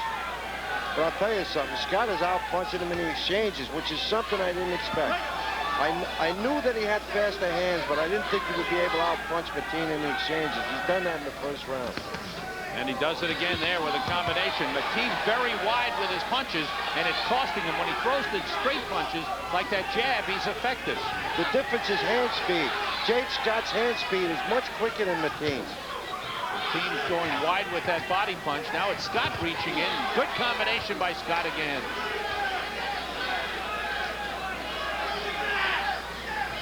Quite a first round here.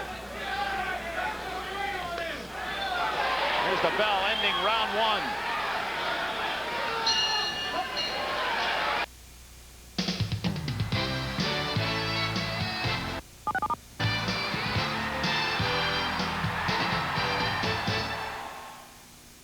The superstars are coming. Each week, the WWF Superstars of Wrestling will bring the best excitement into your home. Vince McMahon and the flamboyant Jesse the Body Ventura call the action as Hulk Hogan, Randy Macho Man Savage, and the $1 Million Man Ted DiBiase headline an action-packed hour of wrestling. You'll hear and see your favorite stars in action.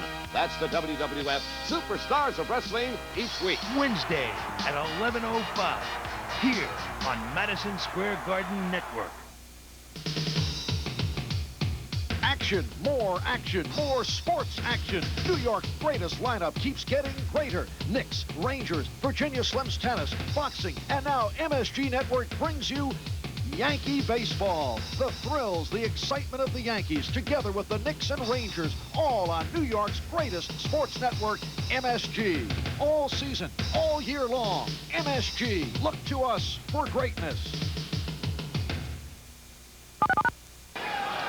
Round two, 178-pound open championship. Jade Scott in the blue, Ernest Abdul Mateen in the gold, and Scott coming out quickly, landing that right hand again.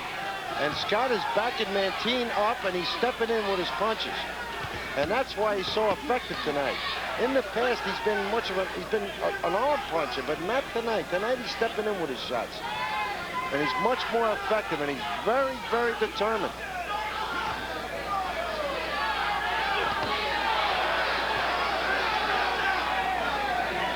Scott, who has twice lost in the finals, says he's much more confident this year. He certainly looks that way right now, Sam, but he's got to keep that head down. He's got it up in the air. He got tagged with a right hand by Mateen. And they go back at it again. Good combination. Oh, they both land. Punch for punch. All of those punches landing. What an exchange. And they're both still standing. That's hard to believe. What shots both guys landed. Both missing, so maybe a little was taken out in that last exchange from each man. These are two determined kids in there, Sam. Both of these kids want to fight. You can see that. Mateen a little more open than Scott is. And that's because Scott's been backing him up. That's been the difference. Here comes Mateen. Good right hand by Jade Scott. It stopped Mateen in his tracks. Shook him a little bit. The reason Scott's able to out-punch Mateen is because he's backing him up, and he's also got faster hands. Scott landed a big body shot that brought ooze from the crowd. A left hook to the body. Mateen, when he throws that jab, he's really effective. And they're stiff jabs, Sam. They're not, he just don't lay it out there. They're stiff jabs. Mateen runs into trouble when those hands go down like they are now, and he starts throwing wide punches. And that's because he gets out-punched in the exchanges because of the hand speed difference. Good left hook by Scott. But Mateen took it well. What a battle this is.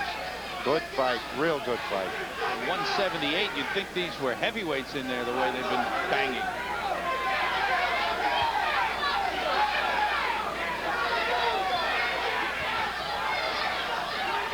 Another close round, sharp jabs by Mateen.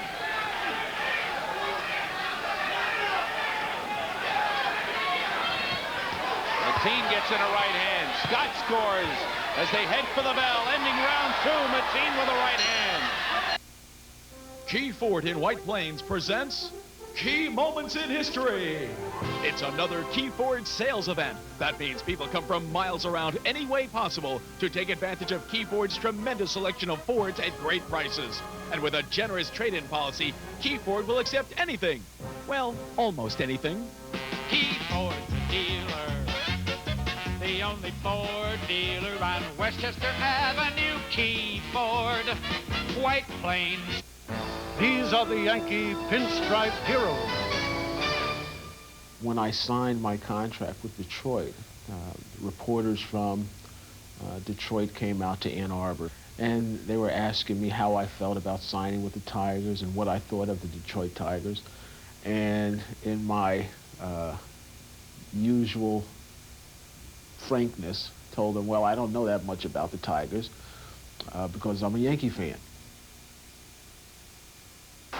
Out for round 3. I've got Scott ahead by 1 point. I've got the fight dead even. Okay, let's see. Mateen in the gold, Scott in the blue. And Scott landing, and Mateen banging the body. And Mateen scores a left hook. Mateen was coming on late in the second round. When the bell rang, look at Mateen bang the body and gets in a right hand. Who will back up? Scott showboats and pays a price for it. Then he goes to the body on the inside. Forget about strategy in this fight. This is desire. It's a matter of who wants it more. What a battle. Both these kids have taken big shots right on the button and taken good shots in the body, and they're still there hanging in.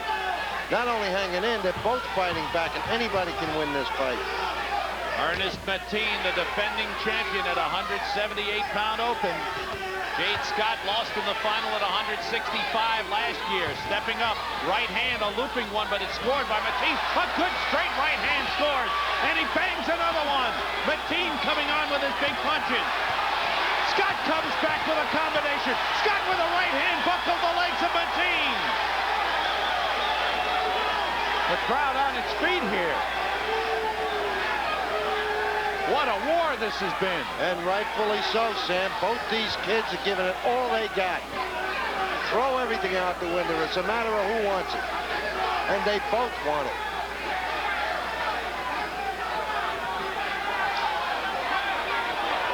That's a time where Mateen missed, but Scott didn't capitalize. Mateen was wide open for a counter, and Scott did not take advantage. Good combination that Mateen walked into. Holding behind the head.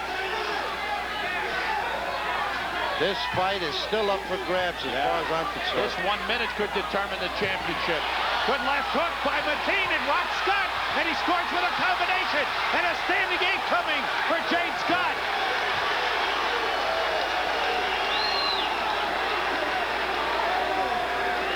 Gotta get those hands up. Had him up, set to continue. Each man has had a standing eight called, but Mateen's big punches have taken their toll on Jade Scott, and he bangs him some more. Scott landed a right hand.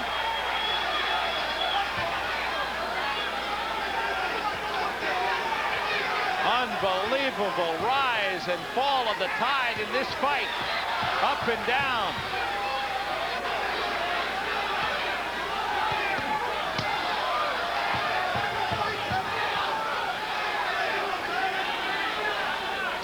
And it's over. And a standing ovation for Ernest Abdul-Mateen and Jade Scott. What a performance. What a battle. This was a great fight, and I expected it to be just the way it was. You know what I'd do, Joe? I'd give them both Golden Gloves. This one was so good and so evenly contested, it's hard to choose from. Tremendous heart and tremendous punches thrown by both fighters. Sam, it's just a shame that you can't do that. I think they should make an exception sometimes in a fight like this. How can you possibly pick a winner here? I don't know. I don't even want to score this fight. I've got it scored even, but I'm going to give it a slight edge to Mateen. Look at this. Look at these shots. And they keep coming back. Right on the button. And then if they take turns doing it. And then Mateen going in with those big bombs. You see, this is where he's getting hurt, is pulling back with his head up in the air. And that's when he was hurt tonight, that's how he got hurt. Let's see what the judges think. Hard to choose from. This is going to be a hard fight to lose. I don't care who loses it. It's going to be a tough fight. Two big, tough, courageous young fighters. Matt Cusack will announce the champion. The 178-pound open champion, Abdul-Mateen. Abdul-Mateen for the second year in a row. Look at the joy and look at the disappointment as they both collapse. They both fell down. Unbelievable. Unbelievable. What a fight. Jade Scott losing for the third time in the finals. They can't believe it in his corner. Scott, no, again. Oh, no. Third time he has lost in the finals. For Ernest Abdul-Mateen, the second year in a row he's won. It's a split decision victory. 3-2 for Mateen. We'll be right back.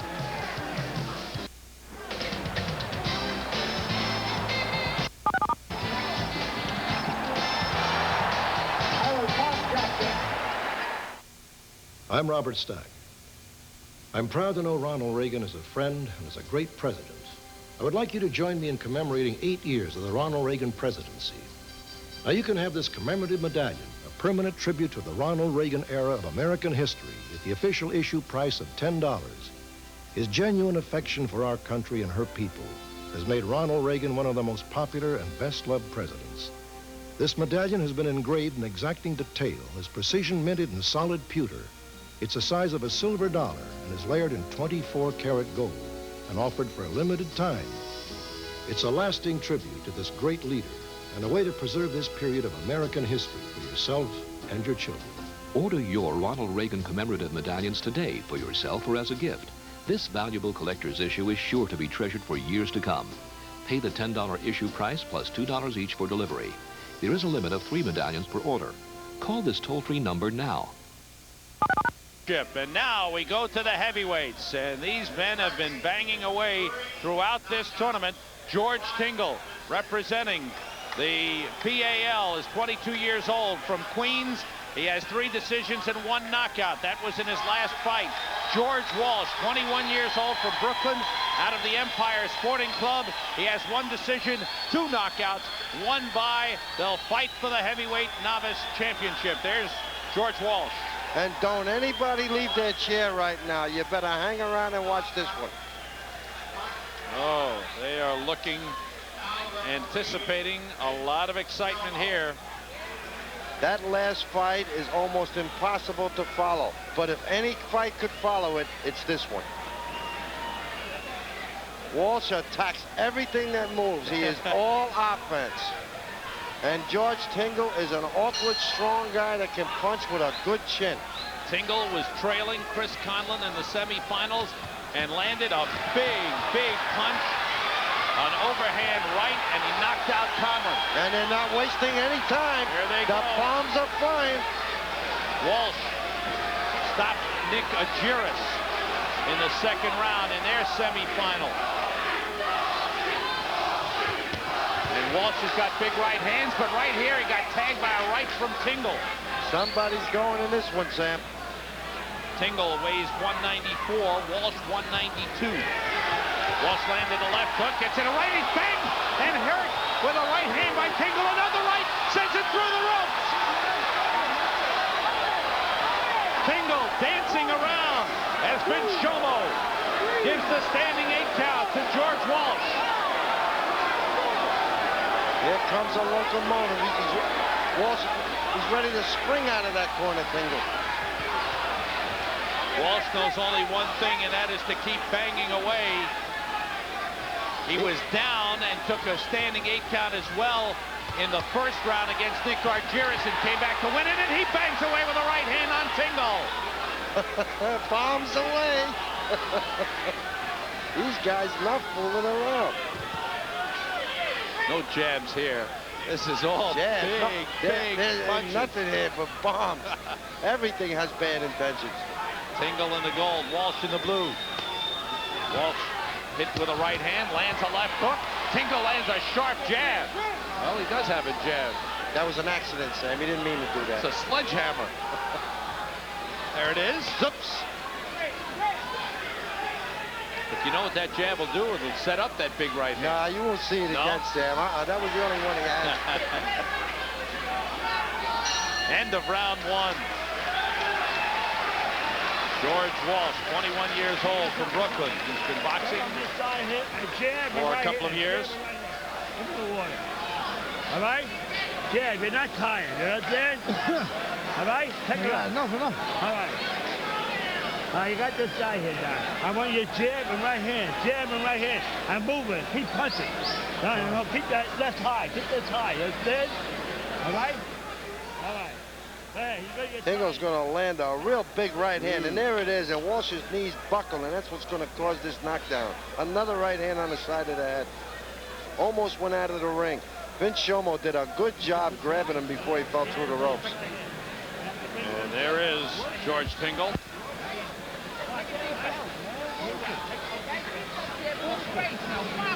Don't let him get you excited. Tingle is 22 years old. He's 5'10", 194. Out for round 2.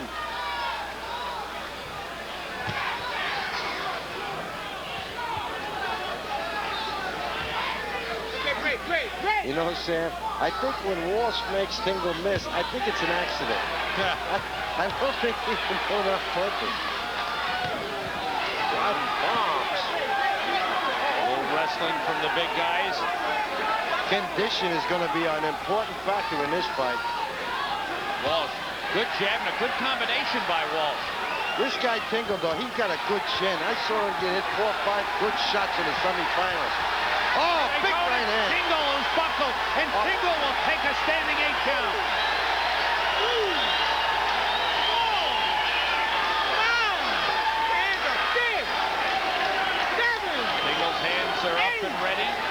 the 8 count. Set to continue. And Tingle comes out with that big right-hand bomb. Walsh bangs away with a left hook. Good body shot by Walsh. Good right hand by Walsh. Another one. A great combination. Tingle is holding on. What a fight. What a fight this is. And Walsh doubles up with a left-handed jab and a hook. It scored. And he hits on the break and got away with it. Tingle a little off balance here. And running out of gas. Get another standing 8 count. One more in this round would end the fight. He better get those hands up, otherwise he's going to get counted out. He's got him up at 6.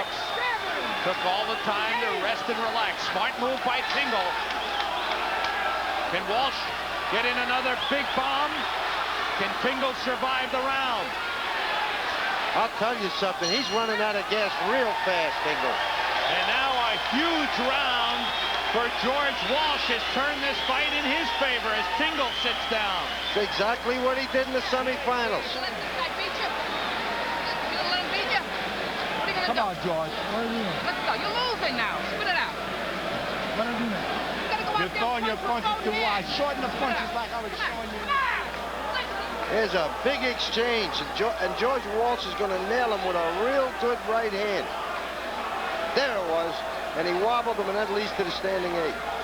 He took a right and landed a big left hook. Now this is the second one, and you see that Tingle's off balance. A good volley of punches by Walsh. You know, Walsh's punch have a lot more zip in them than Tingle's.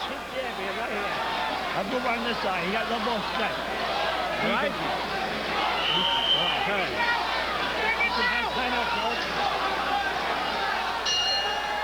There it is for the heavyweight novice championship. Walsh in the blue, Tingle in the gold. Sam, what did I say about this being a fight that could follow the Scott Mantine fight?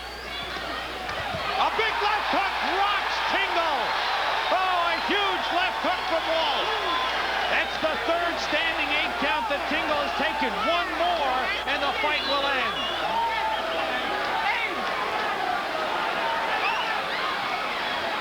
Walsh looking to end it. There's plenty of time now. He lands a right hand. Another hook. It's over.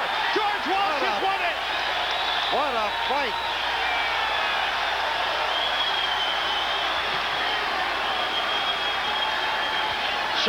Vince Shomo got kicked in the head. He got kicked in the head from Tingle as he was trying to bring him over to the corner. Yeah.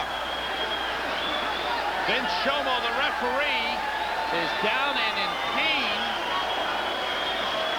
It was an unintentional kick. He fell down and landed on Tingle's knee, trying to prevent Tingle from continuing the fight.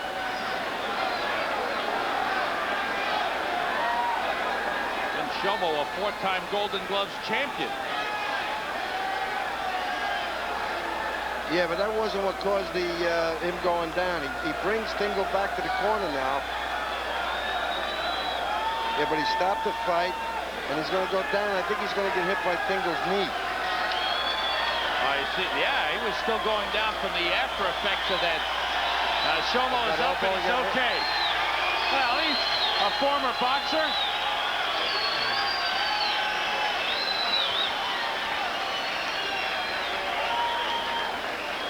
And Shomo not used to going down.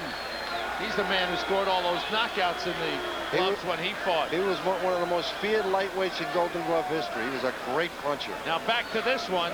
George Walsh, what a performance. Just magnificent. 21 years old. Tingle disappointed. That was just guts. 2 men banging away, and you can see the disappointment on the face of George Tingle. But George Walsh, he was in trouble early in the fight. Took a standing 8 count when he was knocked through the ropes in the first round. It was a matter of condition, and it was a matter of desire, and it was a matter of punching ability, and Walsh had them all. Wow, what excitement we have had in the last 2 bouts. 178-pound open, heavyweight novice, and just tremendous excitement. And you can see the emotion, the disappointment written on the face of George Tingle. A big puncher. He upset the man who really looked good, Chris Conlon, in the semifinals. And Vince Shobo, the referee, is okay. Let's get the official announcement from Matt Cusack. The referee stops the contest 41 seconds of the third round. The heavyweight novice champion, Walsh. George Walsh, representing the Empire Sporting Club, has won it, and that is the 4th championship for Empire Sporting Club. They go 4 for 4. They had 4 finalists, and all 4 won championships. And George Walsh is the heavyweight novice king in the Golden Glove. And Carew won last night at 156 pounds. Willie Douglas won last night, and tonight Lonnie Davis took the Open Championship. At 165 pounds, it was Stephen Davis winning tonight, and last night in the Open, the man from Norway, Arve Breidal. At 178 pounds, Louis DelValle won last night, and Ernest Abdul Mateen, in a tremendous battle with Jade Scott, won his 2nd Open Championship. The heavyweight novice championship goes to George Walsh. The heavyweight open last night went to Earl Niles, and the super heavyweight novice championship went to Wayne Penn as he defeated Anthony Wade last night. And we are waiting to fill in the blanks. We will take away those question marks in just a moment. You can fill that in with Nathaniel Williams' name. You like that? I agree with you. Let's find out about Matt Cusack's announcement. The super heavyweight open champion, Williams. Fort Apache Boxing Club in the Bronx has a champion. And it is Nathaniel Williams, 18 years old. Sal Carente from the Yonkers PAL across the way with a congratulations to Nathaniel Williams, who has won his 2nd Golden Gloves championship. He was the heavyweight novice champion last year. He's the super heavyweight open champion this year. That wraps up the boxing action. Incorporated through the facilities of Hughes Television Network on Madison Square Garden.